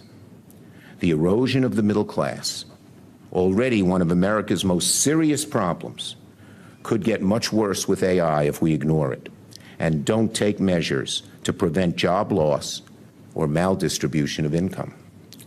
Globalization is a good cautionary tale. Many heralded it as a turning point for prosperity and growth.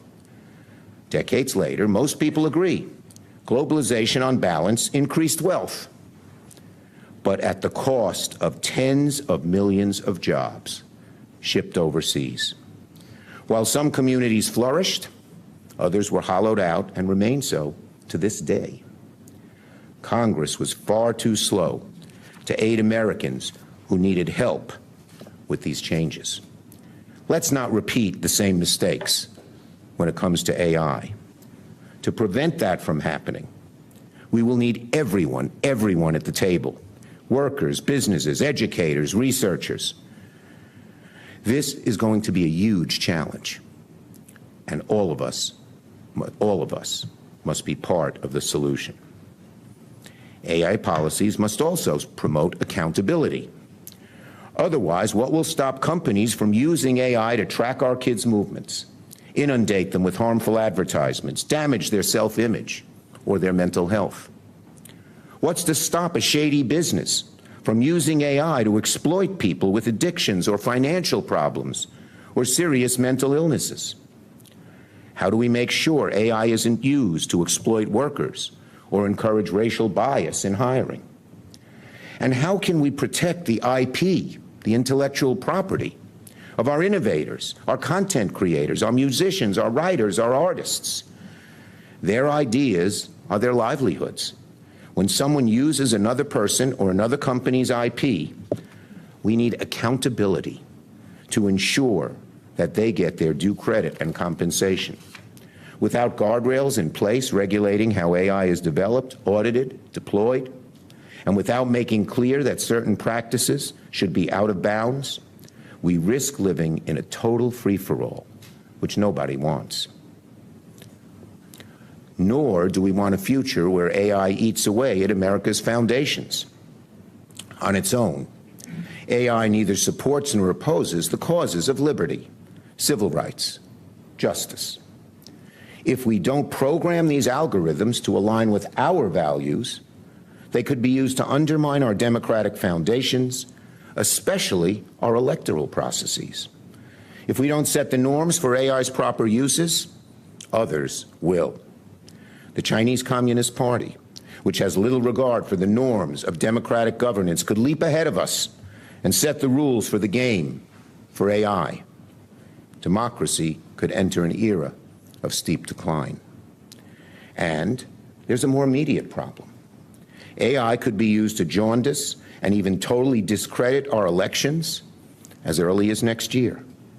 We could soon live in a world where political campaigns regularly deploy fabricated, yet totally believable and convincing images and footage of Democratic or Republican candidates, distorting their statements, greatly harming their election chances. Chatbots can now be deployed at a massive scale to target millions of individual voters for political persuasion. And once the damaging information is sent to 100 million homes, it's hard to put the genie back in the bottle. What if foreign adversaries embrace this technology to interfere in our elections? This is not about imposing one viewpoint, but it's about ensuring people can engage in democracy without outside interference. This is one of the reasons we must move quickly. We should develop the guardrails that align with democracy and encourage the nations of the world to use them. Without taking steps to make sure AI preserves our country's foundations, we risk the survival of our democracy. Finally, explainability, one of the thorniest and most technically complicated issues we face, but perhaps the most important of all. Explainability is about transparency. When you ask an AI system a question and it gives you an answer, perhaps the answer you weren't expecting, You want to know where the answer came from. You should be able to ask, why did AI choose this answer over some other answer that also could have been a possibility? And it should be done in a simple way, so all users can understand how these systems come up with answers. Congress should make this a top priority, and companies and experts must take the lead in helping us solve this very important problem. Because without explainability, we may not be able to move forward. If the user of an AI system cannot determine the source of the sentence or the paragraph or the idea and can't get some explanation of why it was chosen over other possibilities, then we may not be able to accomplish our other goals of accountability, security, foundation. Explainability is thus perhaps the greatest challenge we face on AI. Even the experts don't always know why these algorithms produce the answers they do. It's often a black box. No everyday user of AI will understand the complicated and ever-evolving algorithms that determine what AI systems produce in response to a question or a task. And of course, these algorithms represent the highest level of intellectual property for AI developers. Forcing companies to reveal their IP would be harmful. It would stifle innovation, empower our adversaries to use them for ill. But fortunately, the average person does not need to know the inner workings of these algorithms.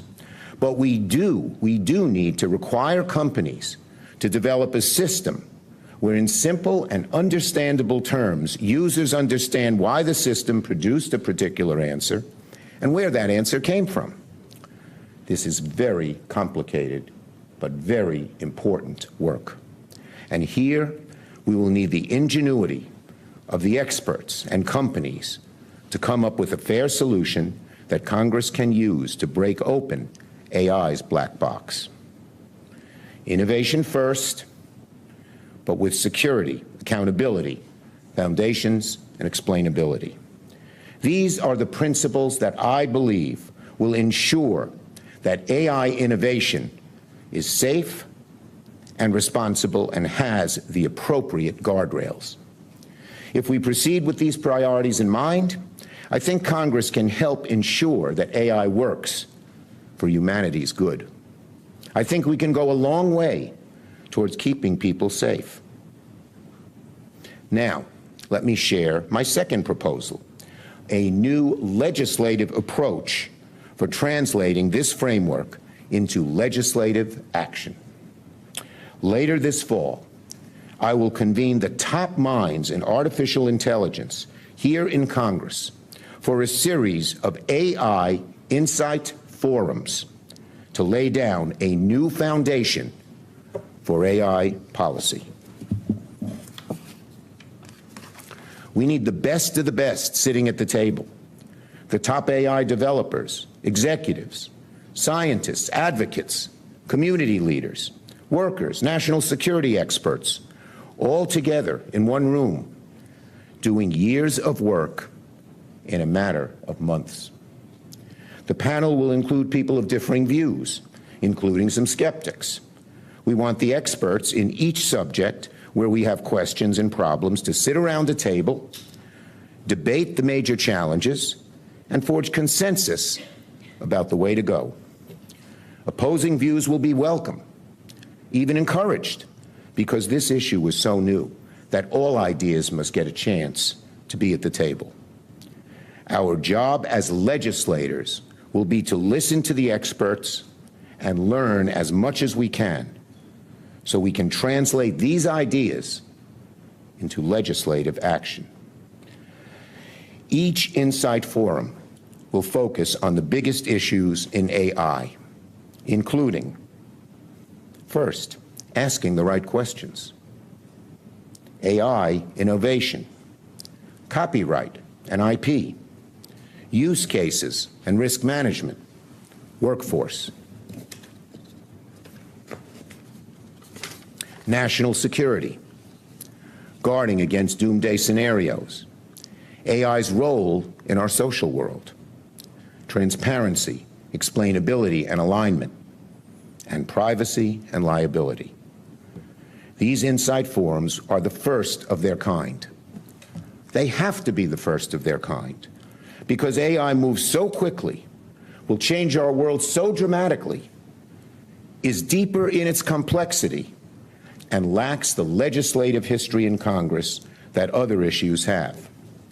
If we take the typical path, holding congressional hearings with opening statements in each member, asking questions 5 minutes at a time on different issues, we simply won't be able to come up with the right policies. By the time we act, AI will have evolved into something new. This will not do.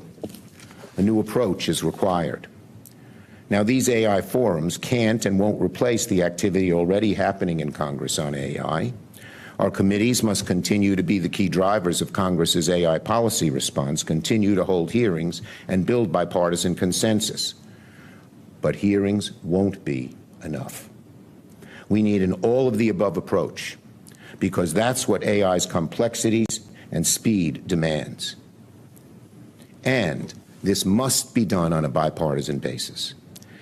AI is one issue that must lie outside the typical partisan fights of Congress. The changes AI will bring will not discriminate between left or right or center. It will come for all of us and thus demands attention from all of us. To deepen the spirit of bipartisanship, I've established a group of senators to lead on this issue. Senators Heinrich, Young, Rounds, and myself. I thank my colleagues for their work. And I reiterate, while this is my framework and my vision for congressional action, I hope the same spirit of collaboration that we've seen so far will propel us forward in the months ahead. Of course, we'll rely on our committee chairs, once they hear from our forums, to develop the right proposals. Chairman Cantwell, Peters, Klobuchar, Warner, Durbin, and their ranking Republican members. Last week, I asked each of the committee chairs to reach out across the aisle and together have the chair and ranking member identify and explore areas where we can get working. We also need the input of those senators who have spoken out on AI to join us. Senators Bennett and Thune, Blumenthal, Blackburn, Hawley, others. Now, no question about it. This is all exceedingly ambitious. We must exercise humility, and out on AI to join us. Senators Bennett and Thune, Blumenthal, Blackburn, Hawley, others. Now, no question about it. This is all exceedingly ambitious. We must exercise humility as we proceed. We're going to work very hard to come up with comprehensive legislation because this is so important. We're going to do everything we can to succeed. But success is not guaranteed. AI is unlike anything we've dealt with before, and it may be exceedingly difficult for legislation to tackle every single issue. Again, humility is the key word. But even if we can find some solutions and create a degree of consensus to deal with some of AI's many challenges, we must pursue it.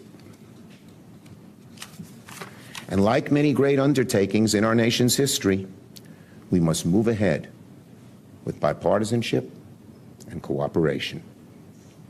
We must cast aside ideological hang-ups and political self-interest. That's the only way our efforts will succeed. In 1963, President Kennedy said in Frankfurt, Germany that, quote, "Time and the world do not stand still.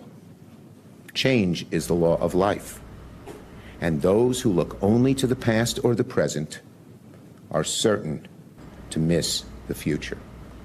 You're listening to those comments that were being made by Senator Chuck Schumer. He is, of course, speaking on artificial intelligence and the effects here in the U.S., even proposing some options for what lawmakers need to do to prevent any serious issues when you're talking about people possibly losing their jobs due to AI.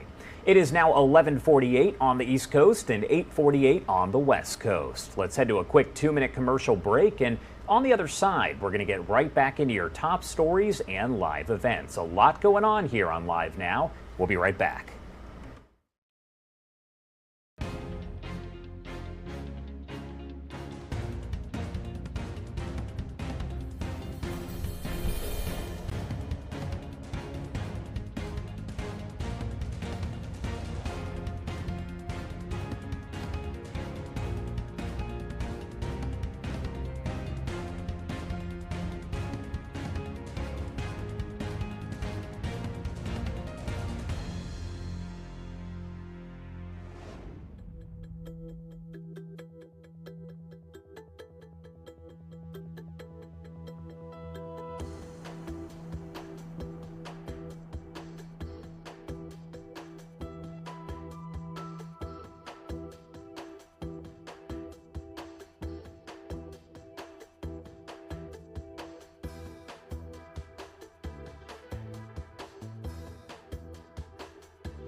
Welcome back here on Live Now from Fox, 11:51 on the East Coast and 8:51 on the West Coast. I want to get to an update on a story that we have been following closely here, as social media personality Andrew Tate has been charged in Romania with rape, human trafficking, and forming a criminal gang to exploit women.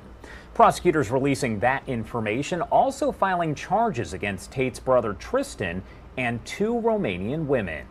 In a statement, investigators allege the 4 suspects formed a criminal group in 2021, quote, to commit the crime of human trafficking in Romania, in the U.S., and also in the U.K.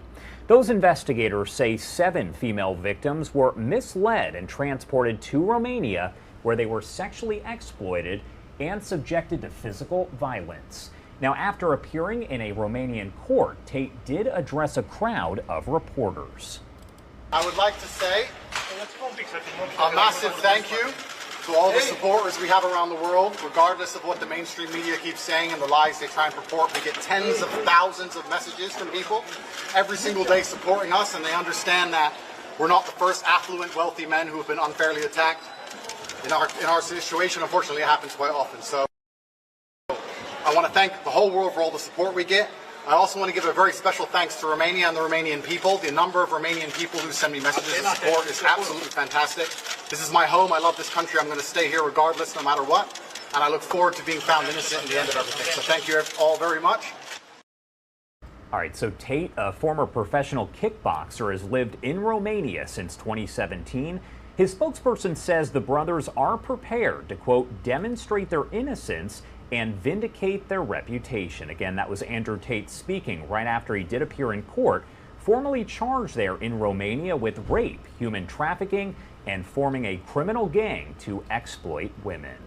It is now 11:53 on the East Coast and 8:53 on the West Coast. Let's head to our final 2-minute commercial break of the hour, and on the other side, right back into your headlines and live events. You're watching Live Now from Fox.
Welcome back here on Live Now from Fox. You are taking a live look here as we are hearing from Senator Chuck Schumer answering questions about the U.S. and artificial intelligence. Let's pop up the audio and listen in.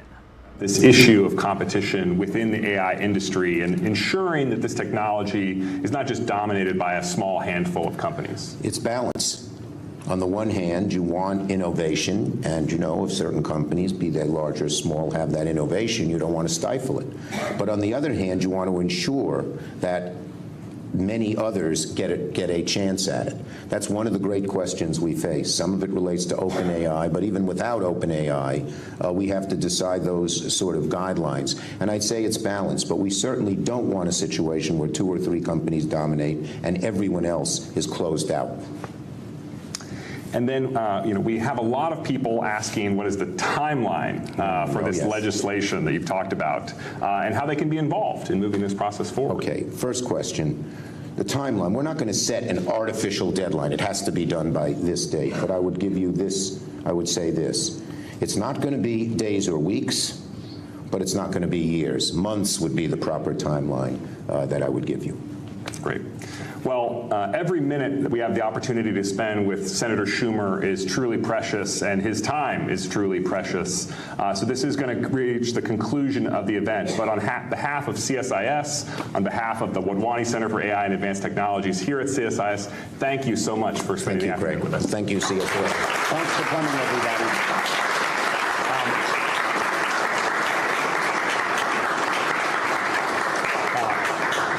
I do have one I didn't answer your final question. We need your help. How can people participate? We intend to be an open process. We intend through these fora to have different groups. We'll have an opening one in September with some of the very leaders of the industry to start talking about the big questions that has to be answered. But then I've mentioned 9, there may be others, and we're going to want broad participation and input because many of you have expertise that we very much need. Great. And so if everyone could please remain seated while the senator exits to make it to his next meeting. Thank you again. Thanks, Greg. Appreciate you.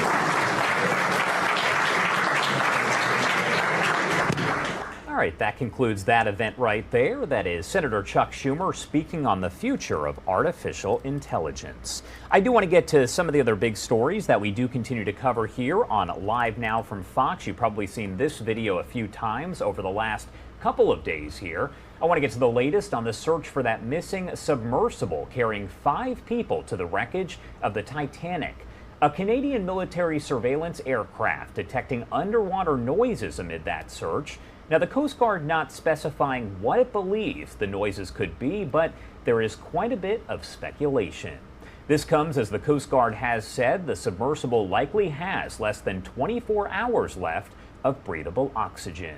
I do want to bring in Dr. Jamie Pringle, a reader in forensic geosciences at Keele University, to talk more about all of this. Thank you so much for taking the time to be here. Yeah, thank you.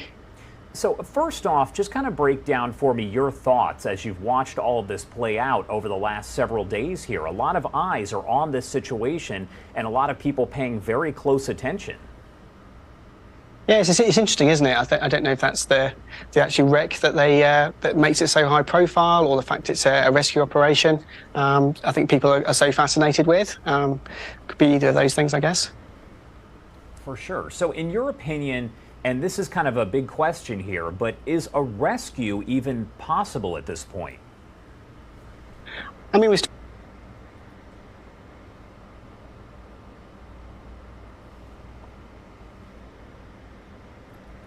Jamie, it does sound like we lost your audio there.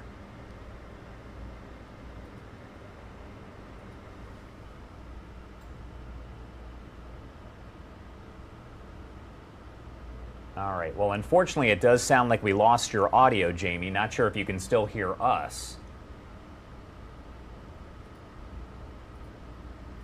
All right, we might have lost our connection there. So I do actually want to head over to some more information about this. Robert Moses with our Fox 5 New York team brings us the details.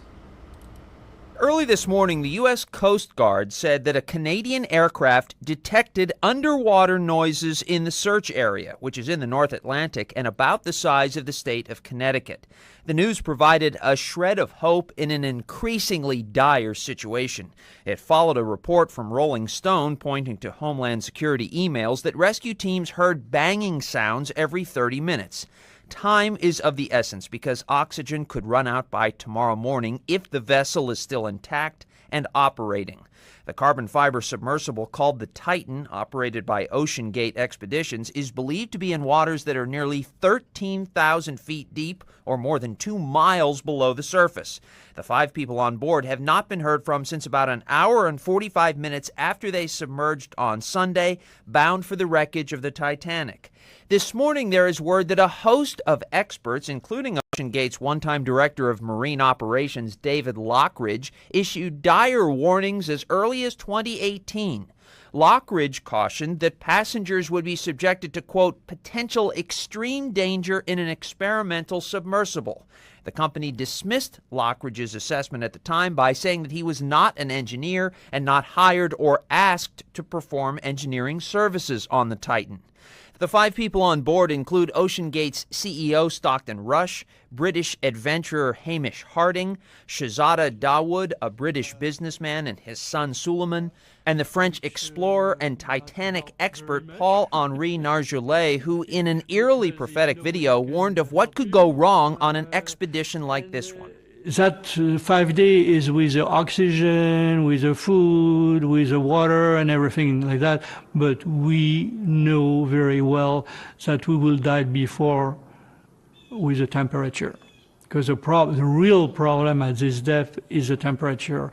After a while, you dive because of the cold, which is not a bad way to dive because you fall in sleep and it's not you don't suffer in this case. We know that, but we never think that could happen. And that was, of course, Robert Moses with our Fox 5 New York team who is providing that report there. You are taking a live look at the area being searched over here in Newfoundland as we do still have that search underway. Do remember that at 1 p.m. Eastern time, so coming up in just about an hour, we expect to get an update from the U.S. Coast Guard. They have been providing these daily updates here with the latest information. I want to go over some of the basics, though, if you're not too familiar with the story here. A Canadian military surveillance aircraft detecting underwater noises amid that search. Now, a statement from the U.S. Coast Guard did not explain what rescuers believe the noises could be, but Rolling Stone, citing, quote, internal U.S. Department of Homeland Security emails reporting that teams heard, quote, banging sounds in the area every 30 minutes.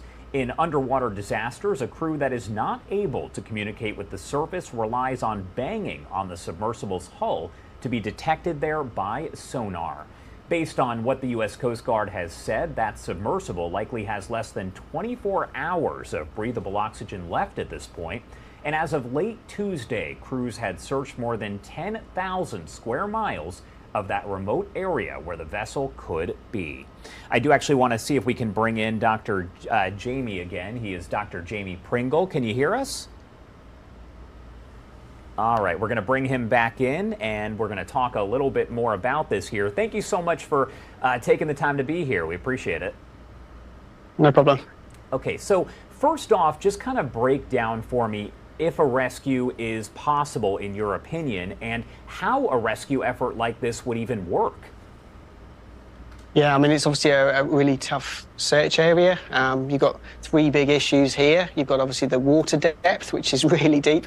There's only 3 or 4 subs can actually go down that far to 3,800 meters. And you think about most large, military submarines, they don't go more than a kilometer down into the ground. So it's 4 times as deep as normal ones would go. So you've got the water depth issue. If the sub is somewhere between the surface and the bottom of the ocean, it could be drifting around in an unpredictable way. There's currents, there's different layers in the ocean. It's not like a big bowl of water. So again, trying to find that would be challenging. And if the sub is on the ocean floor itself, it's not like a flat bowling green. It could have all sorts of rugged topography to hide in, or if it's in the debris field of the Titanic itself, trying to find a small submersible amongst all the other material would be really tough for the teams to do. And that search area itself, we do know that it is very remote. The water is extremely deep, so there are a lot of hazards here. Obviously, those crews are going to have to deal with not just trying to find this submersible, but also they're dealing with some difficult rescue efforts themselves. That's right, and probably not going to find another sub to get to that depth. If you notice, there was a pipeline vessel appeared on this sort of remote area in the North Atlantic with those remote operated vehicles, which are used for presumably pipe laying, which may be able to get down that deep. So they will have some mechanical methods to go down that far, but you need to know where the search area is first. You might have heard about those different sonar systems they've got there to try and listen for noises, as well as to try and do some surveying. But a lot of that area is uncharted, as most of the ocean floor is, unfortunately, in the world. So what are crews going to work to do now? Because we know at last check, the U.S. Coast Guard has said, and this is just an estimate, that these folks do have less than 24 hours left of breathable oxygen. And it sounds like that's kind of a give or take type situation there. So what is next in the search efforts? Yeah, obviously they're using all the resources, facilities, time, and people power that they have, which is great. And there are offers of equipment, so they'll be doing large-scale sonar surveys, so these sort of unmanned vehicles to go up and down trying to locate where objects might be. They've got those sort of passive seismic acoustic monitors as well, trying to listen for any noises. You might have heard about that earlier today, which you'd imagine those noises are coming from more shallow waters. You wouldn't think the noise would be coming from the bottom of the ocean, which gives you some hope, if it is from them, that they may be more easily found. But it could as well be due to some source from a search vessel itself, so that's not definitive, I should say, at this point. And that was the question I was going to ask you. What are your thoughts on hearing that there is that noise that is underwater? Can you kind of break down what you were thinking as you found that out, and then, you know, the possibilities as you talked about that could mean? Yeah, so I mean, it's better than having nothing, I guess. So that's is a positive, and the fact that it was only happening every half an hour would mean it's not due to a normal shallow water source, such as a surface vessel propeller or submarine or something. It's every half an hour sounds regular and man-made. So it could be from them causing that, but again, it could be from something else as well. We just don't know. But I would imagine they've got a network of these buoys listening, and if there is 3 or more, you should be able to work out the direction where that source is coming from, and then you can triangulate to fix that position, basically, that what's causing it. So that would be what they'll be doing at the minute, I would think, and then trying to go to that area and see what is there, if that is what's happening. All right, Dr. Jamie Pringle, thank you so much for taking the time to join us here. Anything else you want to add about all of this before I let you go? No, I would just, congratulate or at least, enthuse about the search teams. You've got a big team from the US Coast Guard there. You have commercial donations of material and people working really hard to try and solve this. So it's a really tough search in this case. All right. Thank you again for taking the time to be here. We appreciate it. You're welcome. All right, everybody, and what you are looking at right now is a live look over at the area that is being searched as we speak. We are waiting for an update from the Coast Guard. They're going to speak around 1 p.m. Eastern time, so that is in about 51 minutes, and you can watch that live, raw, and unfiltered right here on LiveNOW from Fox. I want to take a live look at the stock board right now. You can see we started off the day in the red. Right now we are just barely in the green there for the Dow, up about 0.04% or about 16 points. Let's head to a quick 2-minute commercial break, and on the other side, we're going to get right back into your top stories and live events. You're watching LiveNOW from Fox.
Welcome back here on Live Now from Fox. You are taking a live look over in D.C. as former special counsel John Durham is testifying in an open House Judiciary Committee hearing this coming weeks after releasing a report that found the DOJ and the FBI, quote, never should have launched the probe into the Trump-Russia relationship.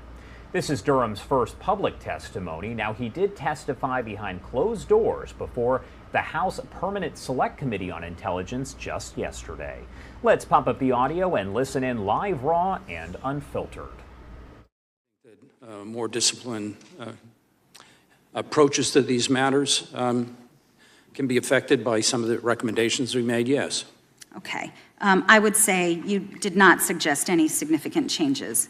In the FBI's statement in response to your report, it said that the FBI conduct you examined was, quote, the reason that current FBI leadership already implemented dozens of corrective actions, which have now been in place for some time.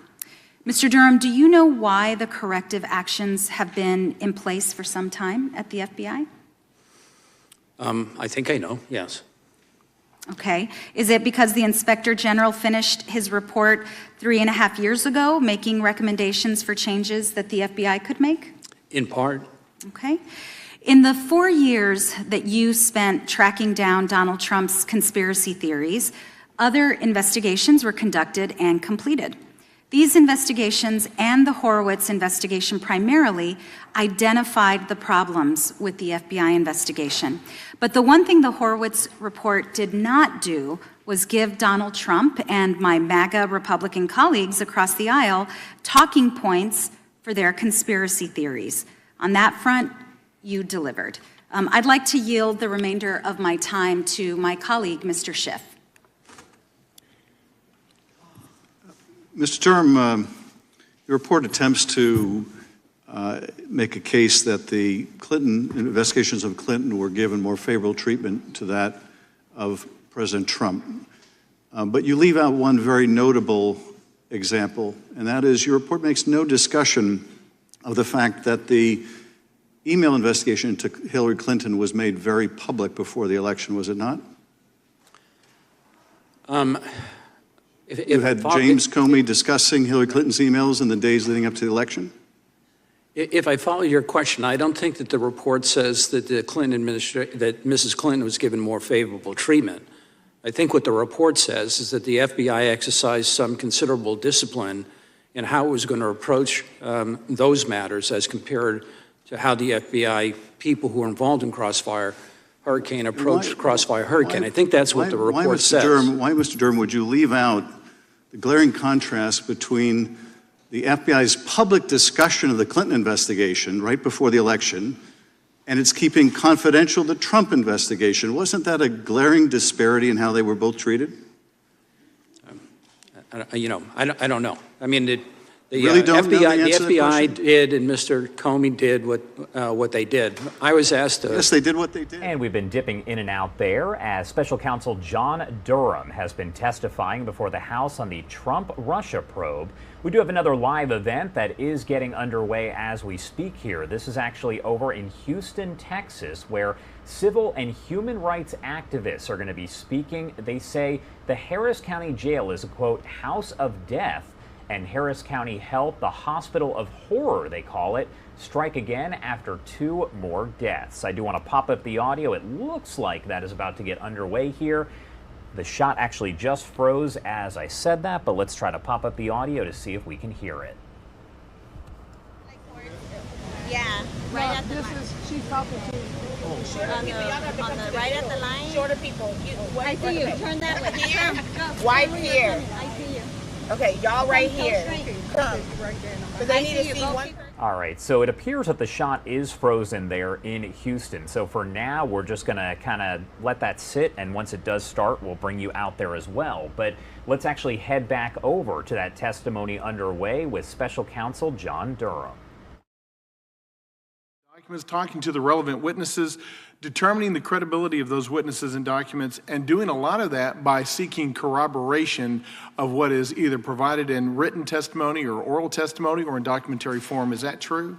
That's absolutely true. And the definition of corroboration is not difficult. Evidence that supports or confirms a statement, theory, or finding. It's effectively confirmation. That's what we need in an investigation, is we need to confirm whether or not an allegation is true or not, correct? All right, so we do have that Houston news conference that is getting underway. The Harris County Jail being called by these activists a house of death, and the health hospital there being called a hospital of horror.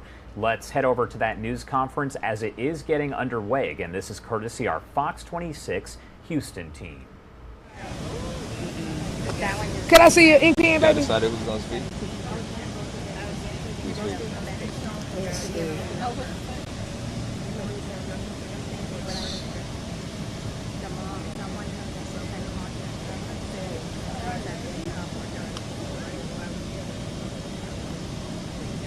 And who is that guy?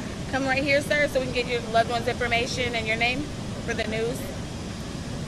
What's his name? Give it your full name? My name is Jeremy Sherman, Jeremy. Sounds like they're getting some technical stuff out of the way right now, so let's actually head to a quick 2-minute commercial break. And on the other side, this should be getting underway, so we will pop up that audio. You're watching Live Now from Fox.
And welcome back. That news conference now getting underway over there in Houston, Texas. This is all related to the jail and the hospital there, both being called houses of horror, according to these civil rights advocates. So let's pop up the audio and listen in.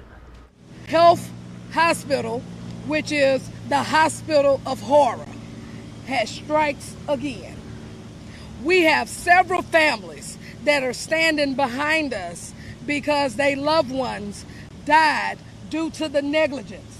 Their loved ones died because of lack of concern here within this jail. We have, this is so sad that we have inmates, family members right behind me that are looking for their loved ones. We have family members that are behind me that experience Harris County Jail playing hide-go-seek with their families in order for them to get some type of peace. This is unacceptable. So I'm also going to share some disturbing data that you all would need to know that come from several credible sources to prove that there is a problem and it is a state of emergency in this Harris County Jail. We are not going to take it anymore. We are not going to just continue to rah-rah out here in the sun every time someone dies. Action is going to be taken. We even have a family that's out here right now that Harris County Jail did not even acknowledge that the man died. They had a whole nother name of a whole nother person, and I'm like, who is this? So we're going to get to the bottom of all of this on today. So I would like to bring this over to Attorney Booker, who is the attorney that represents some of these families and have currently filed a federal lawsuit against Harris County Jail. Attorney Booker. Guys, unfortunately, we are here today with the Gutierrez family here. We're here with the Rattlers, and they have 2 issues. And we're here with Mr. Sherman, here today to see what's going on with his brother. This is disrespectful and wrong. So now we're going to play a game of let's hide them. It's one thing when you don't know where your loved one is, but it's another to be lied to, and it's something completely separate and different when you don't even get to have a funeral, or you don't get to have the funeral of your choice, or you don't get to determine whether or not you'd like to run another autopsy because you believe there's foul play. Because when things are over and done, then there is finality to it. And that is what we know that Harris County Jail is doing, and it's sad. They're swapping names. They're telling people that they don't know where their loved ones are when we all know full well that they do. They're telling people, just like they told the Gutierrezes, oh no, your father was released. But that is mighty odd because we have Harris County Jail clothes on the deceased. Then you guys also try to play with their clothes as well and not allow them to get their clothes. But he who sits high looks low. Okay? And I don't care what denomination you are, whether you're religious or not, we all believe in something, whether it be karmatic influence, universal influence, spirituality, religion, or otherwise. And nobody is going to get away with doing what they're doing to these families. And that's just how it's going to go. Those who have committed these wrongs, you're going to be held accountable. And you know what?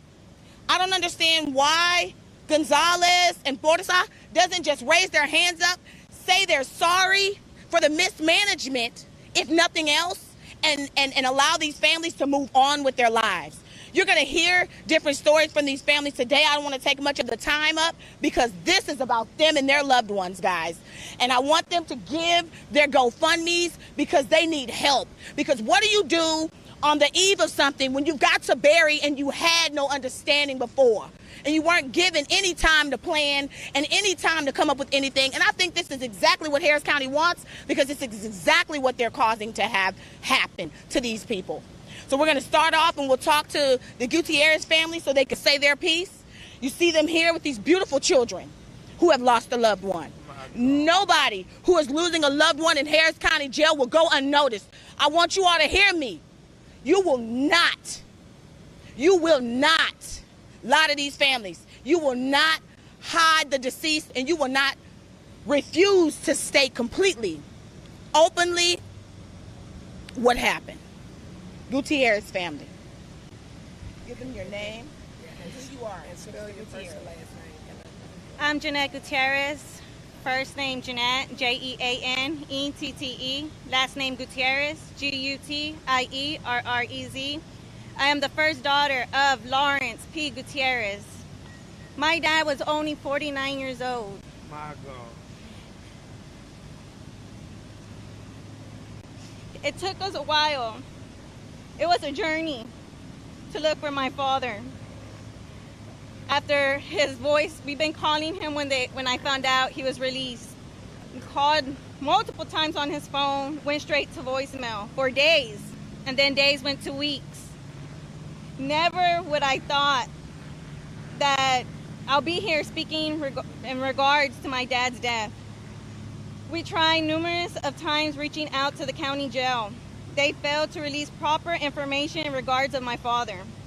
On Monday, June 12th, my life changed forever when we received the information on Channel 2 News that my dad had passed away. Countless times we asked the authorities, where was my father? Many times we received the same information that he signed out and walked out willingly.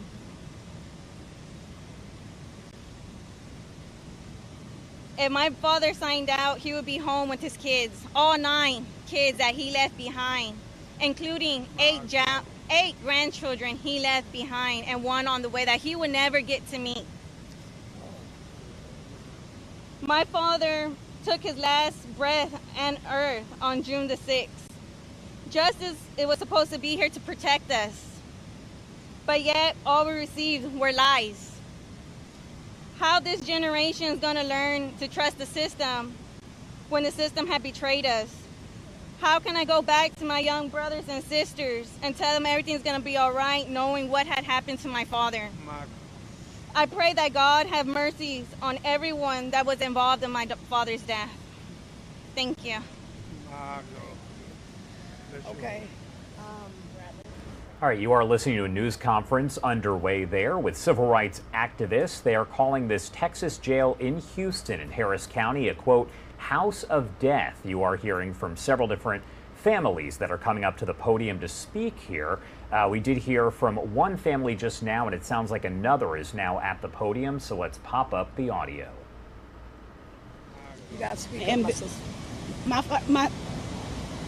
My husband died on Saturday the 17th in Bensab Hospital. Harris County said he went in on Wednesday. They did not call me until Friday morning. And then I had to wait for them to approve for me to go in and see him. When I went in there, he was cold. He was cold. Hooked up to all those machines. He was already gone. My God. And after he took his last breath, they told us we could not be with him anymore, that it was considered a crime scene. In the hospital room. My God. A crime scene. Then they told me I couldn't take his body. They wanted to take his body. But it was a crime scene because something's not right. That's right. To me, that's their way of admitting that there was a crime committed. They deleted his medical records when I went in to Harris County to log in on Thursday. His account was not able to be, it was disabled. Is this the first time you've been On Sunday, it was, on Saturday, it was inactive. I could see the emails coming through that things were being done to him and that he was getting tests, but I could not access those things. My God. He was looking for his sister, whose last known location was here at Harris County Jail. There's nobody, no death certificate, no nothing. It's time for this to stop. These people, there are human beings in this building. They are not trash. They are throwing people away like trash and treated, this is wrong. Tell it. It has to stop. And anybody, if you know anything about our loved ones, anyone else, please come forward. We're going to fight this fight, and we're not going to stop until justice is served. Give us the names of both family members. Tracy Rattler and Ray Anthony Rattler. Very emotional testimony speaking there at a news conference in Houston, Texas. Families of folks who say the Harris County Jail is a, quote, house of horrors. We're going to have more on that coming up a little bit later. I want to get to another big story here that we have been tracking on Live Now from Fox. Coming up at 1 p.m. Eastern Time, we do expect to get an update here from the U.S. Coast Guard. That's in just about 30 minutes, and that is about the latest on the search for that missing submersible carrying 5 people to the wreckage of the Titanic. A Canadian military surveillance aircraft detected underwater noises amid the search. Now, the Coast Guard not specifying what it believes the noises could be, but no question here, there is a lot of speculation. Ashley Webster with Fox Business has been following this story and joins us now live to talk more about all of it. Thank you so much for taking the time to join us again. My pleasure, Josh. So initially we did hear about the noise that was heard overnight. What do we know about that, and what is the latest overall? Well, you talked about speculation. There were reports earlier today that there was a sort of banging sound that was picked up by that Canadian surveillance plane. And also it was reported that when a sonar device was put in the area close to where the submersible disappeared, that too picked up some sort of sound. Now, as the day has gone on, the Coast Guard has kind of shot down those reports, saying we never said it was a banging noise. It was, quote, underwater noises, which is very vague to say the least. They do say that recordings of it have now been sent to the U.S. Navy, who's analyzing it to try and get a sense of what it is. But again, when you hear the sound, reports of a banging sound, it certainly raises hopes that there are people alive down there that are trying to get the attention and trying to give away their location. The Coast Guard, I think, throwing a little bit of caution on those reports, Josh. And so another question we're hearing a lot is just who are these passengers that are on board? And we talked a little bit about this yesterday, but can you break down what we know about the 5 people that are on that submersible? Well, we know we have a 48-year-old Pakistani businessman, one of the wealthiest, belonging to one of the wealthiest families in Pakistan. He operates a business, I believe, operates out of Karachi. He's on board with his 19-year-old son, Suleiman. They're British citizens. He went to school in the UK, and I think he actually went to, I'm talking about the father now, went to a university in the United States. Also on board is 58-year-old Hamish Harding. He's a very successful billionaire businessman who has spent the recent years doing these adventurous things. He was on the Jeff Bezos's Blue Origin rocket. He paid for that because these tickets are immensely expensive. But he's an adventurer. He's been boasting that he was in the Guinness Book of World Records for 3 separate things. So the fact that he was on board is no big surprise, despite the $250,000 ticket price. Also on board is a French explorer in his 70s, someone who was in the Navy, the French Navy. When he retired, he became somewhat, as people describe him, as obsessed with the Titanic. He was known as Mr. Titanic. He's on board. He's already been down to see the wreckage many times before. And then the 5th person on board is Stockton Rush, who is the owner, founder, operator, CEO, you name it, of OceanGate, which is the company that operates this submersible. He is now been confirmed as being on board. So there's your 5 members. And of course, as we know, time is running out. And we also did hear from the U.S. Coast Guard. They said as of yesterday around 1 p.m. Eastern time that there was about 40, maybe 41 hours of breathable oxygen left on the submersible as far as they could tell. But it appears that that's more of an estimate, and it's never actually been tested or anything of that nature. But based on those numbers, at this point, we're talking less than 24 hours left of breathable oxygen. You're absolutely right. Probably at this stage, maybe 20 hours or less, which is very disturbing when you consider that they still have not located the submersible. And when they do, it could take a day to get it out of the ocean and to the surface. Let's not forget those people inside. They can't get out. They are literally bolted in, and someone would have to drill them out to open the hatch. So time is really a huge enemy at this point. But as for how much oxygen is left, it's very difficult to give an accurate number, because there are so many variables. If they are there and they are breathing and starting to obviously know their situation, it's very difficult to slow your breathing down to try and conserve air. So and especially among the 3 tourists, obviously it's a very distressing time, and that's why they're very concerned that this oxygen could go down, or the quantity of oxygen could go down pretty quickly. Having said that, I do know that about 8 more ships have arrived in the search area, and one of those, very importantly, is a French ship that is going to deploy a robotic remote robot, the ROV, that can go down to the depths of where the Titanic wreckage is.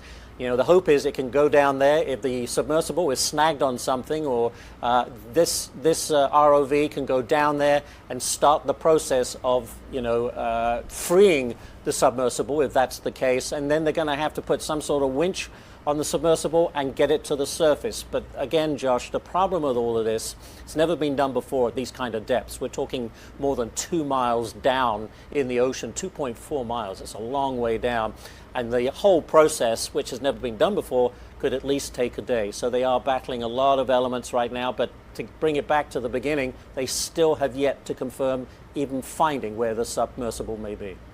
And one thing you brought up that's very interesting, because a lot of people have been talking about this on social media and just in general, is the fact that it appears the submersible doesn't actually open from the inside. So even if it were to, let's say, float to the surface or something of that nature, the folks inside can't necessarily get out, I guess. That's exactly right. They are sealed in. And then, of course, that raises questions about how well were the bolts on the outside. There's 17 bolts, as I understand, that hold the capsule in. And once you're in, you're in. It will take someone else to, you know, take those bolts out so that you can get out. So even if they are on the surface, who knows? Maybe the noises that were heard were people inside the submersible floating around somewhere in the Atlantic. They still can't get out, and apparently cannot communicate through regular means. So yes, it really is a desperate situation. And so with that rescue, they can't just get out of the sub and then be transferred to somewhere else, because at that depth, it's just not possible. You know, it's 4,000 pounds per square inch is the pressure down there. So they have to come to the surface before anything can be done to get them out of that submersible. All right. Ashley Webster there with Fox Business. Thank you so much for taking the time to join us. And we do have that news conference coming up soon, so we should get some more details. Yes. Thank you again. Well, thank you very much, Josh. And right here, you are taking a live look. This is over in the search area, Newfoundland there, as we are waiting for that news briefing to get underway at 1 p.m. Eastern Time. That is in 21 minutes. And we'll bring that to you right here, live, raw, and unfiltered on Live Now from Fox. We'll be right back after this quick 2-minute commercial break. Don't go anywhere.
Welcome back here on Live Now from Fox, taking a live look over in Newfoundland as we do wait for the news conference to get underway here with the U.S. Coast Guard in Boston. That's coming up here shortly in just about 19 minutes. I want to get to the latest here on the search for that missing submersible. That is what the news conference is about.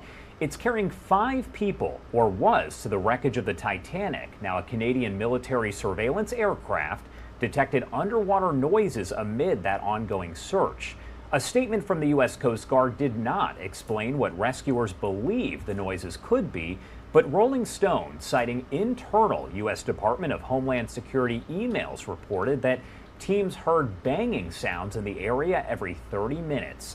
Now, in an underwater disaster, a crew that is not able to communicate with the surface does rely on banging on the submersible's hull to be detected by sonar.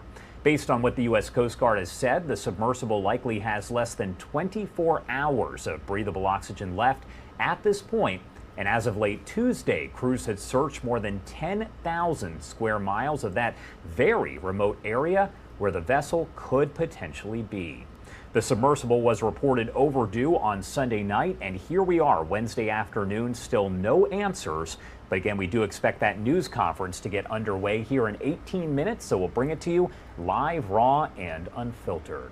We also have some other situations going on right here. I do want to bring you out to a live event, as we do have former special counsel John Durham continuing to testify in an open house Judiciary Committee hearing, coming weeks after releasing a report that found the Justice Department and the FBI never should have launched the probe into the Trump-Russia relationship. Let's pop up the audio here and listen in live, raw, and unfiltered. Confidential human source number 1, Mr. Durham. You said you were unable to establish it at the end of your report.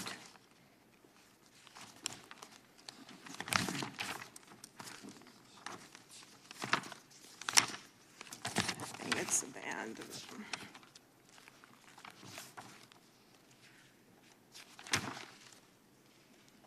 This is on page 243. 243. Yep. Okay.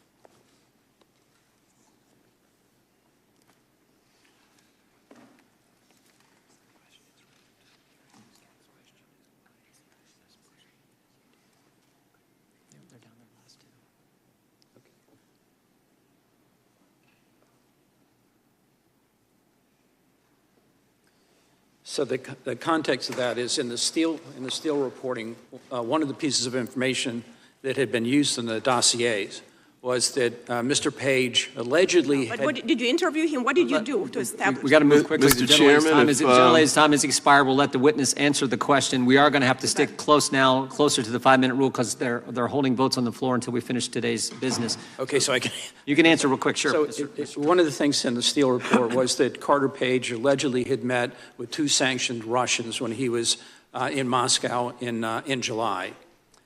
We were able to establish that that was not the truth. I mean, you look at the evidence that that's not true, and the FBI should have been able to detect that, and they didn't detect it. But that was a meeting that supposedly occurred in July of 2016, or meetings, one of them with Mr. Sechin.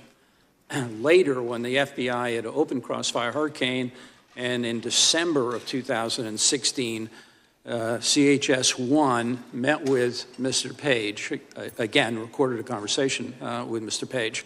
And he, several days later, told his handling agent that, I forgot to tell you that Page said that on Page's most recent trip to Russia, where he worked or had business interests, he met with Sechin. And the FBI, when you look at the communications in the FBI, they're saying that, that sounds kind of screwy here, but we should look at that.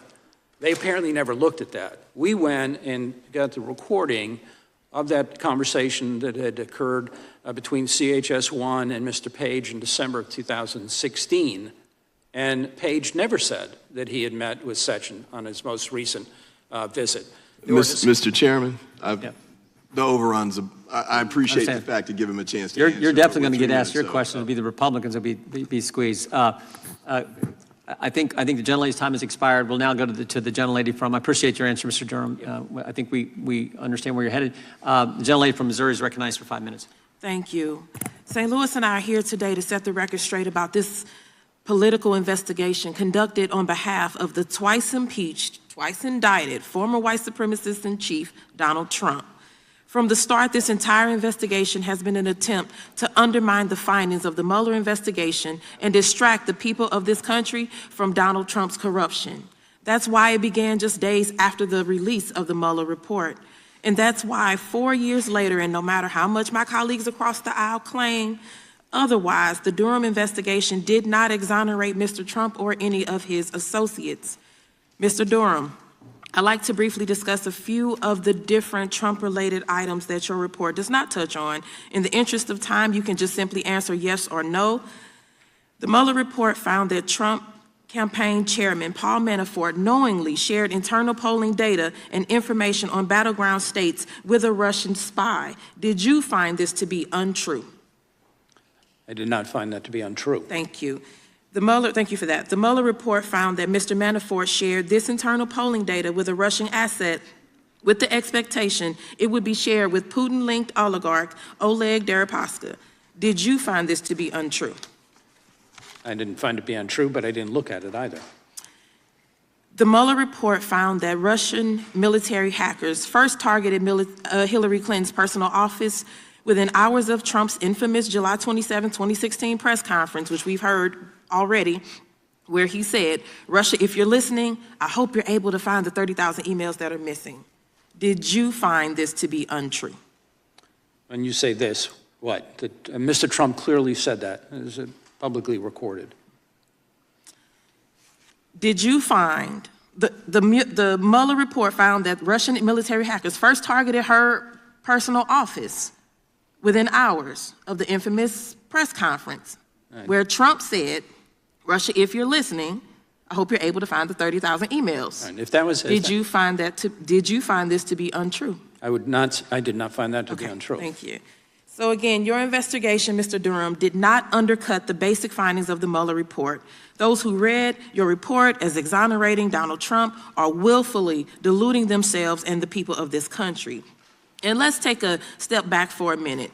In the chaos created by all these conspiracy theories and other propaganda amplified by right-wing hate machine, the one we continue to hear, a very simple point is getting lost. Republicans will do anything, say anything, and spend any amount of money to hide the basic truth that their leader is a criminal, corrupt, narcissistic buffoon. That's why we're still talking about Carter Page. That's why anyone even knows who John Durham is. That's why Republicans are still carrying on Mr. Durham's work by launching frivolous investigations that end with them embarrassing themselves by propping up obvious lies. It has always been about gaslighting the country. So instead of holding these farcical hearings about farcical investigations, I urge my colleagues, my Republican colleagues, to get serious and start legislating on behalf of their constituents instead of helping the twice impeached, twice indicted Donald Trump further evade accountability. Thank you, and I yield back. Gentlelady yields back. Gentleman from Texas recognized. Thank you, Mr. Chairman. Mr. Durham, I thank you for being here today, and thank you for your tireless work on this, as you called it, a very sobering report. The American people were forced to endure years of the Trump-Russia probe, and for what? I'll tell you why. It's because my Democrat colleagues across the aisle, the Clintons, the dishonest mainstream media, and the rest of the deep state have been terrified of Donald Trump from the beginning, and their hatred and fear remains today. From the 34-count felony indictment from the radical DA in Manhattan to the most recent 37-count felony indictment in Mar-a-Lago, they just won't stop. They won't stop. Mr. Durham, I want to walk through a few things for the American people in this 300-page report on Crossfire Hurricane. For those that are watching who don't know, this was the code name for the investigation undertaken by the FBI into whether the Trump campaign was coordinating with Russia to interfere in the 2016 presidential election. Mr. Durham, it says on page 9, at the direction of FBI Deputy Director Andrew McCabe and FBI Deputy Assistant Director for Counterintelligence Peter Strzok, Crossfire Hurricane was opened immediately. Is that correct? That's correct. First, let's talk about who these two characters were. On page 9 of your report, it says Strzok and Deputy Director McCabe's special assistant had pronounced hostile feelings toward Trump in text messages before and after the opening of Crossfire Hurricane. The two had referred to him as loathsome, an idiot, Donald Trump, an idiot, someone who should lose to Clinton 100 million to 0, and Strzok once wrote, "We'll stop," meaning Trump, "from becoming president." So here we have these two leaders in the FBI, Strzok clearly expressing his hatred towards Trump from the beginning, opening an investigation 6 months before the 2016 election. And where are these two guys now? McCabe, he's been a contributor at CNN, the Clinton News Network, since 2019, and Strzok is an expert on the Mar-a-Lago raid. Strzok is an expert on the Mar-a-Lago raid, both continuing to dispel lies to the American people.